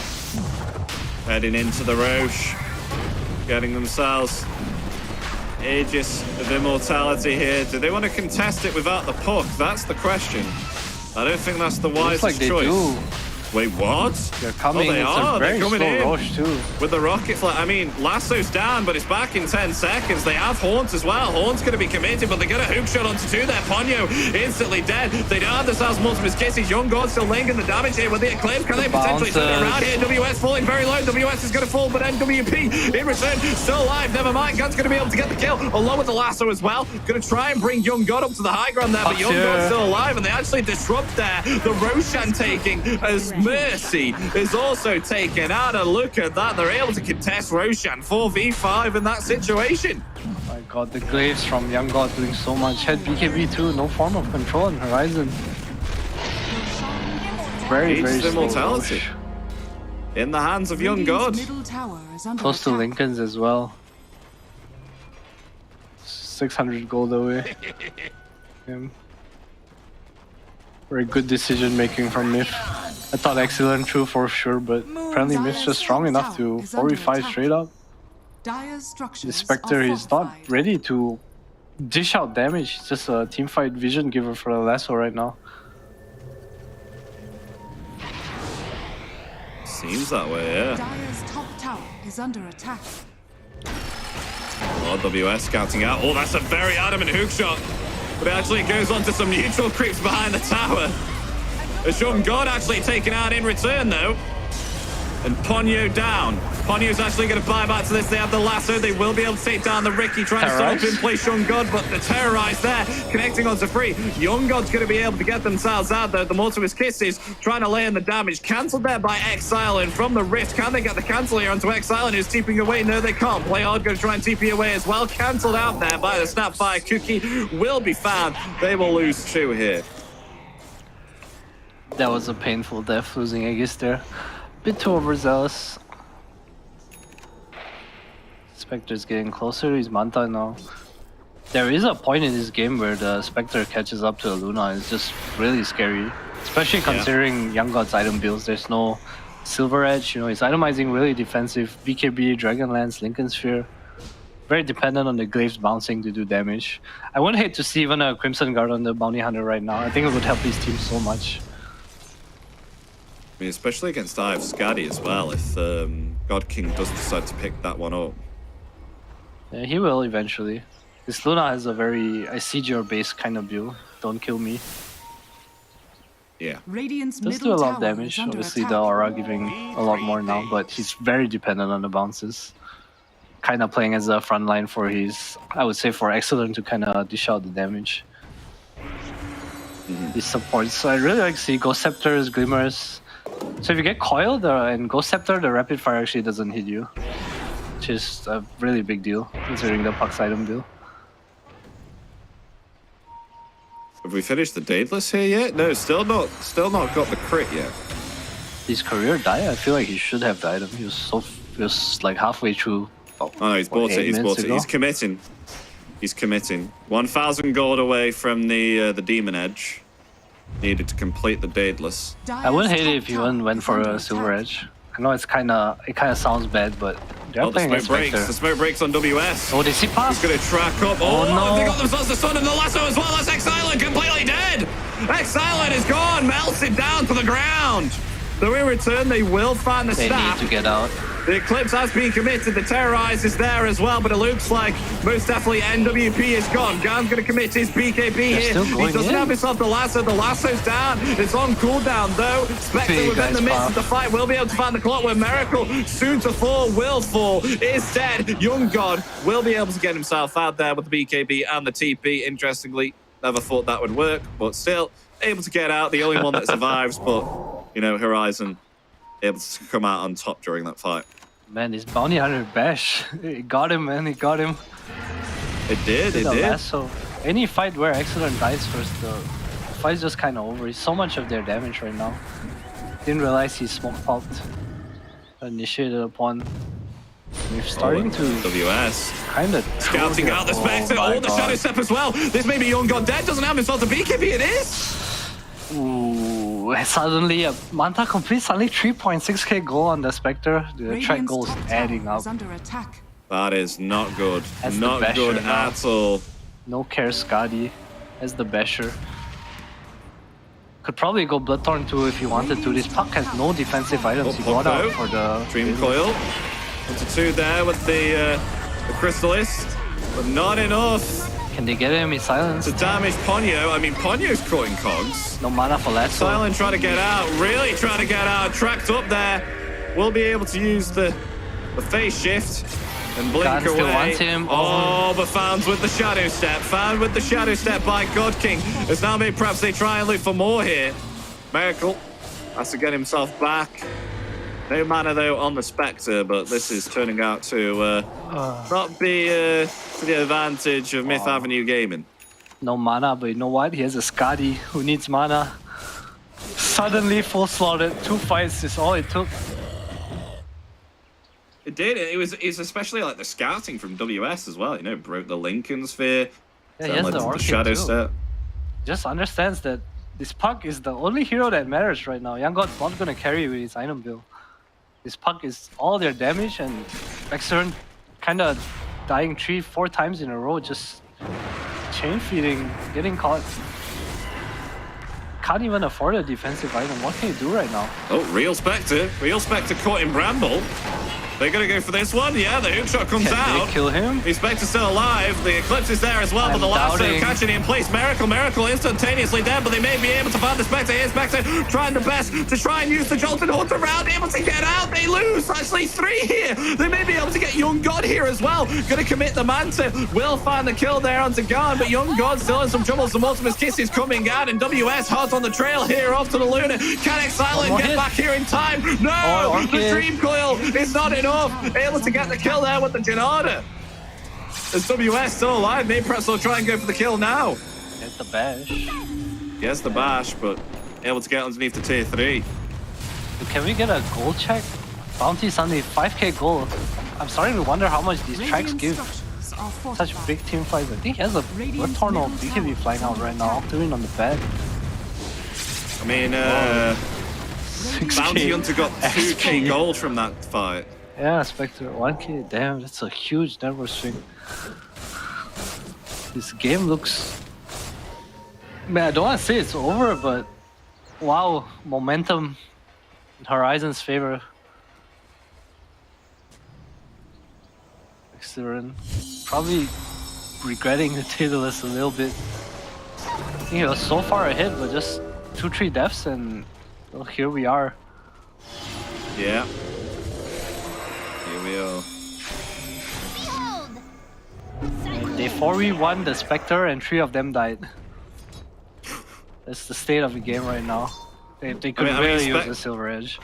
Spectre's in a strong position right now. He is. God King on top. What can you do? Take the Tormentor out again, which maybe perhaps they're planning to do. Is this what it feels like to be a god? Just play carry. Possibly. Your team's like, get the Tormentor, you're like, go my slaves. I farm. Where is it going to go to Spectre? Oh, it's going to go to Bounty. Bounty? Oh, is this the team invis?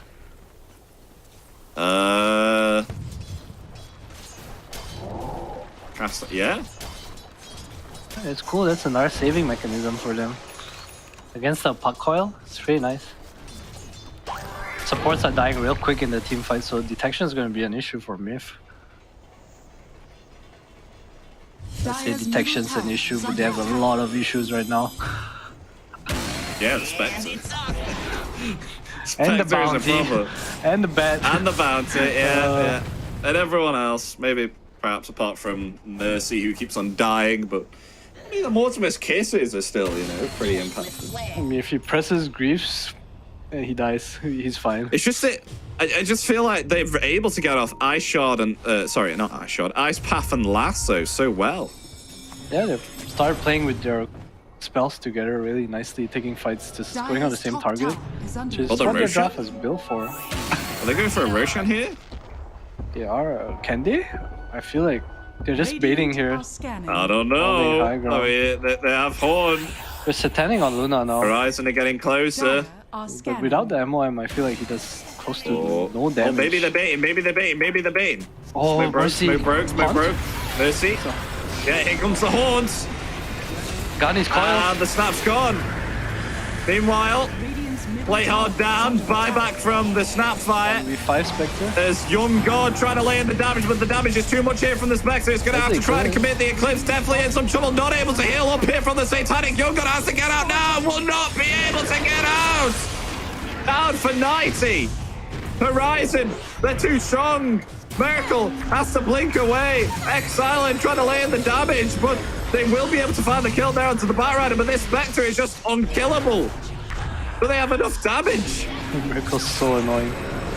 Oh, he cancelled his TP. X-Silent. Miracle. Oh. Miracle. He's out. Bounty He's out, hunter. man. He's Oh, gonna he's going to do go it. for Ponyo. Got him. Still no Roshan though.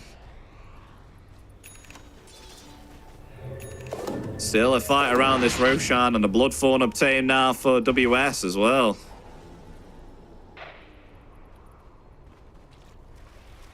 Tier 4 tokens now been obtained. And oh, have you seen the item that God King has? He's gone for the Martyr's Plate.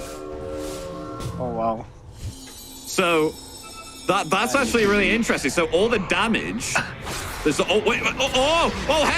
Hex! It cancelled the TP! It cancelled the TP! The silence there as well! X-Silence dead! Excellent. He ain't learning.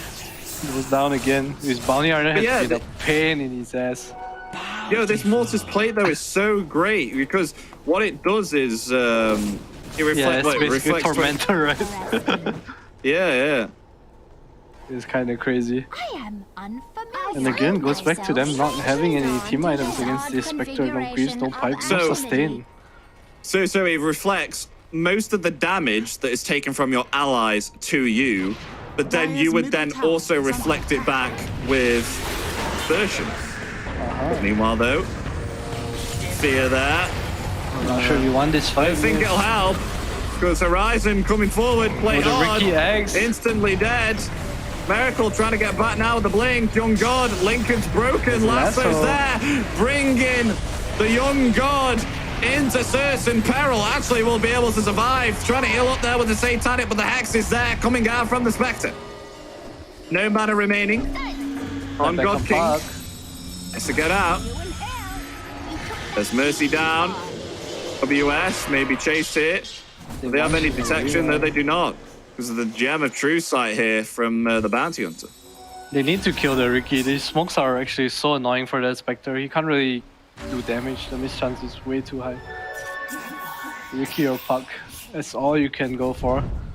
Young God has to be careful. Really they're pinging him. They're pinging him. They have vision of him. Gan coming forward there with the lasso, able to catch the Luna. This is a disaster for the Young God, who's just going to be decimated by the hands of Horizon. This is definitely now potential opening for them as Roshan is up with an Aegis and a cheese.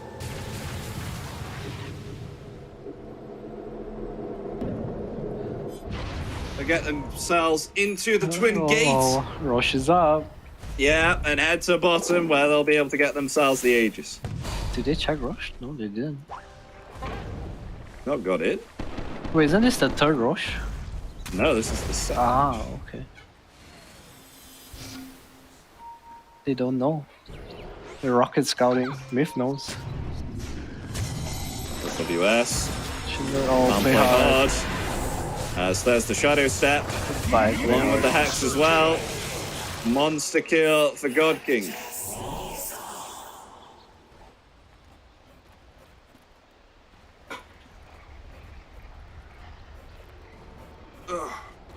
Radiant's bottom tower is under attack. I think they definitely had Roshan now. They know, Surely? surely. Yeah. Is this where God King says, "Go Roshan, my slaves," and goes far? No peace here. Dire's middle tower is under attack. Now we're getting a refresher next now on the Spectre. Double Hex, double Haunt. Radiant's bottom tower. It's very nice for him. Double Mark. Oh, meanwhile though, Play. top, they had a lasso on Puck. Xsilent's dead. I do not know how the hell they gained that vision there. It must have been It was just trying to WS farm, scouting. and then WS found out. Yeah, the gates. The patch is working. No split pushing for you. And for 120. Yeah, this itemization on the bed's so nice too. These boots of travel too. He just flies onto WS all the time. There's a Hon coming in. It's basically a five-man. What's the word? Airdrop.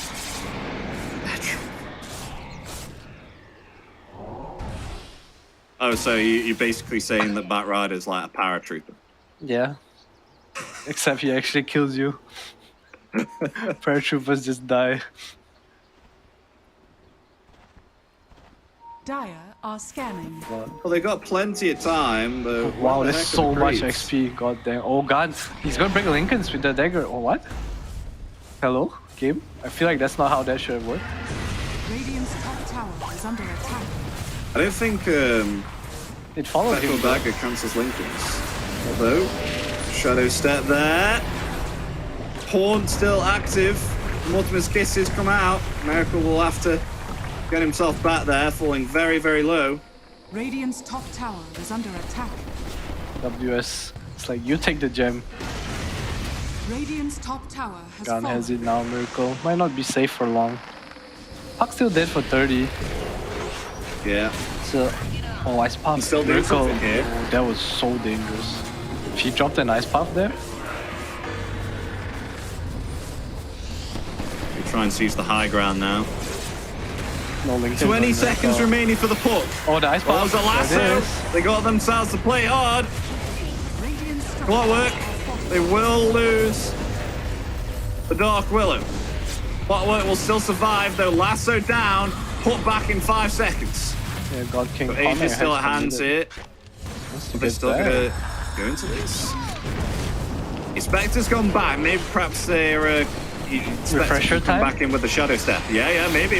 Oh, the Ice As they Puff, got themselves Miracle. It's the Shadow Step back in. God Buy King back is those. back in play. They find themselves Miracle. Miracle down for 100. He's going to buy back and try and come back to the fight. There's Xsilent. Illusory orbing forward. Can they find the kill onto Mercy? Mercy's going to be able to survive. WS? As maybe perhaps they'll turn it around here. Spectre still with the Aegis at hand.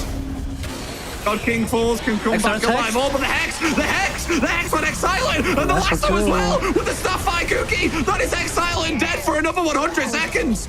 Clockwork down as well, down for 70. Young God is all that remains for this defense. Has to get himself back. He's actually going to try and use the Satanic, but he's actually being silenced up here. There's no damage coming out, however. Miracle still alive. Young God has to try and get himself back, but the Hex coming out once again. The damage from WS isn't going to be enough to take down the Luna. Yes, it is. Luna down for 100 with no buyback. Miracle in trouble as well with God King hot on Ricky's trails. It's a team wipe. And Horizon, Radiant's top they'd tower say is Cal, Myth Avenue Gaming. They're not going to call GG just yet, though. Radiant's top barracks are They've got a under Rax to take down. Are they going to go for the end? They might not Yes, call it. they are. Myth Avenue Gaming. They're going to go over. GG. And game 2 is going to be going to Horizon. Taking this a 2-0. And it'll be a victory for them. And if anything, a great victory, which makes them actually somewhat even in the standings right now with none other than Myth Avenue Gaming. Damn, 2-0. God King new patch. No, honestly, I felt like both games were an outdraft in a way, like macro-wise. Yeah. I feel like this game they had no real team fight or answers for Spectre. I think Xilent, when he started queuing up the Daedalus, he was in a really good spot, and then they did a really good job of punishing his item choices. No Lincolns against the Bad Rider. The Bounty caught him off guard. The Ice Puff caught him off guard. It was just really well played from Horizon. an MVP. I think that's pretty well deserved from WS there. The amount of scouts and starts the fight that he committed there was really, really impressive. I don't remember the last time I saw an offlane bounty hunter actually do so much work. I know. I always feel they buy Vanguard, they win their lane, and then they buy eggs and be useless. Yeah, that's usually the case. Not WS. He proved to be actually so impactful as bounty hunter. Like I thought this was going to die down. I thought this hero was like, oh, you know what? He'll have a really good time early game, and then when it's like middle or late, he'll have no impact whatsoever. Boy, was I wrong. WS absolutely pulling it out for the guys and getting themselves a 2-0 in the best of 3. What do you know, Adam? The track goal from the team fights fed him so much goal, and honestly, he could bully supports. He had BKB at Orchid at some point. The Dark Willow is so scared of him. The Clockwork's scared of him. The Puck is scared of him. And I think the Shadow Step from God King enabled him a lot too. So it just came together very nicely, the draft. Yeah, his reconnaissance was like so great. Huge map, hard to sentry. Once they lost the gem, that one fight, it was just a free reign. Boots of Travels too on the Bad Rider too. So far ahead. This was a first pick bounty hunter as well. I gotta hand it to them, like. Yeah, but it's kind of a flex pick, right? Quote unquote. Like no one really knew it was offlane. I think they probably picked the Luna knowing that it could have been offlane. They did okay in the lane, but again, I don't know. I feel like this game Excellent popped off, but Miracle, he couldn't have the impact he wanted. He talked about the triple Wraith Band boost he was walking around, but couldn't really find anything. WS with the really early Vanguard was just too hard to rotate into, and it ended up giving God King a free lane at top as well to accelerate his farm. Is there anything you think differently that Myth Avenue Gaming could have done to maybe perhaps get themselves up a victory here? I feel like they needed to run at the Spectre a lot more, and Luna just had to fall to the jungle. I think it was too much commitment to try to kill a bounty hunter. Either that or they needed to execute better when killing the bounty hunter. Maybe drop a coil, battery assault, bring more numbers. Like if you move there, he needs to die. If you move there and he doesn't die, it feels really, really awful for you on the map. You lose out so much net worth. How have you felt though? I mean, that's like 2 best of 3s for us done. How are you feeling so far about the patch? Because I think you already said that you're loving it. Are you loving it even more now? Or yeah, I like that. There's this. I think there's a lot of objectives to play for, like in the mid-late game. Like map control actually gives you a lot more because of the Wisdom Rune and Tormentor, but I think in the early mid-game it doesn't really come into play, right? Because there's one on each side. It's kind of hard to steal. At least so far we haven't seen too many plays to steal runes, and it's not that easy in the early game. So I think it feels very balanced, because you can't like do too much things to skew the early game, but mid-late game when you're winning, you're in a better position to win even more. Yeah, I totally see what you mean there.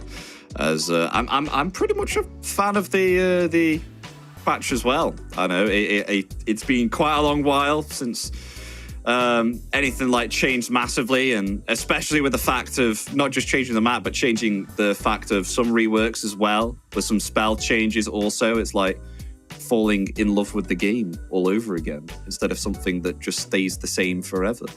Yeah, I mean, I really respect that Dota is such a complex game.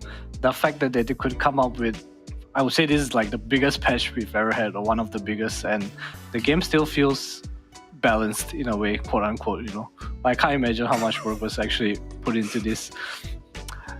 This is where something really broke comes up now. That's true. I mean, if everything's broken, it's still fair.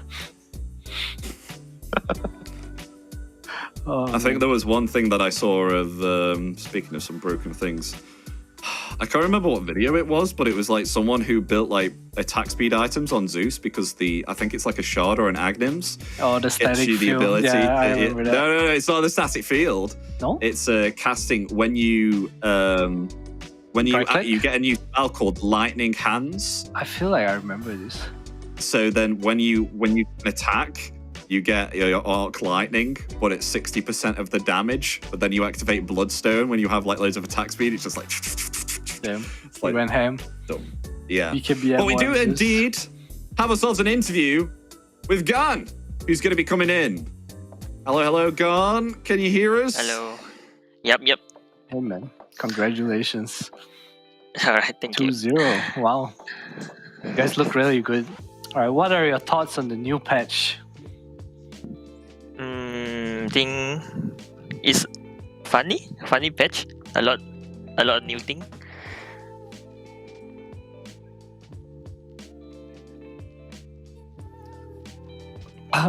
Sorry, what about the... How do you guys approach today's series? You know, like yesterday, I'll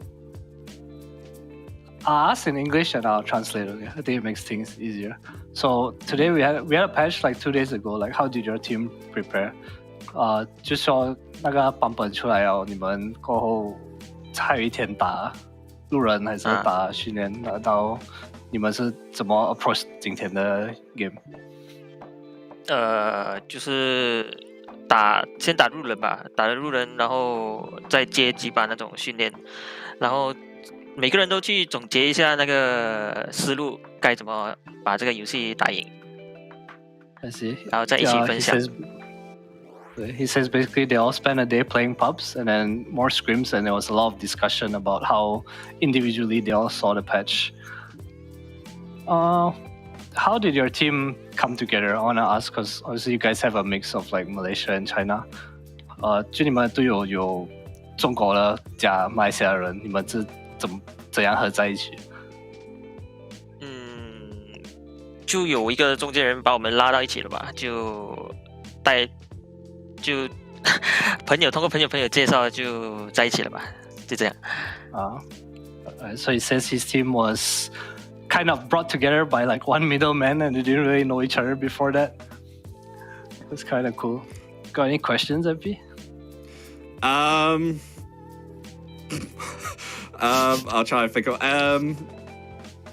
I guess, yeah. So, Myth, how are you feeling against? I presume you're obviously going to translate this for me. How are you feeling against Myth Avenue Gaming? Because of course they were one above you, but we felt like you were pretty even. How were your thoughts going against them at the start? 就你们排在他们的下面，然后可能他们是比较有优势来打这个今天的 game。所以你们有什么想法吗？对他们？主要这个我们这局是新版本，然后新版本感觉不关系到这个排名吧，就是全部都是新的东西，都是要重新学的。He says basically it's a new patch. The rankings don't matter. Everyone needs to learn again. So starting from zero. I do have another question as well, Adam, if you can relate. So this patch that we all know now is down to getting kills quite early on. And we've seen God King like pick up both Spectre and Arc Warden, which are seen to be more kind of late game carries. Is there any significance to that? 就感觉这个版本可能早期杀人是比较多，还是你们选的盒是比较后期的大盒？就是你们是不是 God King 有影响，还是你们觉得这个版本是4保1的版本？这个版本说起来就是 God King 他觉得是4保1吧，所以他给自己选了一个大盒，然后叫我们4个人一直抱在一起打团。他刚刚在打架的时候就一直叫我们4个人在一起，你们去打。Okay. 然后他就 He 刷 says 钱。basically God King says this is a hard carry patch, and he just wants to pick himself hard carry, and he says 4 of you stick together, go fight. Just go fight. I will fight. Oh, okay. So I see that's why he picks up, Arc Warden and Spectre then, so he can just like TP when a fight begins. Yeah. That's great. But that was it from the interview. So thank you ever so much, Garn, for hopping in, and congratulations on your 2-0 victory, being able to defeat Myth Avenue Gaming there. Thank you. Bye. Thank you. Bye. My God, Adam, actual big brain. Actual big brain. With the lingo coming in with the translations. Interviews got better. But yes, ladies and gentlemen, that is it from myself, Epdanlos, and joining me was 343 Dota. We do have one more best of 3 to go for. which is indeed, if I remember correctly, Tough versus Spawn Team, which is going to be casted by DK Truman and Astini. So that's it from both of us today, but you do indeed have one more best of 3, which should be starting in, I'd say, around about 50 minutes, 40, 50, somewhere around there. Obviously, because with Horizon winning a 2-0 versus Myth Avenue Gaming, but it's been great so far from the both of us. With this being the last day of week 3, we are pretty much wrapping up the CDPC. Adam, is there anything you want to say before we pop it off and say our goodbyes? 再见. Goodbye. Oh, goodbye. I was like, all right. Goodbye. Great stuff. All right, take care, guys. Hopefully you'll stick around for the final best of 3 with Team Tough versus Spawn Team. But from myself and Adam, it's goodbye. So thank you ever so much for watching our casts, and stick around for the final game, best of 3 of the week 3. Take care, guys. Bye-bye.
Welcome, ladies and gentlemen, to what is essentially, well, almost the last match of the DPC. We have ourselves me on the microphone, DK Truman, joined by Astini for his first match in the Southeast Asian DPC Division 2. Thank you very much for joining me today, Astini. Ready for some new patch coverage?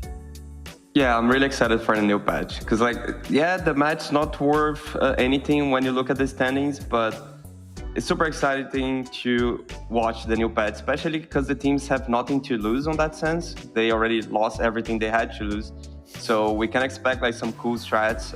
I want to see some new approaches in this patch, maybe you can go full lane phase, or you can not really care about lane phase and go a lineup that can do the Tormentor, can do early Roche.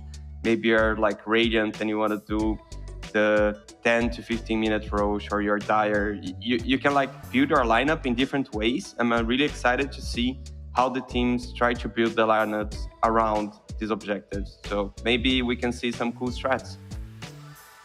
Yeah, definitely curious to see what they will bring. I myself have gone through the entire patch notes. Unfortunately, I did not have the time to play or watch any of the games. So, you read through the entire patch and you're like, okay, I understand the premise of everything. And then you see the map and, oh no, I have no idea what the hell's going on anymore. That's me at this point. So I'm definitely going to have a lot of curious questions. Hopefully, of course, as a coach, you have read everything, understood everything, have 15 strats already written down. So you're going to have to guide me all the way through this matchup because, it's going to be hopefully a lot of fun. I'm still waiting. Eventually, we will get to see our obviously amazing Mega Meepo, but I don't think it's going to be this series just yet.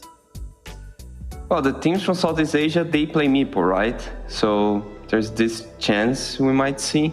I haven't seen these both teams either playing Meepo so far, but usually the players from Southeast Asia, they can, right?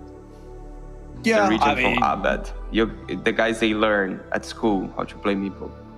Yeah, same with Jabs back in the day. Was a god at the Meepo hero. But Spawn versus Team Tough. Both these teams kind of playing for nothing, as you mentioned previously.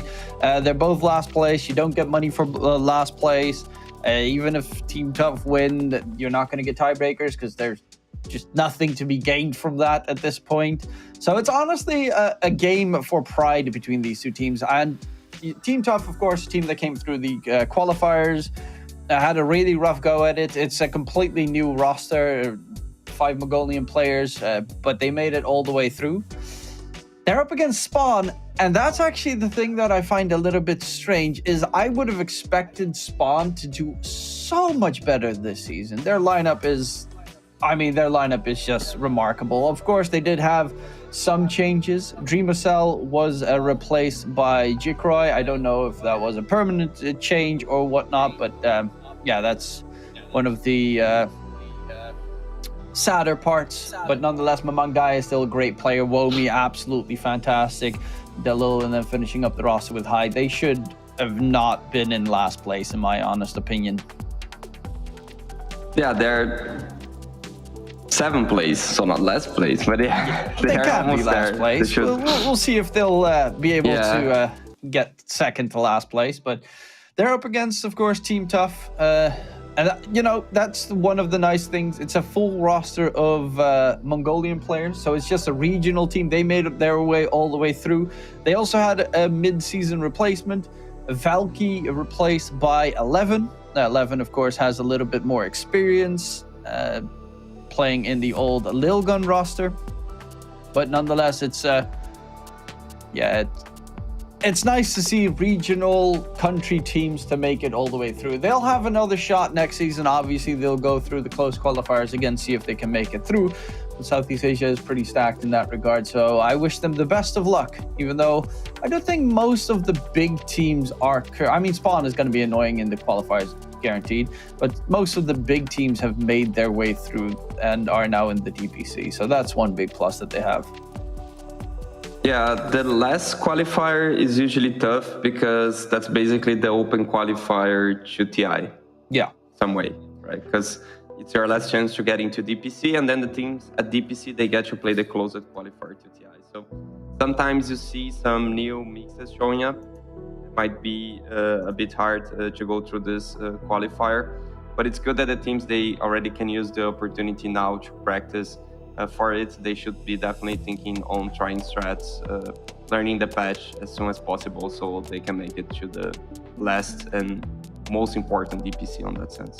Yeah, you did mention a very important factor, and that is, the last DPC is kind of the scariest one if you want to make it through the qualifiers, because obviously it's been rumors since the first DPC, but there is, for instance, in China, the rumor that Somnus would be making a team for the third DPC open qualifier so that they could try to make it to TI with a stack that they create. And well, if you're thinking about China and teams that they can mix, I mean, Ori's available. You got a couple of very scary players that you could combine and make a TI challenging team easily in the Chinese region. And I mean, Southeast Asia has Gabby still available. You've got a bunch of other players that are still, roaming around, could possibly step into a team. Even the analysts that work for EPOLs at the DPC are scary ones at that. You might see Ninja Boogie or something try it out, see if they can make their way through the Southeast Asian qualifiers.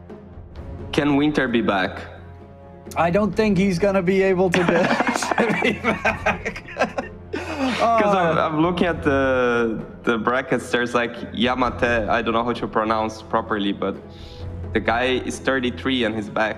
So yeah, I mean, maybe obviously Winter could try it, but then he needs to find a team, and he also needs to start playing Dota again, because I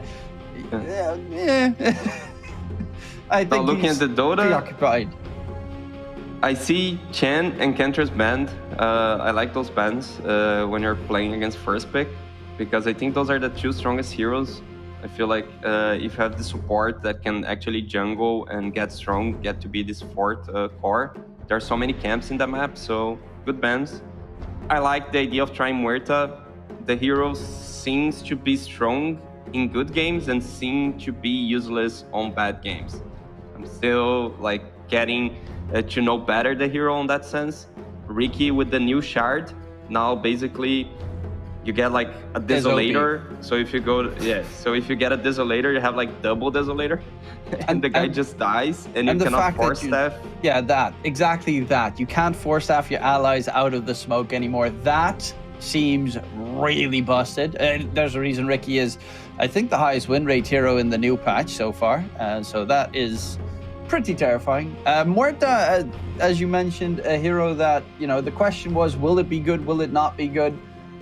It was already good in the last patch. A friend of mine that has grinded his way he played a stupid amount of Muerta to see how good the hero was, and he wins nearly everything with the hero. And I've watched so many pro players handle it as well. The hero is super strong, but that was in the last patch when BKB actually made sure that Muerta's ulti did 0 damage. Now, that's not the case. Now they nerfed BKB into oblivion, so now Muerta just absolutely is terrifying. BKB doesn't even save you against that monster. Yeah, the hero, although has been nerfed in some spells, but yeah, it does feel like a monster. Yeah, I can say, like, I've seen the hero being played in the Dream League by Mike. He really looked really good with the hero. They were something like 10k behind, and he won a team fight. That like they forgot about his hero. Like, if you don't kill this hero, he's gonna kill you all. So yeah, the hero does look good. Yeah, it was against TB, right? I think I saw a bit of that match. And then he pops his ulti and TB's there with all of his armor. 3 seconds later, he's dead. Oh, yep, forgot about that magic damage. I'm curious which position the hero's being played, because you see a Naga being picked. Wally, I think, plays offlane Naga as well, mid? so okay, it can flex. Naga, again, like in this concept that you can farm a lot of those jungle camps. So I like Naga in this patch.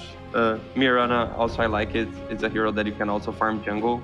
I mean, not that fast, but with the arrow, you can always be in lane, and then you arrow that creep, go back to the lane. You're just all about that farm life. I mean, It to seems be like fair, the players, they're a gaming house. I'm looking at it now. Like they are eliminated and they keep on the gaming house. It seems like they're tryharding. That's a good feeling. I mean, this is good practice. The last practice in the new patch before the closed qualifiers for both these teams, because of course the eliminated teams go through closed qualifiers immediately, so they don't have to do the open shenanigan dance in that regard. But this is, the best kind of practice you can have before you have to face against the same team during the closed qualifiers, because of course they're going to be each other's worst enemies.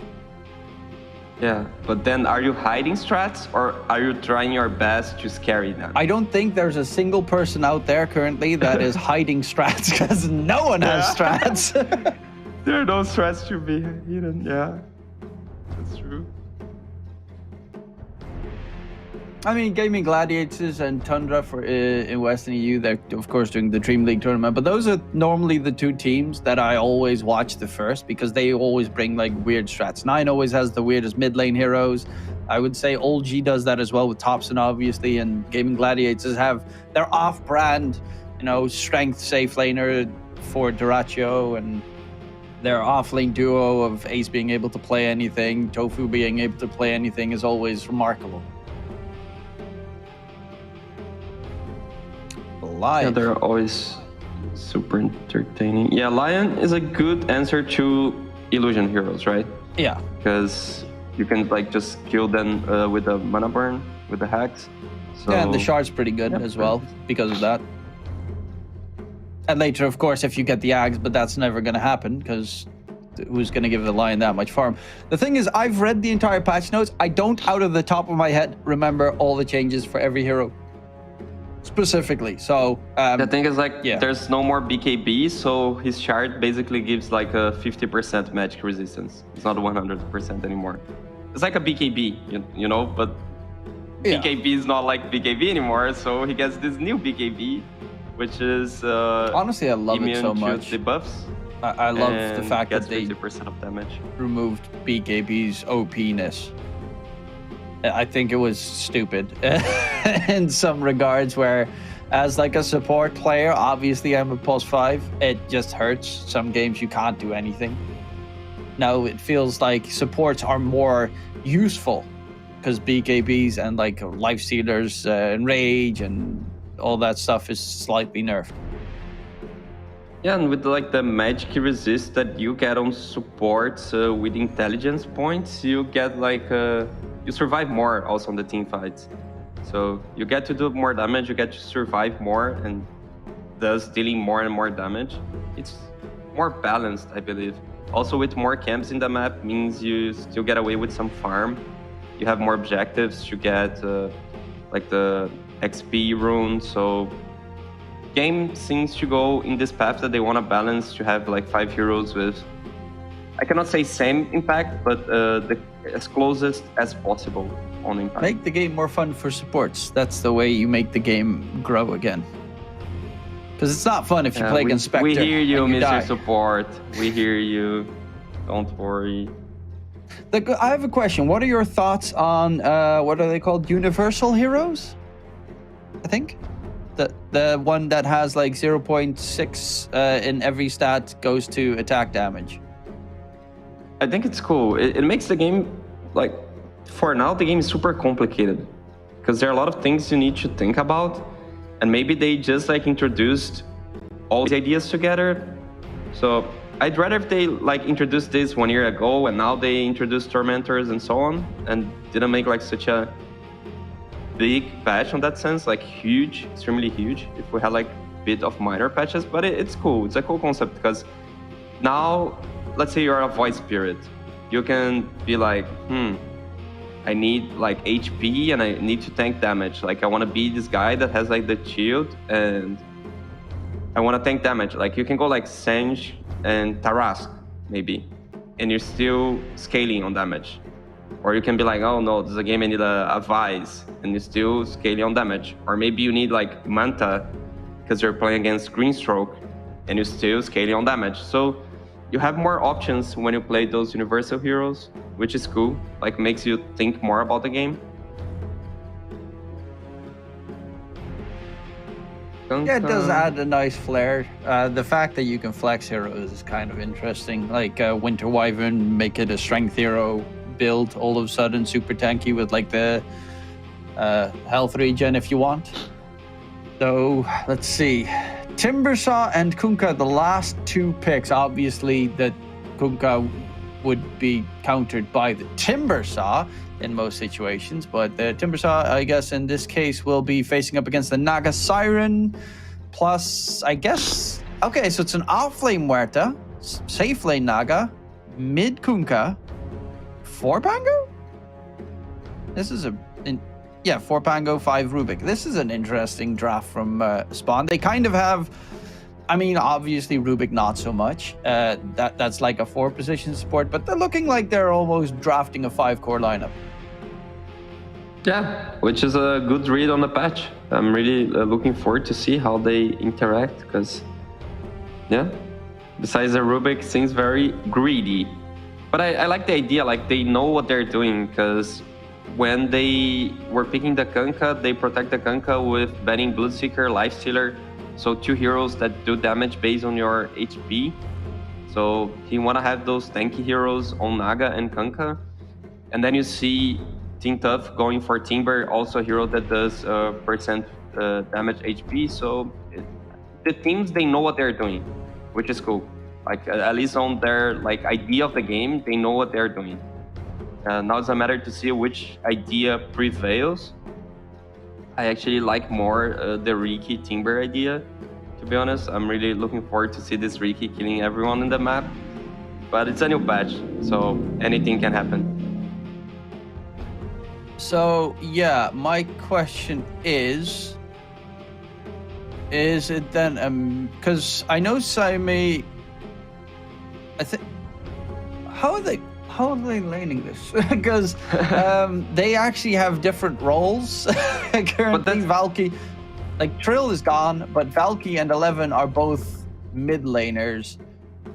It could be a mid Timbersaw because it's good against Kunkka, but it could also be an off lane Timbersaw because it's good against Naga. That's the beauty of this patch also, like you can start tri-lanes and you can just like TP to the other lane with the, how is it called? The gate? Twin gate, this map looks so weird. Yeah, so you can like just use the twin gate. So you can start as 3 in lanes, you can maybe have like even 4 heroes try to get a kill and then you just go through the gate. So you have like more of this flexibility in selecting lanes. It's pretty cool. A sour note. And also the ever existing lane swapping. I remember when they had to like walk in lane and farm all over the place. Hopefully that one will be gone because that was kind of hell. Like the lane swap now, just instantly do it. That's the thing. You see like 4 heroes starting here. They might go for the kill.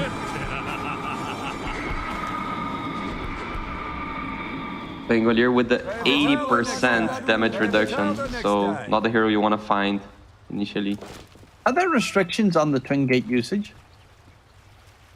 30 seconds to battle. No, as far as I know. Okay. Yeah, no, I don't remember. Maybe we gotta learn some. Yeah, it's an interesting world we live in right now. Let's see, we've got the blood grenade on the Queen of Pain. That's one of the new items that uses your own HP to deal damage and the slow on the enemy. Which is a very weird dynamic. I think it procs Napalm. I guess it's the broken thing about this item. Oh, Queen of Pain. Sticky Napalm from Batrider? Yeah. In trouble. Okay, he had the fairy fire and the stick. Yeah, he would have been dead anyway, unless he levels Blink, but you don't want to level Blink because that is going to destroy your lane. Yeah, especially on that safe lane Queen of Pain. That's it. Yeah, seems safe lane Queen of Pain, mid Timbersaw because it's a Kunkka, which makes significant sense. And then a Riki versus Naga topside. Naga's not a hero that, for instance, goes for the 4 staffs anyway. Honestly, let's check out the cores. They don't really want to build 4 staffs on the spawn cores, and you cannot be helping out your allies against the smoke. So this is a pretty good Ricky game. Honestly, according to the patch statistics, every single game is a good Ricky game. But the things like illusion heroes are super good against Ricky. Ricky doesn't have this AoE damage unless he goes for a Battle Fury, which he doesn't really want to. Muerta is such a nasty hero. Even though she did get nerfed to a degree. The like the calling is really hard to play around. Oh, the Pangolier. Omi hitting some nice shots so far. There's this trade between these 3 lines. Oh, okay, Lion got a kill. Pretty cool to see those like new trading spots, right?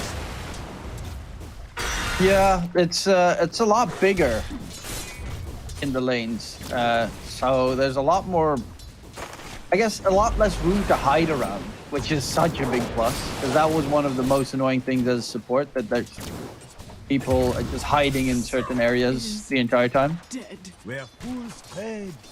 Another kill coming in, bottom lane, a lot of action coming through.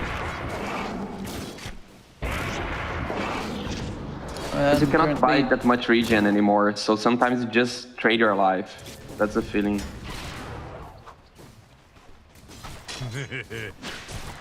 And just don't let Muerta through, I think. It was pretty nasty. So even the Aghanim Scepter feels weird and kind of terrible, and the shard's actually that one's actually really cool.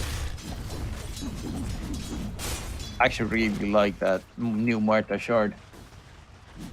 Look at Lion doing the pull. Look how hard is it.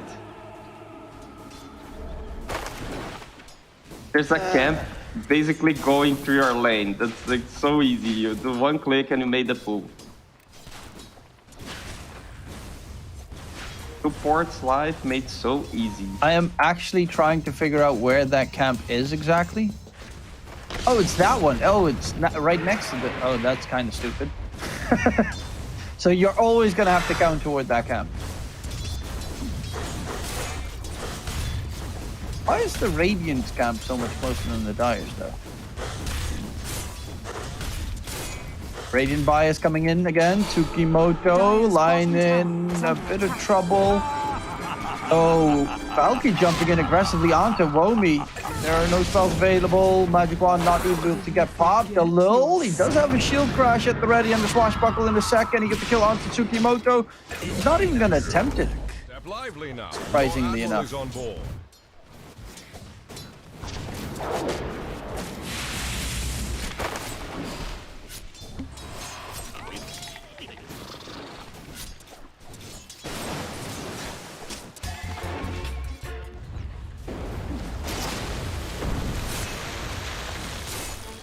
Lively now.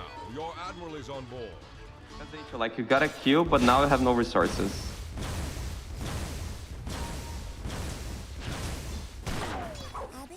Oh.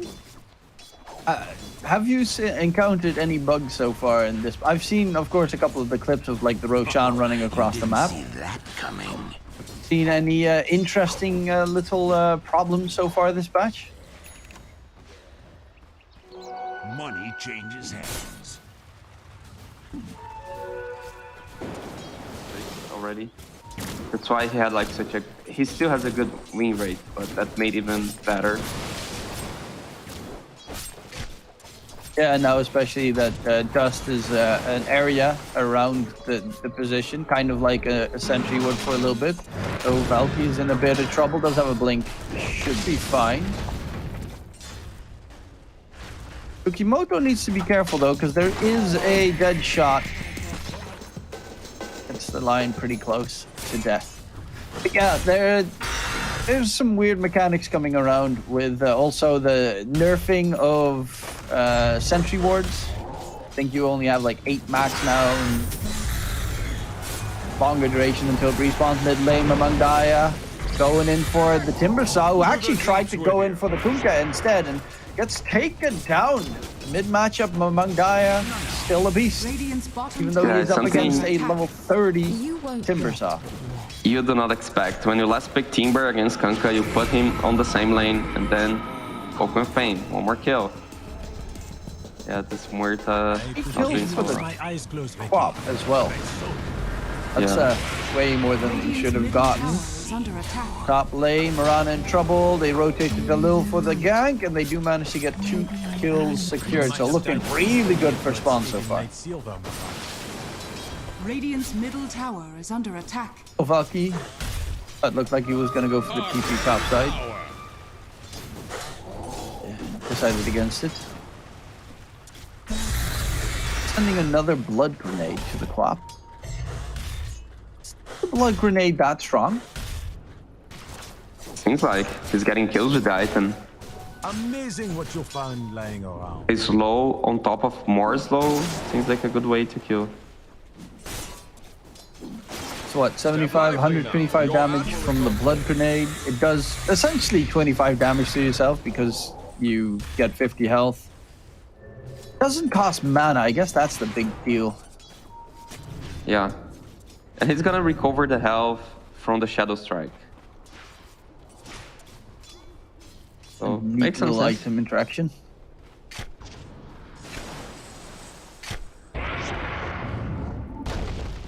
Quickly checking out where all the camps are to see exactly how you can stack this neatly.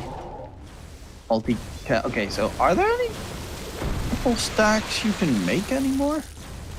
As like a Kato? I don't think so. Step lively now. Your admiral is on board. No. Like maybe at the bottom you could possibly, because you can pull 2 of those camps with hand if you got vision, and the third one, I think the Warbind Raiders are a bit too far away.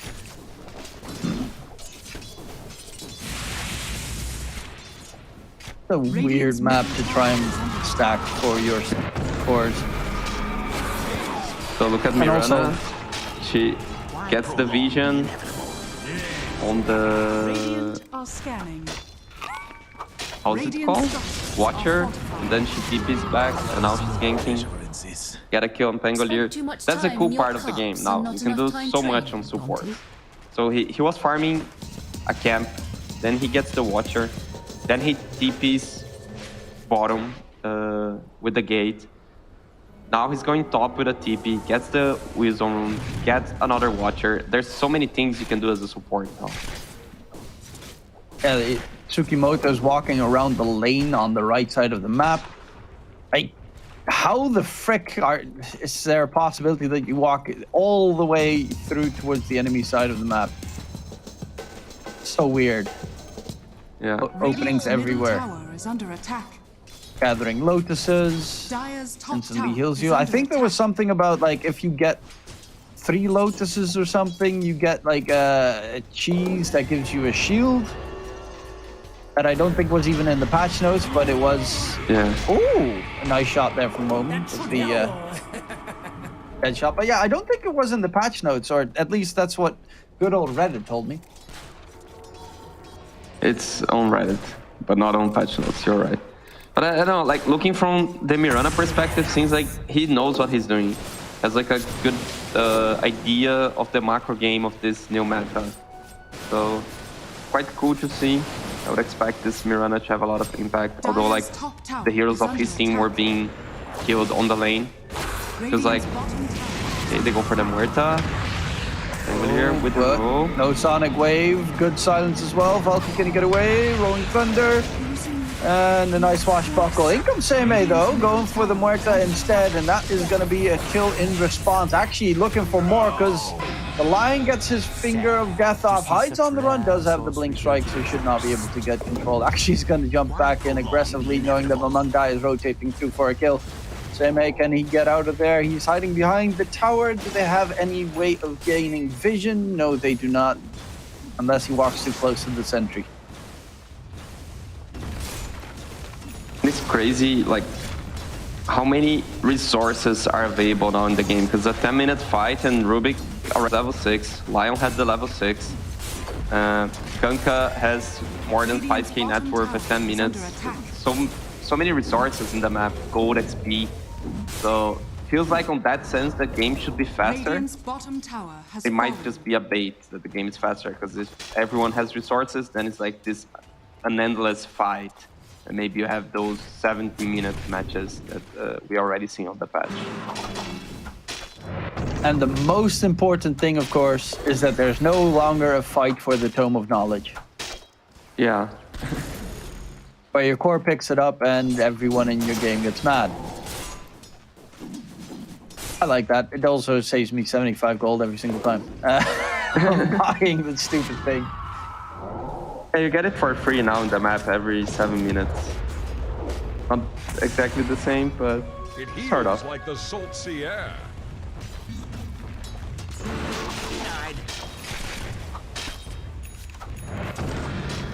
Now you have 2 ancient camps, okay? I'm just still looking around the entire map. Yeah, for something like a Naga, this must seem like a dream patch with the entire amount of maps you can clear. Yeah, Naga, Alchemist, so all illusion heroes and some other that get benefit of this flash farm. Even though Mamangdaya currently is top net with on the Kunkka. Use the gate to go towards top lane to help out the Lil. Seme is in trouble. Actually, all of the spells have been used. Ghost Ship come flying out. No Blink Strike. Ghost Ship will connect. He gets that kill secured. And now 11 is trying to disengage. Mirana Invis should keep him going because there's still no Invis detection, but gets hit by the dust. 11 on the run. Hyde with the chase. Can they catch him in the tree line? He's still hit by the dust. Arrow lands onto Hyde instead, but he's going to still get taken down by the Naga Illusions. Hyde in response found out by the Mirana, who's going to get X-marked. Right-click by Mamangdaya. One more leap available. He's not going to be able to get it off. Mamangdaya on a killing spree. Close to finishing up his BKB, which is still the first item he's rushing this game. Yeah, so the Mirana ulti, not that good against this Nil Dust, seems like. Everyone got revealed, they didn't escape from it, and the Kunkka is just scaling so fast. And yeah, let's see how the BKB acts for the hero, because it seems like a nerf item to just rush it. But yeah, maybe like the magical resist is enough in this game. It can be a tool also to deal with the debuff from Riki. Can actually hit heroes. If Avatar expires before the debuff, then it will take effect for the remaining duration. Okay, so if you get stunned and BKB ends, you have like a Mirana arrow on you, and you've been stunned, like 1 second of duration has happened, and then the BKB ends, you still get stunned for like the remaining 3.5 seconds. What need have I? It's what I'm reading from how BKB works now. I think. Okay, I'm gonna need to do a lot of practice. Don't worry, everyone is learning. Oh, the Timber Saw gets blown up though, and they're getting controlled inside the silence as well. Valky needs to get himself out of there. Big double kill, the Lil on that Pango roll. That was a perfect Pango roll. Radiant's middle 7k advantage from the kills, but also a lot from the farm. Naga 158 creeps, Kunkka 128, and then you have Timber with 99. That's the issue with this, the cores on King Tough. They basically don't farm. It's a Queen of Pain, it's a Riki. And now it just feels like Spawn, they're everywhere. Because that's what the new map allows you to do.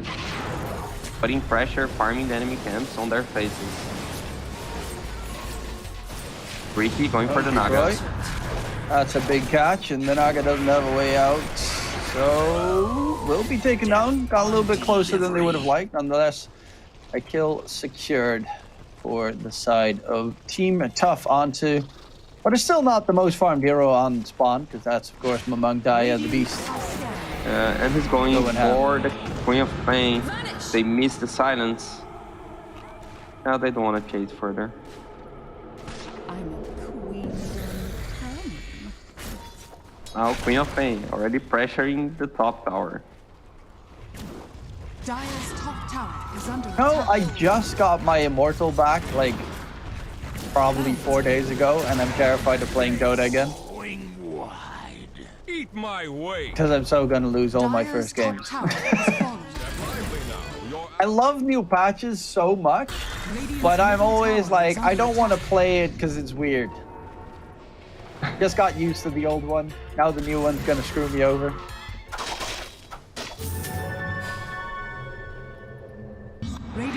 And I don't play Micro Hero, so that's gonna be problematic. I don't like playing the Chen Ench. You need to learn Chen now. You need to... Bro, no.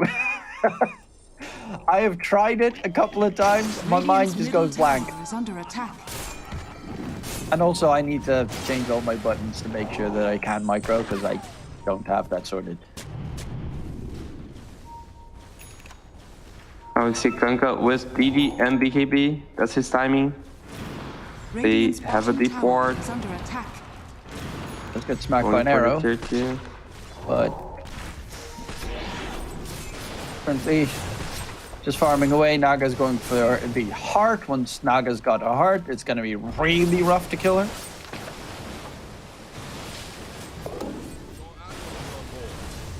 Because honestly, they lack damage a lot on Team Tough, it seems.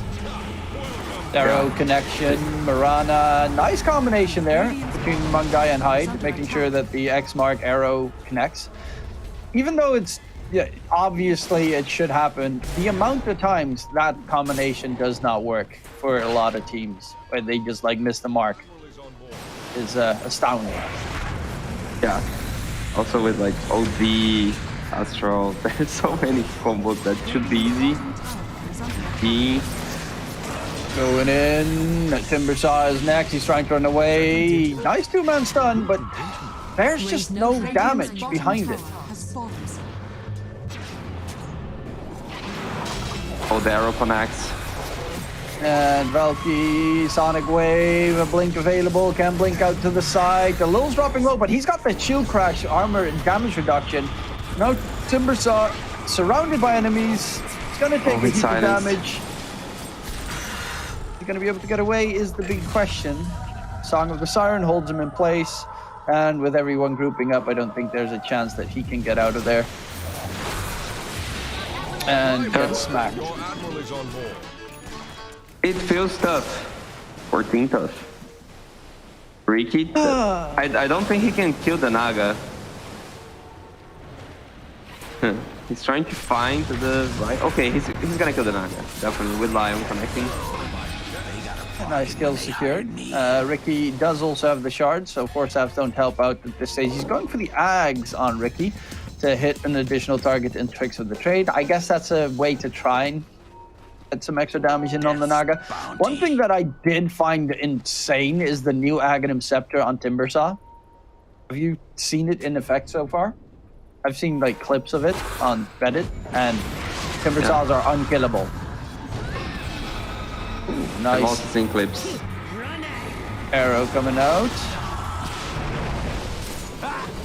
Valky jumps away. Yeah, I saw a clip of like 5 Linas Laguna blading a Timbersaw continuously, and he just didn't die.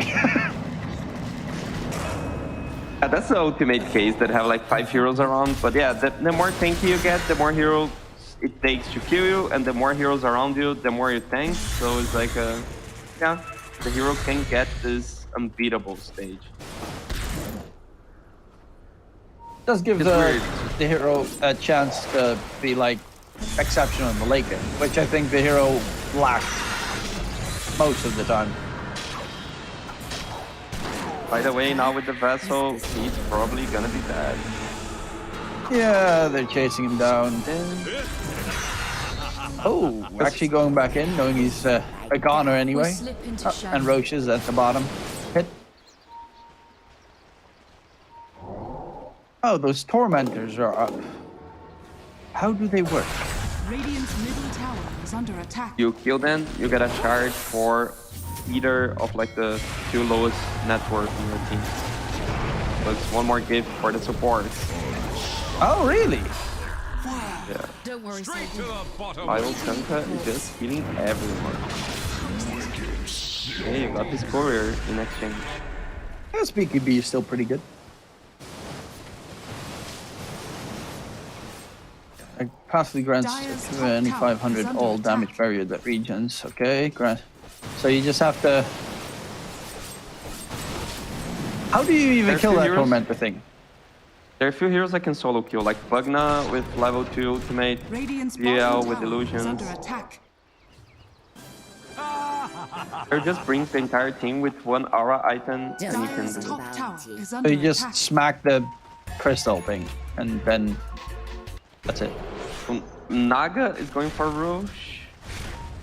Seems like he's not that tanky as he thinks he is, so he goes back and says, hey team, help me here. He does have the heart now delivered, so should be fine enough.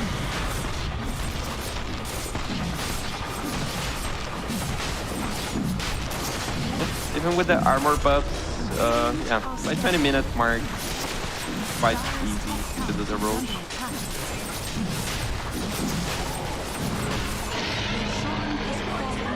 Aegis for I do Naga. love one thing that I find amazing about this new patch is that it kind of heavily nerfed what was super strong in the previous patch, and that was like the global presence heroes, the Nature's Prophet plus well, everything that went bots and stuff. And this patch, I guess they are significantly nerfed because there's so much more mobility. Yes and no. I'd say yes for the heroes on this. Okay, they're killing all the fermenters. Upon them. Yeah. Quite fast. Dire's middle tower is under attack. Ah, so the Rubik gets the shard. Huh. It's random.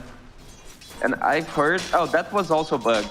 Because like Gunnar told he got the shards on games he was the top net worth. Okay. I guess they might have fixed.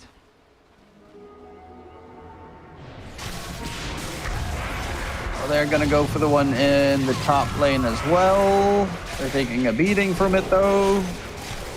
So the thing with mobility, like for side laners, yes, because now from side lanes you can connect really fast. Oh yeah, Lion got the shard. Neat. Actually, stuff for supports. Radiant's middle tower is under attack. What does Roche give at the second Roche then?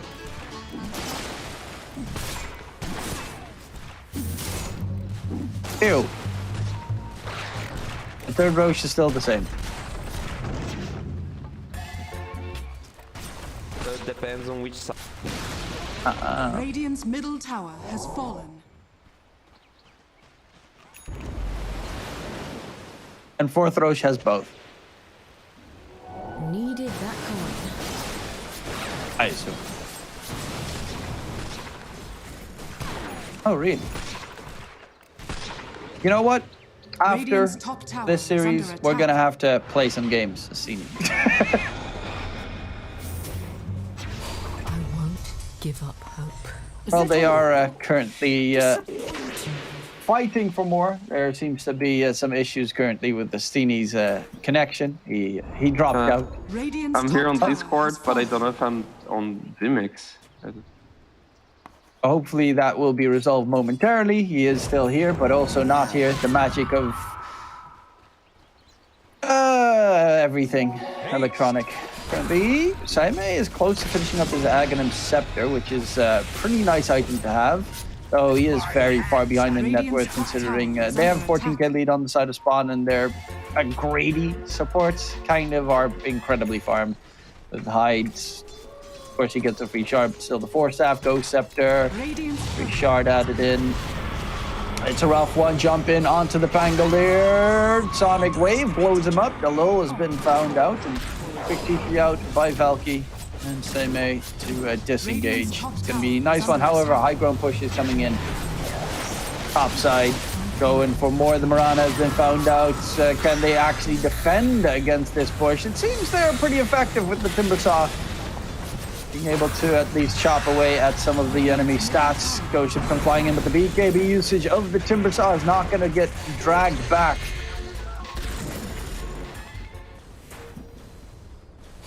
And gets they hold on to their tier 3 tower top. Yeah, Naga will just wait to regen from... Oh, wait, what? He tipped his base and then he cancelled. I don't know if he misclicked something. Yeah, he's just gonna wait to regen, then he's good to be back. Bird still has the BKB, Lion still has ultimate. Ricky chasing Pangolier. Ooh, that's a pretty big kill. Still doesn't have his Zags done, but they are pushing the high ground now further. And control onto the Timbersaw. This time doesn't have a BKB at the ready. And that will be the tier 3 tower with probably the top center rack secured. Question is, can they hold on for more? Maybe when the Ricky joins in and he gets his Zags. The problem is, his courier also died, so there is nothing flying in through right now. Tsukimoto gets smacked. Womi gets a double kill. And a full set of racks in hand to spawn. They're pretty comfortable in their position right now. So with this patch, of course, with how greedy the cores are currently, do you feel like offlaners should become more greedy than just the sturdy tanky offlaners? I don't know if greedy, because like I like the Ricky idea, for example. That's not a hero, is a hero that goes for the kills instead of like for the farm. Because when you say, I imagine you think about like heroes that are gonna farm, like this Naga position 3, Alchemist 3, or even the Muerta, that's a hero that's to have some farm. But I guess you can go this hero also. But you definitely want heroes that are gonna scale better. Because like, let's say a Centaur type of hero, it simply does not scale. It's just too weird, like a Tidehunter. It's not scaling that much. I can see that, but it does also have its pluses with like the double Ravage shenanigans late game, obviously, but I was thinking of like the Amar heroes that he tends to play. You know, with Mars, Aghanim Scepter, his Slardar that went like stupid massive attack speed, his Razors. Instead of the bulky, I stand in front of everything and tank everything kind of offlaners. Radiant's middle tower is under attack. I feel like Star can definitely scale really well. But this hero really depends on matchups. It's like really bad against units, and seems like units are strong in this patch. Timbersaw got smoked right there. The magic damage coming out, even with the BKB, is still immense. Sonic Wave pushes Mamangai back finger as well, gets thrown out, gets a huge kill. Jikroy trying to disengage afterwards. Does have the Bloodthorn if they want to go back in, but they're just going to try and run for cover. Arrow gets thrown out. Mirana, by the way, went for an Aghanim Scepter this game. That's some nice greed coming in as well. In return, Tsukimoto almost gets evaporated by Womi. He still hits the shot, though, with the dead shot. And on the chase for the Timbersaw. Misses the chain. Gonna get the DP out. Yes, he can. Ricky is chasing for more. But gets silenced up, dusted up, and no Manta, no nothing. Jikroy will be on a killing spree. Back to full HP. This Naga is a monstrosity right now. Yeah, they decided to fight even without Kanka. That's how strong they feel, which they are. So I don't think they have enough damage to kill Naga anymore. Maybe when Spring of Pain Ultimate gets back, they can do it. They're poking Naga. Oh, Rolling Thunder is a counter. Jikroy is being hunted. Valky doesn't even want to go for the right click check because he's afraid of the Pangolier. But the Naga's still alive and kicking and has a Bloodthorn at the ready. Throws it out onto the Timbersaw. Jump in from Valky for the chase, but there is Mamangai joining the fun. And they need to be careful. Womi still does. Even with 50% magic damage reduction, Pierce the Veil is no laughing matter. Timbersaw on the side, chopped up into two. And a dominating streak for Jikroy. It's just waiting until this game is over, it seems. Yeah. And it's the Dime Timber, so now they definitely can go high ground. Even without Aegis, they don't need this item. If May managed to go home alive, save the gem. I fear nothing. Hyde stole the shard, so mana drain with Aether Lens plus Arcane Supremacy. Seems busted.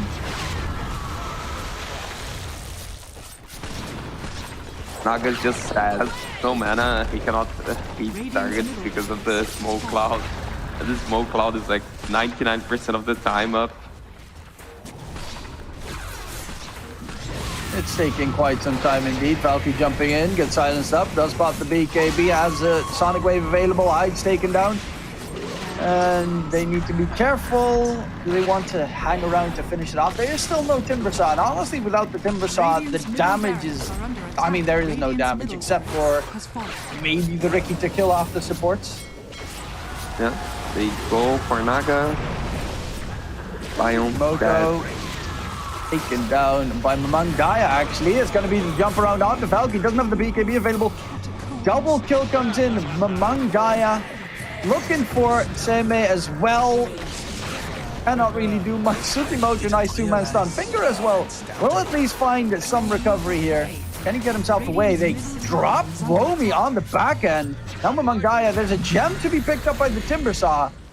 And the only one left behind is Jikro, who doesn't even have the mana to Song of the Siren TP. Radiant's middle tower. But can they kill him? I guess they might die if they keep chasing. Yeah, you can't kill him. They realize.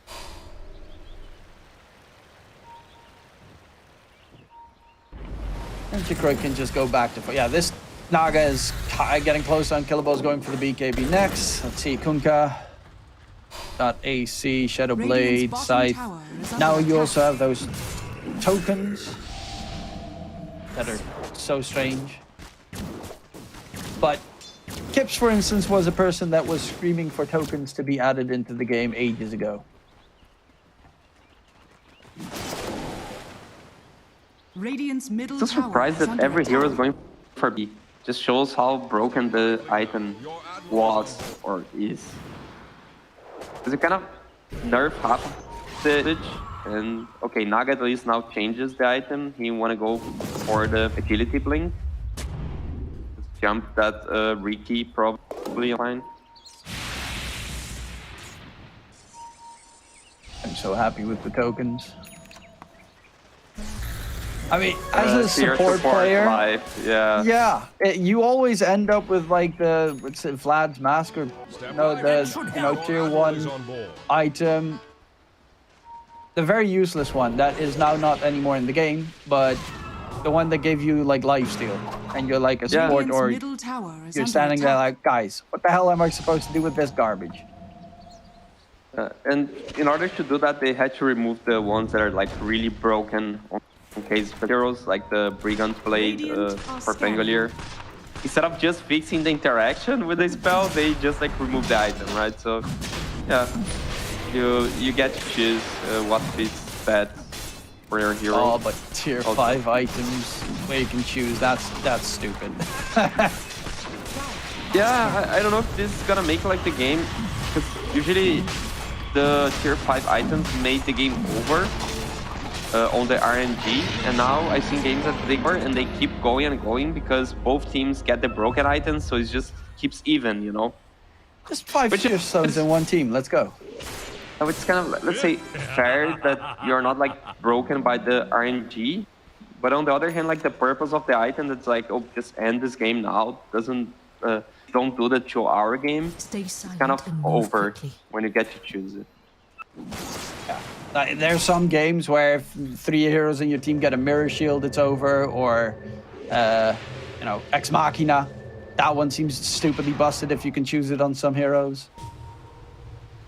There's some fun stuff that you can combine. The supports all will choose Book of Shadows most likely, or the Seer Stone, 350 cast range. Yeah, seems okay.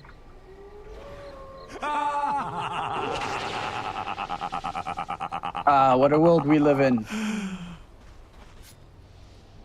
Because currently, if you check out the Radiant side of their tier 1s that they have chosen for 3 faded brooches. one on the Quap, one on the Mirana, and one on the Lion. So just shows you exactly how insane that item can be. Yeah.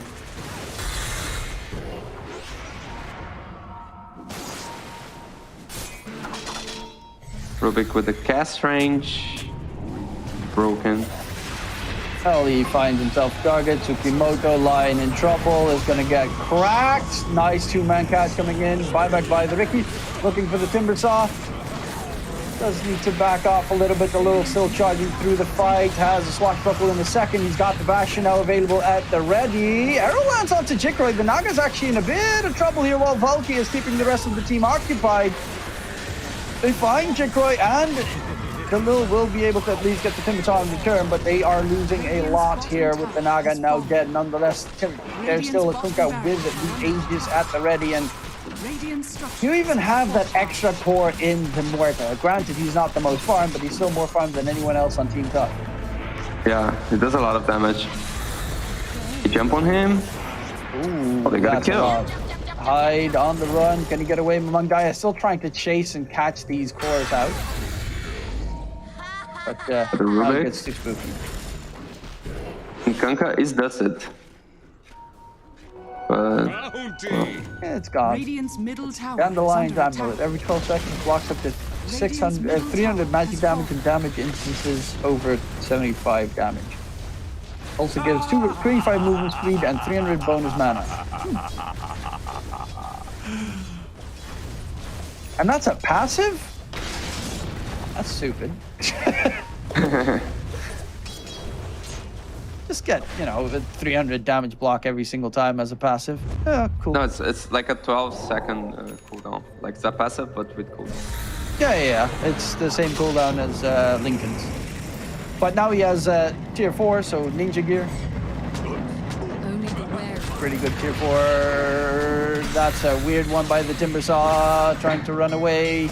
Gets hexed up. He does not have a buyback available on the Timber Saw, but the Invis keeps him going. Actually, Mamangaya tries to TP out. He's going to get blasted back. Aegis pop.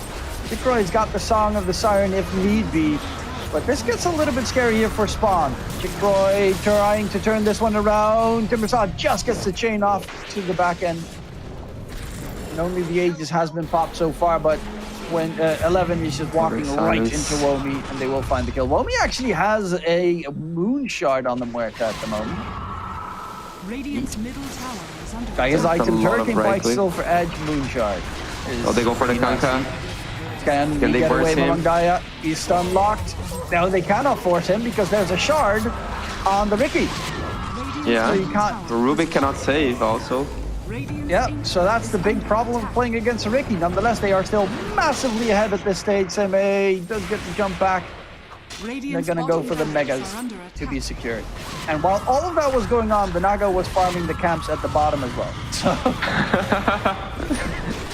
they were chasing for kills, and Naga sent an illusion to every single camp. Farm, farm, farm, farm, farm, farm, farm.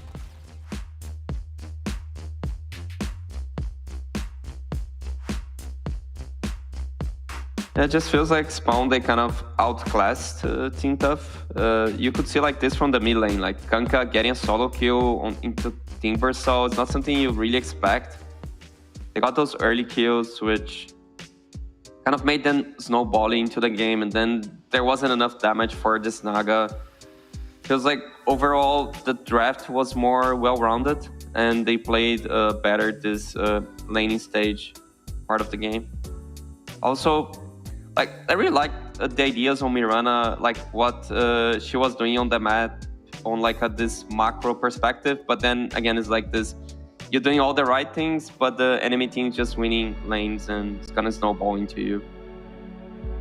Yeah, and the MVP, it seems Mangdaya got the MVP. I would have to concur. He played, like, he got a solo kill in mid against the Timber Saw, which technically should be his counter. Played phenomenally that game. Only died twice. And his item build as well. The first item, BKB, just made him... I mean, I think BKB still makes it so that you don't take pure damage. And considering you're playing against a Timber Saw, that is a pretty big plus to have. Yeah, so I feel like he won the counter matchup. Well deserved. I would also give the MVP to him. And good itemization. Yeah. That's definitely well deserved. Team Tough, game 1 not looking so well for them. Game 2, hopefully they'll be able to get themselves back in the groove. Maybe it's a draft change that they could work their way through. Nonetheless, we'll be back after the break. We'll see you then.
Welcome back, ladies and gents, to almost the end of the Southeast Asian Div 2 DPC. Game 1 has already been played. Game 2 will be starting momentarily. It was a very one-sided affair from Spawn Team, I would say. Their draft, their play style, their moves looked splendid. But what can they change for Game 2 ST to make it work? Yeah, just like on the one-sided, definitely looked one-sided, like they would definitely win the game. But even for a one-sided match, it looked like more entertaining to watch, you know, because like it was one-sided, but like they could still Naga or they could still kill Kanka through BKB. So like this new patch is quite cool to watch, right? Like they were totally behind and they could still manage to get some good. Yeah, I believe for this second game they need better scaling cores, because felt like the enemy team had like 2 or 3 carries. They had a Muerta, Kanka, Naga, 3 carry heroes, and on their side, their carry was a Queen of Pain. And they also had the Pangolier and the Rubik, which are very greedy for supports. I mean, Rubik 5, of course, last match got played a bunch because of how much farm there was on the map and whatnot, but as that being your support duo is incredibly greedy, but if it pays off significant. Because I think, honestly, if it did not go to Mamang Daya last game, the MVP should have gone to the Pangolier, because he had some impeccable rolls as well on Dalil. Yeah, had a lot of impact from the very early game, like level 6 really early on, and he was doing rotations everywhere in the map. Seems like Pangolier is a hero that benefits from these map changes. This extra mobility between lanes is just like everywhere. Now Muerta is banned.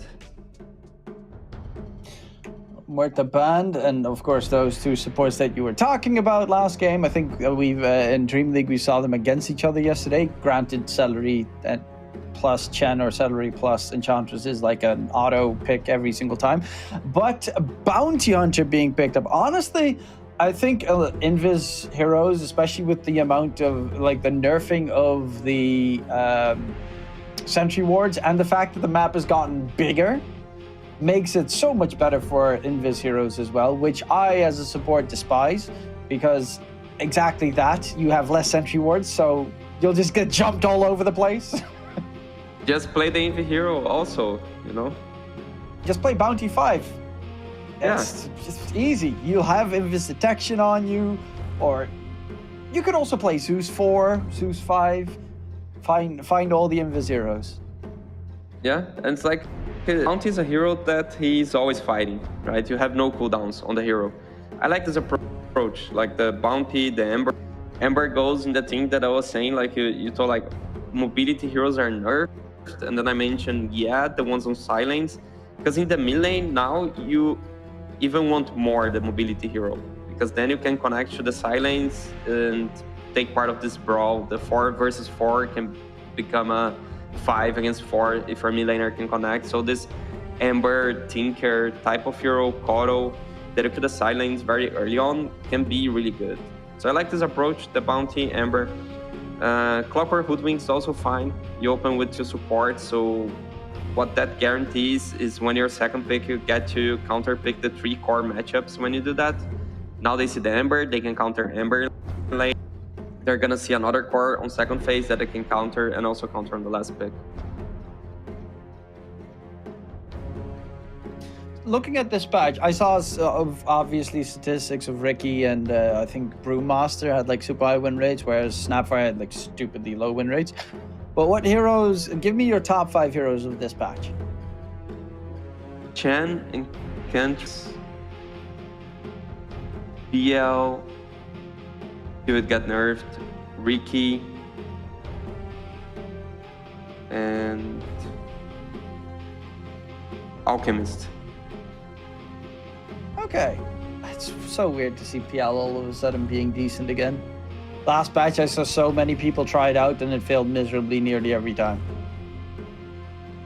Yeah, the hero is like, he solo kills the Tormentor, which is something good. He's also really good with the Shard now. So Yeah, I guess it's most on the shard plus the ability to do the tormentor. Probably gonna nerf a bit the shard of the hero. Ooh, DK Phoenix. We got that entire red-yellow combination on Team Tough. They're matching their heroes perfectly in sync. That I like to see. It's also a bunch of fire in the mix. Like to see some Ursa Jug hero with attack speed. You know, Ursa Jug Lifestealer. Just PL to kill them. Nah, PL is bad against the Egg because the illusions do not count on the hit. But it does have good attack speed though. And of course you can... Lina carry. Oh, no Lina anymore. no Lina carry. Snapfire is also not...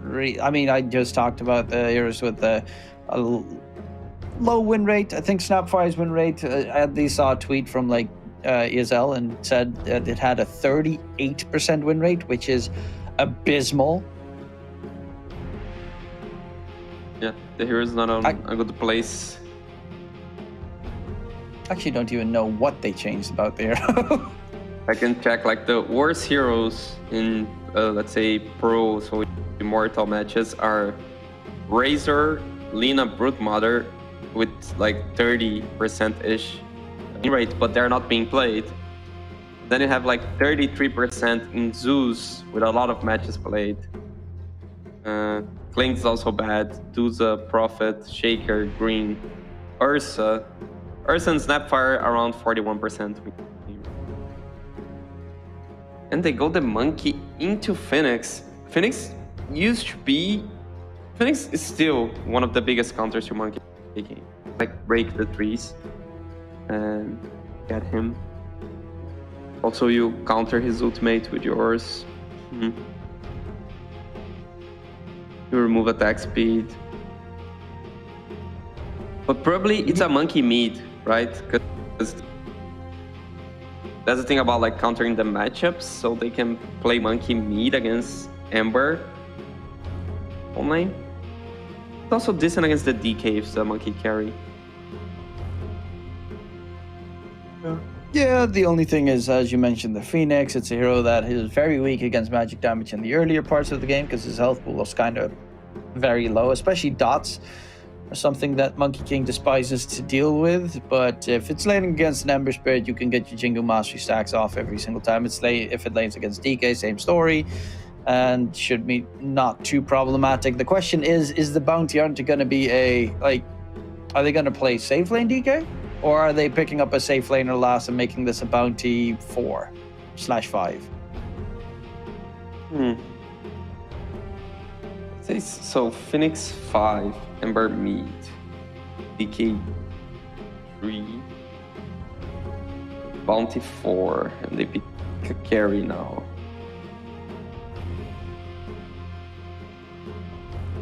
What carry pick?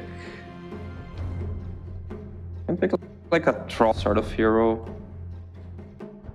Is Troll good now? I mean, you can press items during your ultimate. That is true. That's actually a so pretty it's not big terrible. one. Yeah, it's not like he has an ultimate now, you know? They added an ultimate to the hero because you actually want to press the button. Yeah, that can make some interesting changes in there as well. With some nice item pickups that you can go for.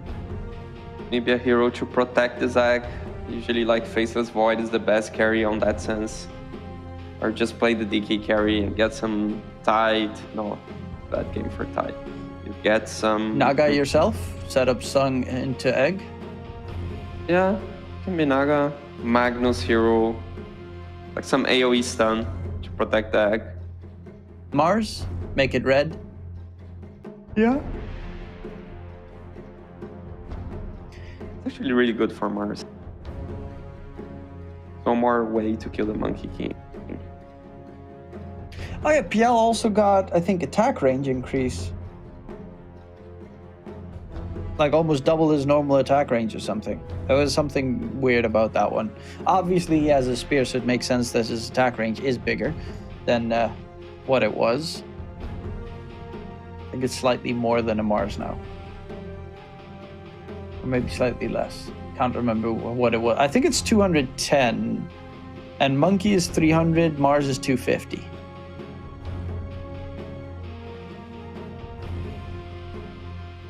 They should increase the attack of Luna. It sucks that you're like a melee hero with a ranged. Yeah, but Luna's got other stuff that's kind of insane. If she also had long attack range with those glaives, then it would be stupid. What else they can go to take benefit of this bounty hunter vision? Like, you cannot go a Tinker hero, but what can you do? You can always go Tinker. Oh, you cannot go Tinker, have Ember. Yeah, safe lane Ember, let's go. Or the Xinq Pulse 4 Ember. Like a sniper hero, I don't know, some hero that just like shoots from really far away and take benefit of this track.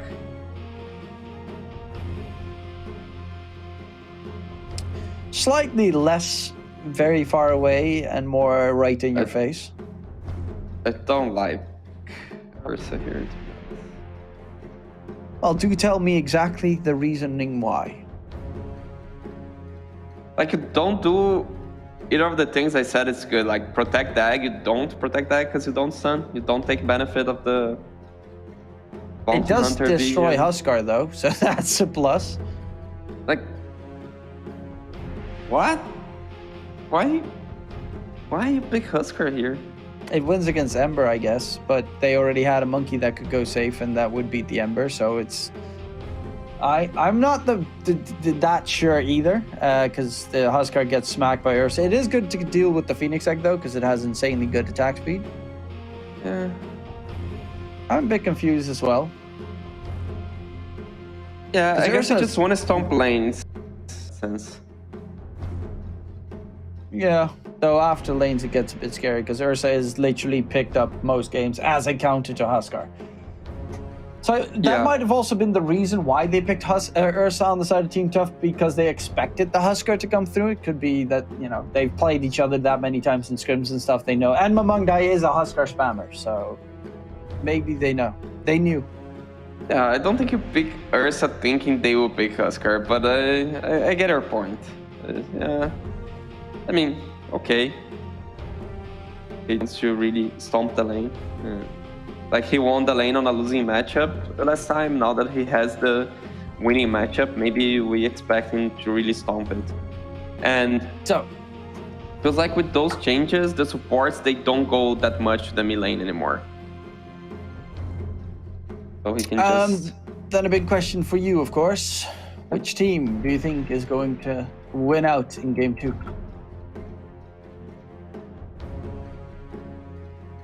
So I'm gonna do the like analyst thing where I went for the other team and they lost, even with a better draft, in my opinion. So now I go with Spawn team because they just seem to be the better team. Okay. We do have ourselves a bounty hunter walking forward. He's got that blood grenade at the ready. And Detroit takes him down, so the rest of the team comes running in. It went for Acorn shot instead of Bushwhack. If Hyde had Bushwhack right there, that could have done so much work. Here comes a Mamungdai as well. Hasn't leveled any spells just yet. Tsukimoto will be taken out. Hyde can just disengage. A 1-for-1 trade comes through. But yeah, if you had Bushwhack right there, he'd have a 4-hero Bushwhack, which would have been pretty big to try and turn something around. Yeah. Interesting to see this level 1 smokes and rotations, so quite good that you start with first Bloomberg. Usually gonna be bullied on those first waves and play your bottle and have like such a fast bottle that the lane might be playable because of that. Like, the issue actually bullies you when he's level 3, right? So he's gonna have a bottle by then, which is gonna make him like survive at least. At least for a little bit. Let's see. These lanes. DP plus Clockwork versus an Ursa plus something else that we'll join later. Actually, it's going to be the Bounty Hunter TPing. And bottom lane looks to be a Hoodwink plus Monkey up against a DK Phoenix. We got 3 lanes. Big question for you. Which of the 3 do we need to keep our eyes on? Bot lane already. Oh, he missed this time. There's a lot of kill potential in both side lanes. Say. Dragging creeps on top, so I'd say bottom is the one we should expect more action. Okay, fun stuff. Bottom lane. Monkey is a pretty weak hero, especially against dots. Phoenix is a prime example of dots upon dots upon dots. DK doesn't really die most of the time. I mean, they are double strength in that lane as well. And the mid matchup, you said level 3 is where it gets scary for the Ember? Yes. Like, he doesn't even have a point in Burning Spear right now. I'd say even 4, because he skilled the first spell to get a kill, so he needs a level 4 to have 2 points on the passive. Upside, a bit of a brawl coming out. A little with the Clockwork, he's trying to make sure the Ursa falls, but Womi doesn't have a Spirit Siphon, so he doesn't want to get anywhere close to that fight. He's going to get jumped now as well. One more right click. Kill does come through. Hestic. The Bounty will be able to finish off the DP, who, as you mentioned, had a stick, did not use it. I feel like sometimes you want to die, because you cannot buy regen. Like, not so much as you could previously, so... I mean, you're still a DP. You just use 1 Spirit Siphon, you're back to full. Yeah. I would have pressed my stick, but... You never know.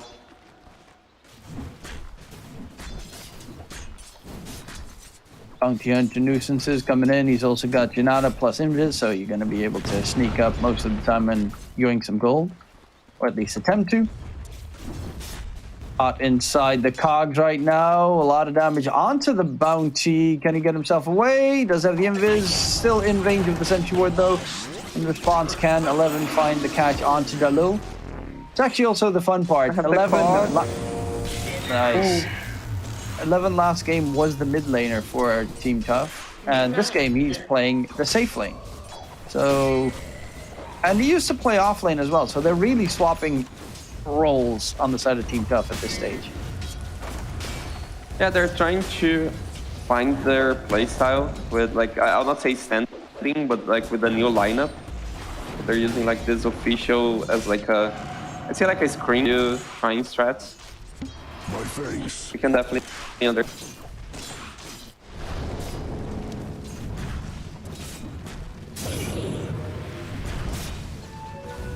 Well, let's see. Can they get more done? Here in that top lane, is it going to be a continuous brawl is the question. Ursa wants to make the buy the cornucopia. The clock DPs. Okay, dies. Yeah. Tsukimoto actually a bit of a mistake there. Dive was a bit too close, and the double kill comes out for the Monkey in response. Bounty, nice dodge, but the Bounty will be able to find the kill onto Chikoré in response. This is actually almost a level 4 Bounty Hunter, which is really insane at this stage in the game. It's a pulse 5. Yeah, it's happening a lot with the support getting a lot of XP, right? Something I mentioned in the previous game that by the 10-minute mark, Lion had 6, Rubik had 6. There's so many kills going on because you cannot abuse regen, so you need to die on course on all mid lane. Solo kill. Like the lane was fine till now, right? Like Ember managing to get the last hits, but yeah, Husker got 5, now he's 6. Yeah, now it's unplayable for Ember. He needs to gank side lanes, but he's still level 5, so he's sad. Very sad, though. He's going to TP top. Can he get a kill here to help out the Ursa? Womi would be a nice catch. Doesn't have any Spirit Siphon charges left on the DP. Will be dropping down. They do find the kill onto Ursa in response, though.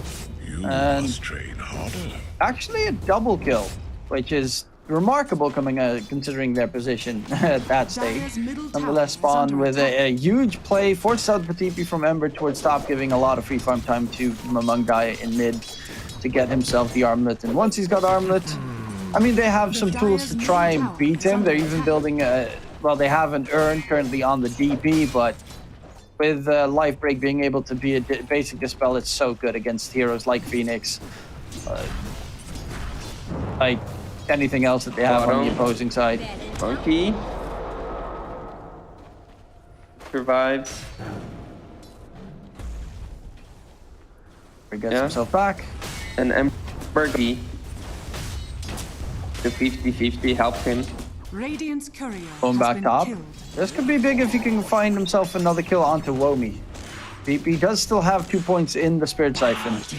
At 2 charges, will be able to heal up significantly. Are they going to be able to kill off the DP is the question. TP is coming in, maybe. He's healing up so fast though. And Falky's actually in a lot of trouble. Does have a Fire Remnant down, but where did he drop it? Oh, it was towards mid. And Ursa is the next one in trouble. Patch comes through. Ursa is caught. Even Hyde came in from behind through the TP. Like, Monkey is 4, same as Clock. DP is already 6, with 6 minutes into the game. The same level as enemy mid laner. Yeah, they're looking pretty good here on the side of Spawn. Yeah. Mamang though, in mid, being jumped. Throws out this little grenade. Can they get the kill? Well, with Xerxia here, it should be an easy pickup, and indeed, 11 rotates through, and that shows the strength coming out of the Xerxia. Quickly checking out Ursa's building Cornucopia. Jackpot. For the Battle Fury, I guess. I have to check out all these new items as well. Radiant's middle tower is under attack. So Cornucopia is now just the new... Some sort of Falcon Blade also, right? Because it gives you mana regen damage. It's kind of a weird one because it plays... It kind of acts like a Perseverance in some items. Refresh Orb, you need 2 Cornucopias. Dire's middle tower is under attack. Better than Falcon Blade. Now that Refresh Orb recipe costs 2,600 now. Oof. Oh, the jump into Ursa mid. Radiant structure. Oh, they have the DP with Exo. Probably they don't even need to pop Exo to take this tower. DP is deeping bottom. They want to fight. Go for the Phoenix. Kimoto TPing out. Womi was chasing him with that TP as well. So yeah, if you can do, I can do too. Okay, they're gonna get the Bounty Hunter. Do you notice the small interface changes? So like Phoenix, you can see when she's alive, you're gonna see the life cost on the spells. Small quality changes. Yeah, if you click the Phoenix, you see in red how much life does it's cool. Oh, that's actually kind of neat. Is under attack. Keep his top on the Phoenix. Roy going for his own Battle Fury. And Womi TP's behind. They place an Observer Ward at the Twin Gate, which is probably a very good position to have an Observer Ward. Kind of at all times present. TP sitting on the safe lane, so they're like, let's say, spreading resources really well on the spawn team. I just feel like they took mid and there's no hero there, but it's fine. Oh, they're going for the Ember in the portal, from the gate. Okay, he does have another Fire Remnant available, needs to be careful, otherwise he gets blasted. Snipe comes out, sidesteps it neatly. Same way with the stun, will be able to get the rest of the team to disengage. While topside, they find Jikroy, which is a huge kill, considering Bounty had them tracks available. So that is starting to rake in money. Yeah. Again, 10 minutes in, Bounty Hunter level 6. That's really good. Phoenix, almost there. Blocker 6 already, Hoodwink 6 already.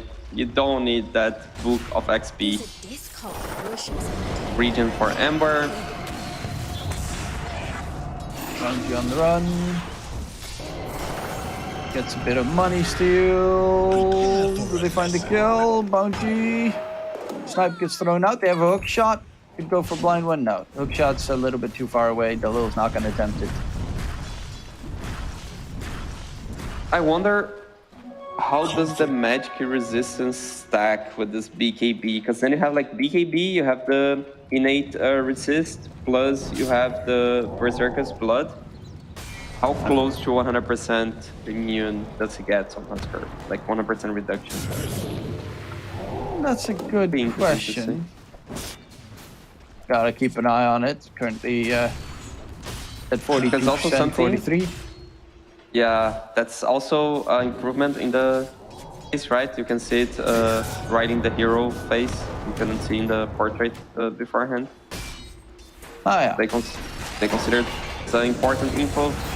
Going in, catch on to the DK. Can they find the kill? May trying to run away. Valkyrie TP's through. Snipe actually is going to get tanked here by the Bounty Hunter.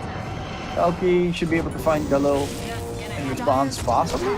Yeah, with the Sight of Fist, can he get in range? Yes, he can. Finishes off that kill. But still a 1-for-1 trade, a very worthy one, because everyone on the side of Team Tough TP toward bottom to help out, and that gives time for Mamangdai to clean up the Tier 1 tower top. They've already cleared the mid and top lane of the Tier 1 towers for spawn. Yeah, and I think like now that they get this Tier 1 tower, they can force the Night Roche. So 15 minutes the Roche is gonna be there, and at least like this TP spot from the limiting. Meanwhile, bottom, we go for the bounty. Should be an easy kill. Dusted. Bad. Nothing the Bounty can do once he gets caught inside the cogs. Topside, Semei left upon by the Huskar, and very quickly the DK drops. Pandemite is not going to help you. Doesn't even have his power treads done. I think he was just about to get it delivered, so he only has 3100 HP, and that's not really anywhere close to enough to be able to survive. Jump.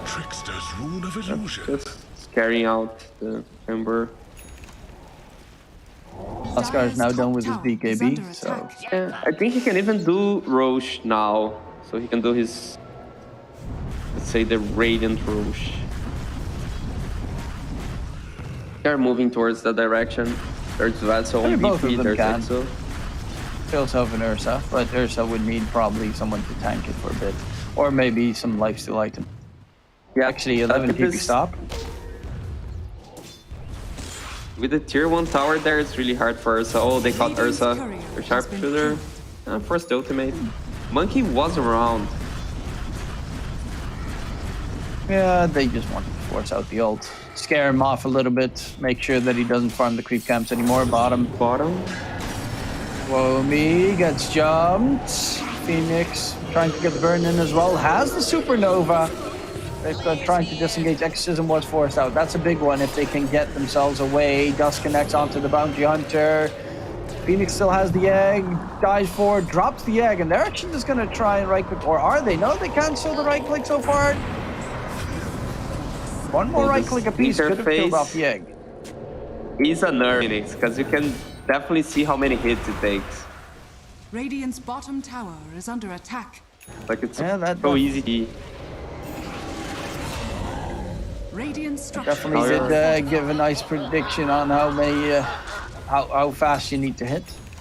Now you're encouraged to hit it. I mean, still, they run away because they're terrified. It's like Ember's gonna get killed. Nothing much that he can do. Womi fell back anyway. Top side, Jikroy is close to his Battle Fury being completely done. Ursa is honestly not that far off either. So it's pretty remarkable how 11, after what was essentially a dreadful laning stage, has been able to keep up with the Monkey, who had a significantly better one. Not that it was that like a free one regardless, but seems like Husker is going for Roche. Are scanning. He was waiting for the TP top. But it gets scanned. They know on Team Tough that he's going for Roche.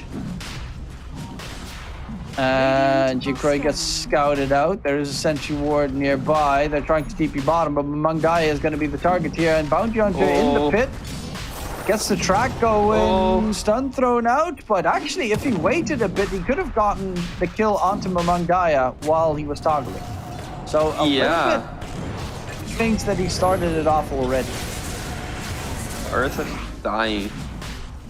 Go trade for Clockwork. DP. Making Ember run away. Radiant's bottom tower is under attack. Get away. Bounty is still keeping them occupied. But Womi's TP top as well, so it's gonna be hard to do anything in the pit. Yeah, I wonder if he's gonna press the BKB just so nothing weird happens.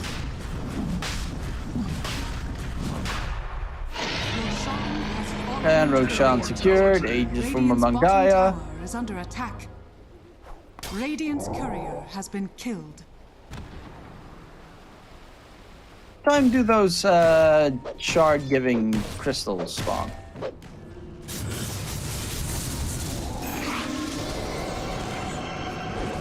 Each 4. Hide. Diving back, Bound to Strike connects. Falky though gets the jump away, but still Spirit Vessel is going to be enough. Oh, nice dodge there. He used the Fire Remnant to dodge the tick from the Spirit Vessel, otherwise he would have died. However, the Lil's on the other side, Jikroy's on the chase.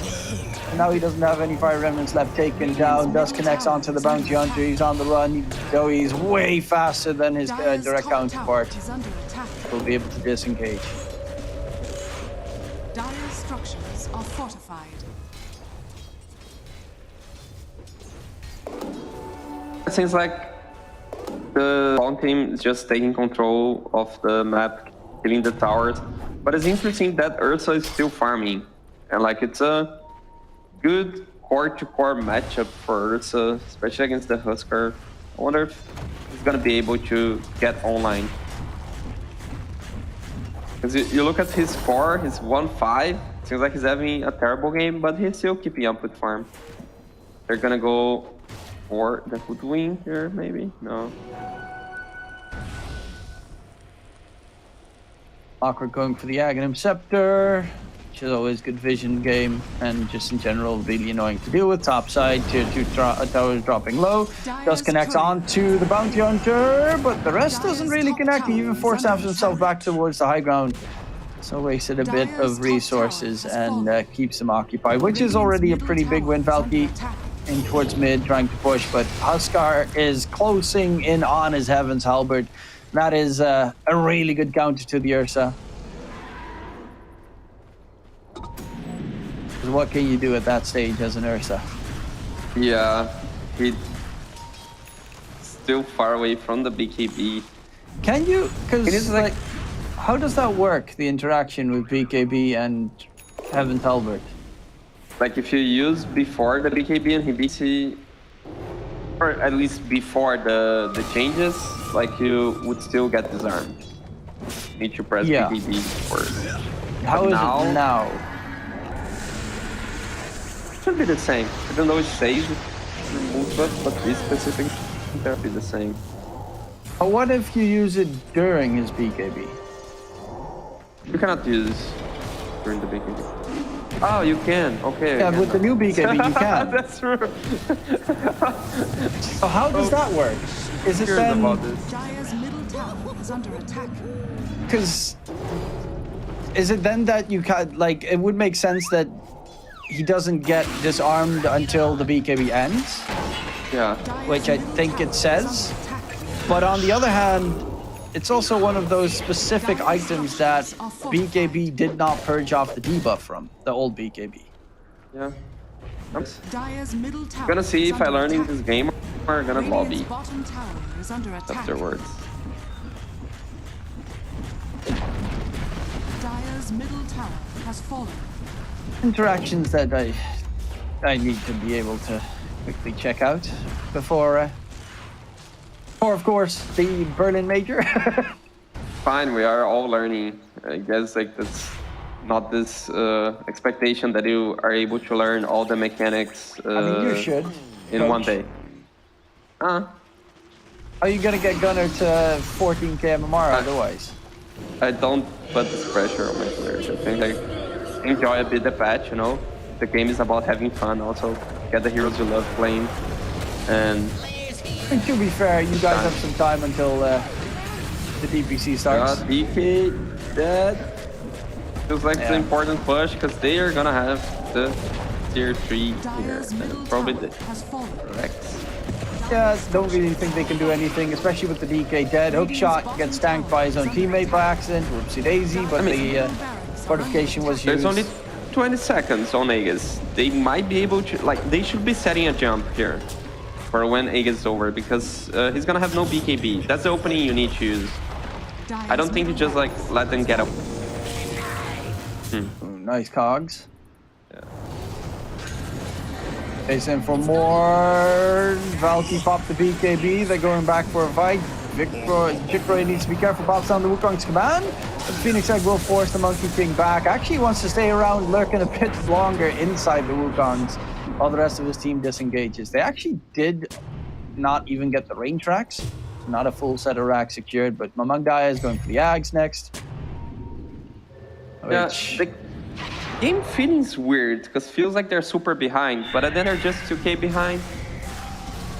Yeah, they lost the melee racks, but honestly, it's a Huskar deep lineup. They are supposed to snowball into you, so it's like there's some hope. BKB on Ursa, he's gonna get the dagger. When has dagger a Abyssal? Oh my god. Bounty. Chunk chunk. That was a very sad little hoodwink there. Got pretty much blasted by his own teammates. And Bounty Hunter actually got the shard on the opposing side. That's kind of nice that you get the invis that you can cast on your allies. Oh, this Wisdom rune, it's so much XP. 840. It's basically like half a lap. Let's say Clock gets it now, he would go 13. That's your Tome of Knowledge right there. Yeah, our Bounty Hunter gets it, he goes like 10 to 11. Womi, gotta be careful. They're actually gonna go for Dalil, knowing that Womi might be a little bit too tough to finish. But net worth wise, both teams are still neck and neck. Ursa is getting very farmed at this stage. He's getting his Blink Dagger delivered, afterwards Basher. And again, the Huskar is not necessarily the strongest hero when it comes to a fight against an Ursa. And the Bounty Hunter also helps with this gold mechanics, right? So they're ahead. Oh, Ember got caught.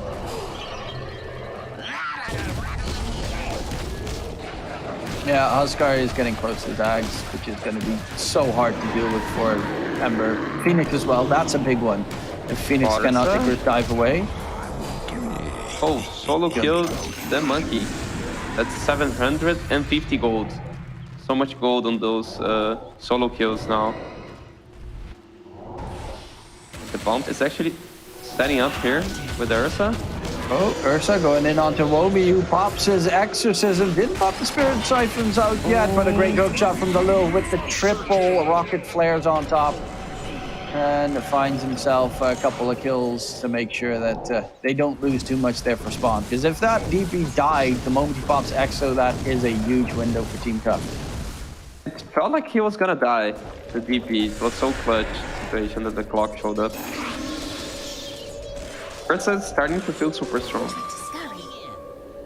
Also has a Vampire Fangs, so the lifesteal pretty huge. Oh yeah, that item came back. 15% lifesteal, night vision as well. Would we even spell lifesteal? Oh, left the rocket flare? No. He left Phoenix with 70 HP.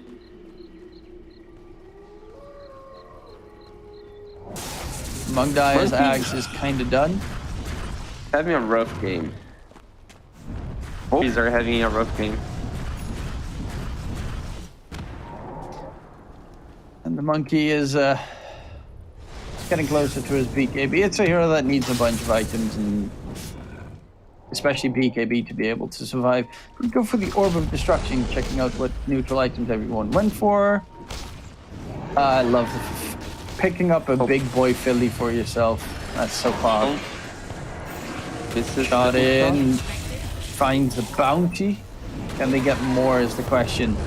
They do get all the vision needed. Jikori with the sun onto the Ursa, making sure he can't blink with that spam through the entire time. And the Ursa is going to get taunted by Mamangdaya. Is actually going to drag him back. But the Ursa is pretty scary. Mamangdaya is in a bit of trouble. Still manages to stay alive. They did lose Hyde. Yeah, he taunts the Ursa and then immediately has to run away. You kind of regret it. Yeah. Yeah. Dire's bottom tower is under attack. Probably the only one that you don't really want to duel there. Yeah, and I couldn't see the interaction between the halberd. I guess he did not use. I think he might have used it a little bit earlier or something. I think it was still on cooldown.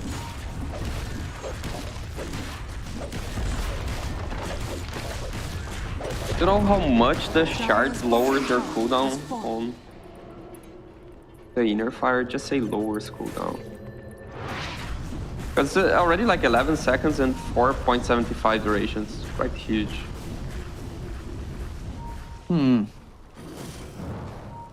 Bounty is gonna scout. Or he actually is scouted. Dead. Oscar in a bit of trouble. He's not using the halberd on the DK, so I guess it does not work on BKB targets. Yeah. Or he might have forgotten about the interaction, which that could also be a possibility. But no, I think he, as the player, knows more on this. I trust his judgment. Oh no, I wholeheartedly trust it too, but there's, you know, when a new patch comes out, there are situations where people would not know interactions themselves just yet. Ursa almost with a basher. Roche is up. They should be aiming for that right now. And sweet. Roche number dos. Gouda at the top lane. Both teams have really good Roche takers. Now rekindled. This game is still wide open because DK is done with his BKBs building into the Ags. Once he gets Ags, the hero is a monster. Ursa is starting to become a bit of a monster as well. Ember's got Ags so he can jump the backlines, which makes sure that the supports will get crushed. And they get that Roche, that's a huge pickup. They're all grouped up in the area. Monkey is around. Scout. Well, they know where Monkey is. Trying to get the Wukongs down. He does get a drop. Phoenix Egg next to the pit. The Monkey did pop his BKB. He's actually not taking that much damage, and the Ursa's just going to straight up die. Phoenix Egg did get the stun in onto the Lil, but they're finding everyone because the Huskar is walking through. They need to disengage. Semek, can he get out of there? That was weird. Did you just see that? Yeah. The DK got popped BKB, then he got Yules, and then you saw like a tornado around him while he was running away. It's like the first fight that the Monkey actually joins, so pretty strong. I guess Ursa underestimated the damage that Monkey would do inside the Wukongs. I feel like he should just kept hitting the Roche instead of trying to go out as the Monkey. The Monkey as well, like with the BKB gets that 50% magic damage, magic resistance, but also when he pops Wukongs, he gets an extra 24 armor inside the Wukong. So Ursa jumped on him, and he needs to get the stacks going before he actually does damage, because the Monkey tanked everything. He had 45 plus armor at that stage. Yeah, and now the game seems really hard. I think the game was even, I would even say Team Tough, they had advantage. Oh, 11, what was that? That was a huge mistake. Blinks in, doesn't find the target, gets taken down. Valkyrie needs to jump away. Mundaya, of course, doesn't have the life break just yet. Mystic Rocket Flare spam coming in. Galil doesn't have a hook shot, but a lot of spam through regardless. And tips being sent back and forth. Full set of racks top being picked up and jumping in for more. They still have no Ursa for another 45 seconds. Yeah, they're probably gonna get the full megas on the bot lane. You can do getting everyone. Clockwork also has a halberd. Dire's bottom tower is under attack. Dire's bottom tower has fallen. More halberds, more value. Hello. They're gonna go in on him. Wukong's man gets bumped fake. Xerxia gets it off right now. They're trying to get out. Phoenix Egg get dropped. Can they get rid of the Phoenix Egg? Yes, they can. They can get rid of pretty much everything that they want at this stage and turn their attention back towards the Rex. They still have the Aegis available. He's got an Octarine Core on the DP. Charge forward. They blast down everything they see. Jump back from the Ursa. What was actually dropping pretty quickly, and they find a kill secured by Xerxia. Can get away from the Ursa. Mamangdaya has his leap forward, is going to go in, still has the Aegis at the ready as well. So even if he loses first life, he does not care because he finds the Ursa without a buyback at the ready. Bounty Hunter buys back, charging forward, can get some tracks in, but Mamangdaya is full HP, 4k HP. Got the Evans Halberds, got the BKB, they have megas. What can you do? Not much. You can count down this hoodwink. Oh, almost diving fountain there from Mamangdaya. Dire's middle tower is under attack. This is gonna get stunned up. Hunting for more while there's a bit of a fight from Valky on the other side, but Mamangdaya is, without the other side, is just close. Yeah, hoodwink just outplayed Ember again and again. That's what happened on this side fight. Seems like it was a good Husker game. And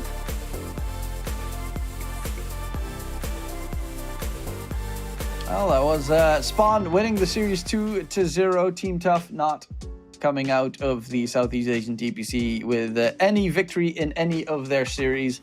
Means they go down the drain 0-7. And Spawn, they still got relegated, but it was a 2-5. You know, in the end, you still beat two teams. It's something. It's something to look forward towards the next season. And they played really well today, so like they're far well in this new patch. Seems like maybe if the entire DPC season was played on this patch, they would have stand a chance. It feels like they're on a good spot. Hopefully we see them back to the division and able to play the TI quals next season. I expect them to be back. Spawn is a pretty good team. It's just they had some problems. They even swapped out their safe laner during the season. So, you know, that normally tells you enough of a story. Dalil getting the MVP on the Clockwork. Would you fully agree with that one, Astini? Not really. I feel like Husker... I don't know. Like Husker and DP, they played really well. I feel like they set the pace of the game. And actually, like, Clockwork did play really well. All the players played really well, but I'd say that the Hook stood up more as a support than the Clockwork. Hoodwink had a lot of clutch plays, was just like making Ember lose so much time going on her. So if I would have chosen a support, would have been the Hoodwink. But yeah, he also deserves on Clockwork. He played really well and was very important to that win. Well, yeah, of course, with that, it does mean that, honestly, nothing changed in the DPC. This was a game kind of for fun to see how they stand in the new season. You said, of course, if this was the new season, maybe they would have stood a chance. I think that's with a lot of teams, because there's so many changes in this patch. For instance, you know, I mentioned the global heroes slightly less out of favor, like the Nate's Prophets and stuff, which could be so important for a lot of these Southeast Asian teams, because every single game kind of, you either banned or you picked the Nature's Prophet. And I don't think that's going to be the case in this new patch as well. So a lot of teams are going to have to change their entire draft book, the heroes that they play. And for some teams that play micro heroes, that is absolutely disastrous. But some teams that don't play micro heroes, that could be a lot more interesting for them. Yeah, like on the micro heroes, you have like Chen, maybe like except for those, but yeah. But then it's like your position 5, which is totally a different thing. Like sometimes you have like this position 3 that just plays Zoo, and your position 5 does not play at all. And then it's a huge change in that sense, right? I'd say, for example, like I come from an A region. I'm playing the DPC for now, and TSM is the biggest, like our biggest opponent. Their position 3, he's like godlike with all Zoo heroes, but without Zoo heroes that good. And their position 5 is not like famous for playing Enchantress. So on that sense, they're really they need to figure out something new, right? That's I guess what you mean also with the teams here in the Southeast Asia. That some teams you really depend on this offlaner Zoo, and now you cannot rely on that anymore. On the other hand, your position 5 now needs to be able to play the Chen and Enchantress heroes. So it's a kind of like swap into which roles should be taken by each player, and definitely it's gonna change a lot of the team mechanics. So, yeah, we will be having an interview, currently setting everything up. We're going to have an interview with, I'm going to try and pronounce his name correctly, Gregorius Arvin Pastejo, and his handle is Sundabul, which is the coach of Spawn team. Hopefully we'll be able to get that sorted. So we'll have a coach interview, which of course, coach to coach, you should have so many important questions for him. Yeah. I'm curious to see like how he sees the meta and learn something with him. See what they've done to practice, you know, so far, what they're going to do to practice. Because of course, close qualifiers are not that far away. You'll first have open qualifiers. They don't have to go through that, but then obviously everyone will be watching the Berlin Major to see what is good and what is not. I think that's the most important thing.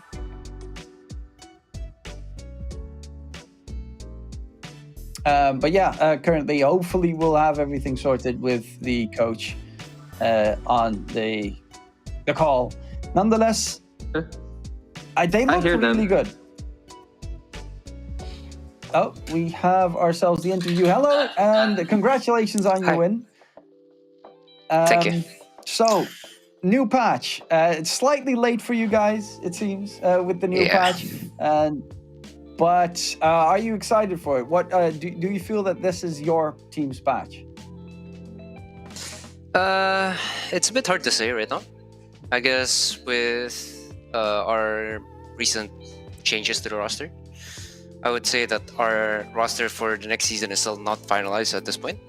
We're still trying to figure things out and finalizing our roster, so that's a bit tough on us right now. Either way, I think it's just exciting to have a new patch in general. Like the game, the meta has been so stale for a long time. It's basically where we've been playing the same heroes over and over again, the same game over and over again for about a year, maybe. Like it's been a very long time. So it's just a breath of fresh air, I guess, having a new patch. But yeah, for now, I can't say too much about how our team is feeling because we're still trying to figure out who's actually playing next season.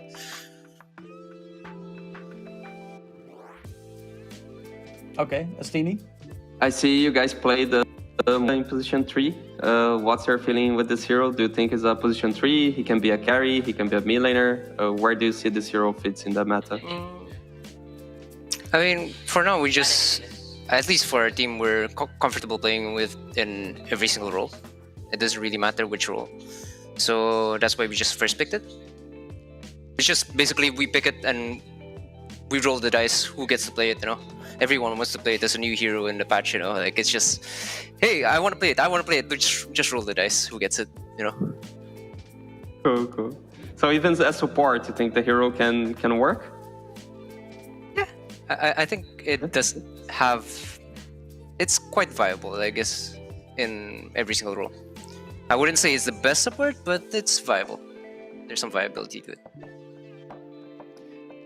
So yeah, you guys, at least for me and I assume for you guys as well, did not have the season you expected to have. I mean, at the beginning of the season, I asked a player of Boom, I think it was even the mid laner, who they thought was the scariest team to face this season, and they said you guys. And considering the place that it ended, it was not as fortunate as it was. What were the big problems for you this season, do you think? What was the biggest issue your team had? I don't think I'm able to say everything in public right now. Obviously. I mean, there's some things that I have to keep to myself. But I guess most of it comes from chemistry, because we're quite new. In the sense that, like, we changed basically our entire team, right? We had 3 out of 5 players change, so it's an entirely new team. So we had a lot of things to figure out between us, me and the players, and even the management. People who were working behind the scenes, like, we had a lot of problems that we had to solve, and unfortunately not enough time, apparently. And some things just didn't end up working. Okay, that's understandable. Obviously, you can't divvy up all the the stuff that happens in the back screens, right, Destiny? You can't tell everyone exactly what's happening in every team. Yeah, some things it's better to keep private and try to fix internally, and yeah, time will tell if the fixes were good or not. And I hope that they can fix the issues they have and get a good lineup to come back to Division 2, because I feel like it's a good team. I feel like you guys have really great ideas on the game. And yeah, the third season is the most important one, which is the one that allows you to play the TI calls, right? So on that sense, I would have a question. How do you prepare for like the next season? Is there like tournaments you can play to try out in which direction the team's going, or you just like get screens in the region to prepare? I think for now, definitely in the coming days, we're just gonna have to finalize our roster. That's first, of course. But after that, I think we're not gonna be playing too much tournaments. We're just gonna lay low, play scrims, get better ourselves individually as a team. Players still want to grind MMR, see how the meta stabilizes, right? Because it's still very new into the patch. It's like 3 days, so there's a lot of things that we still need to explore.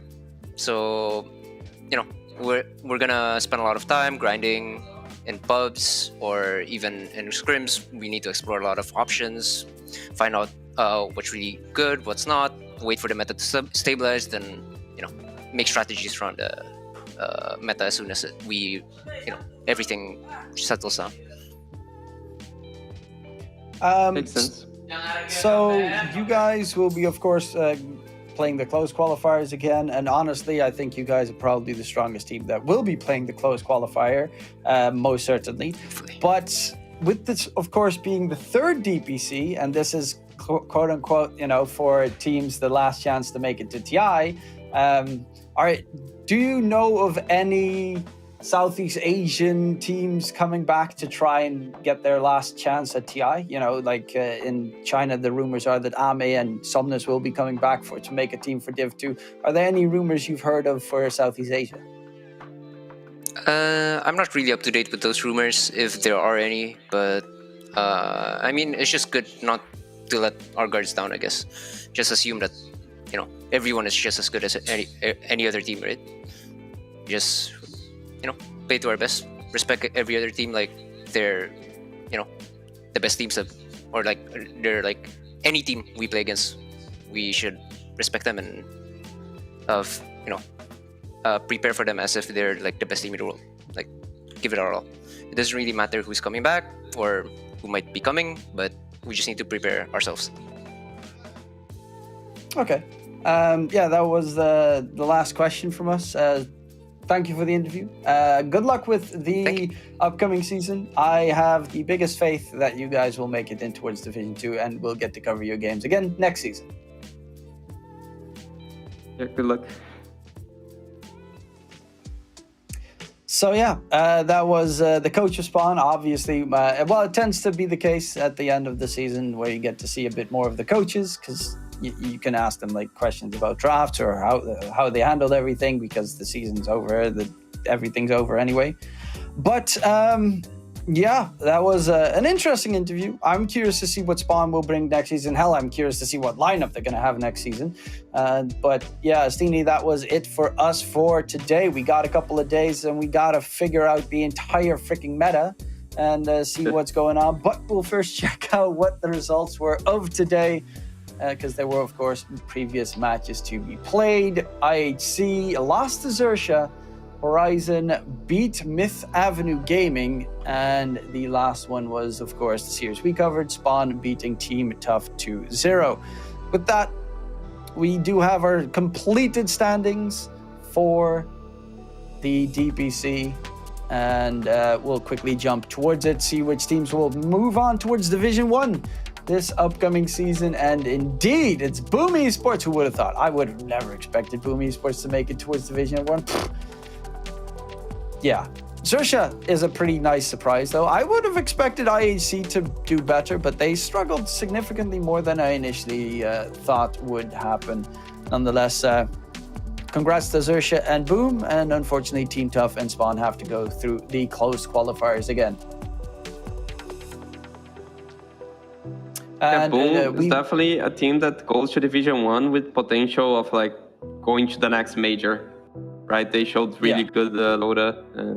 As expected, I'd say the unexpected thing was that they dropped to Division 2.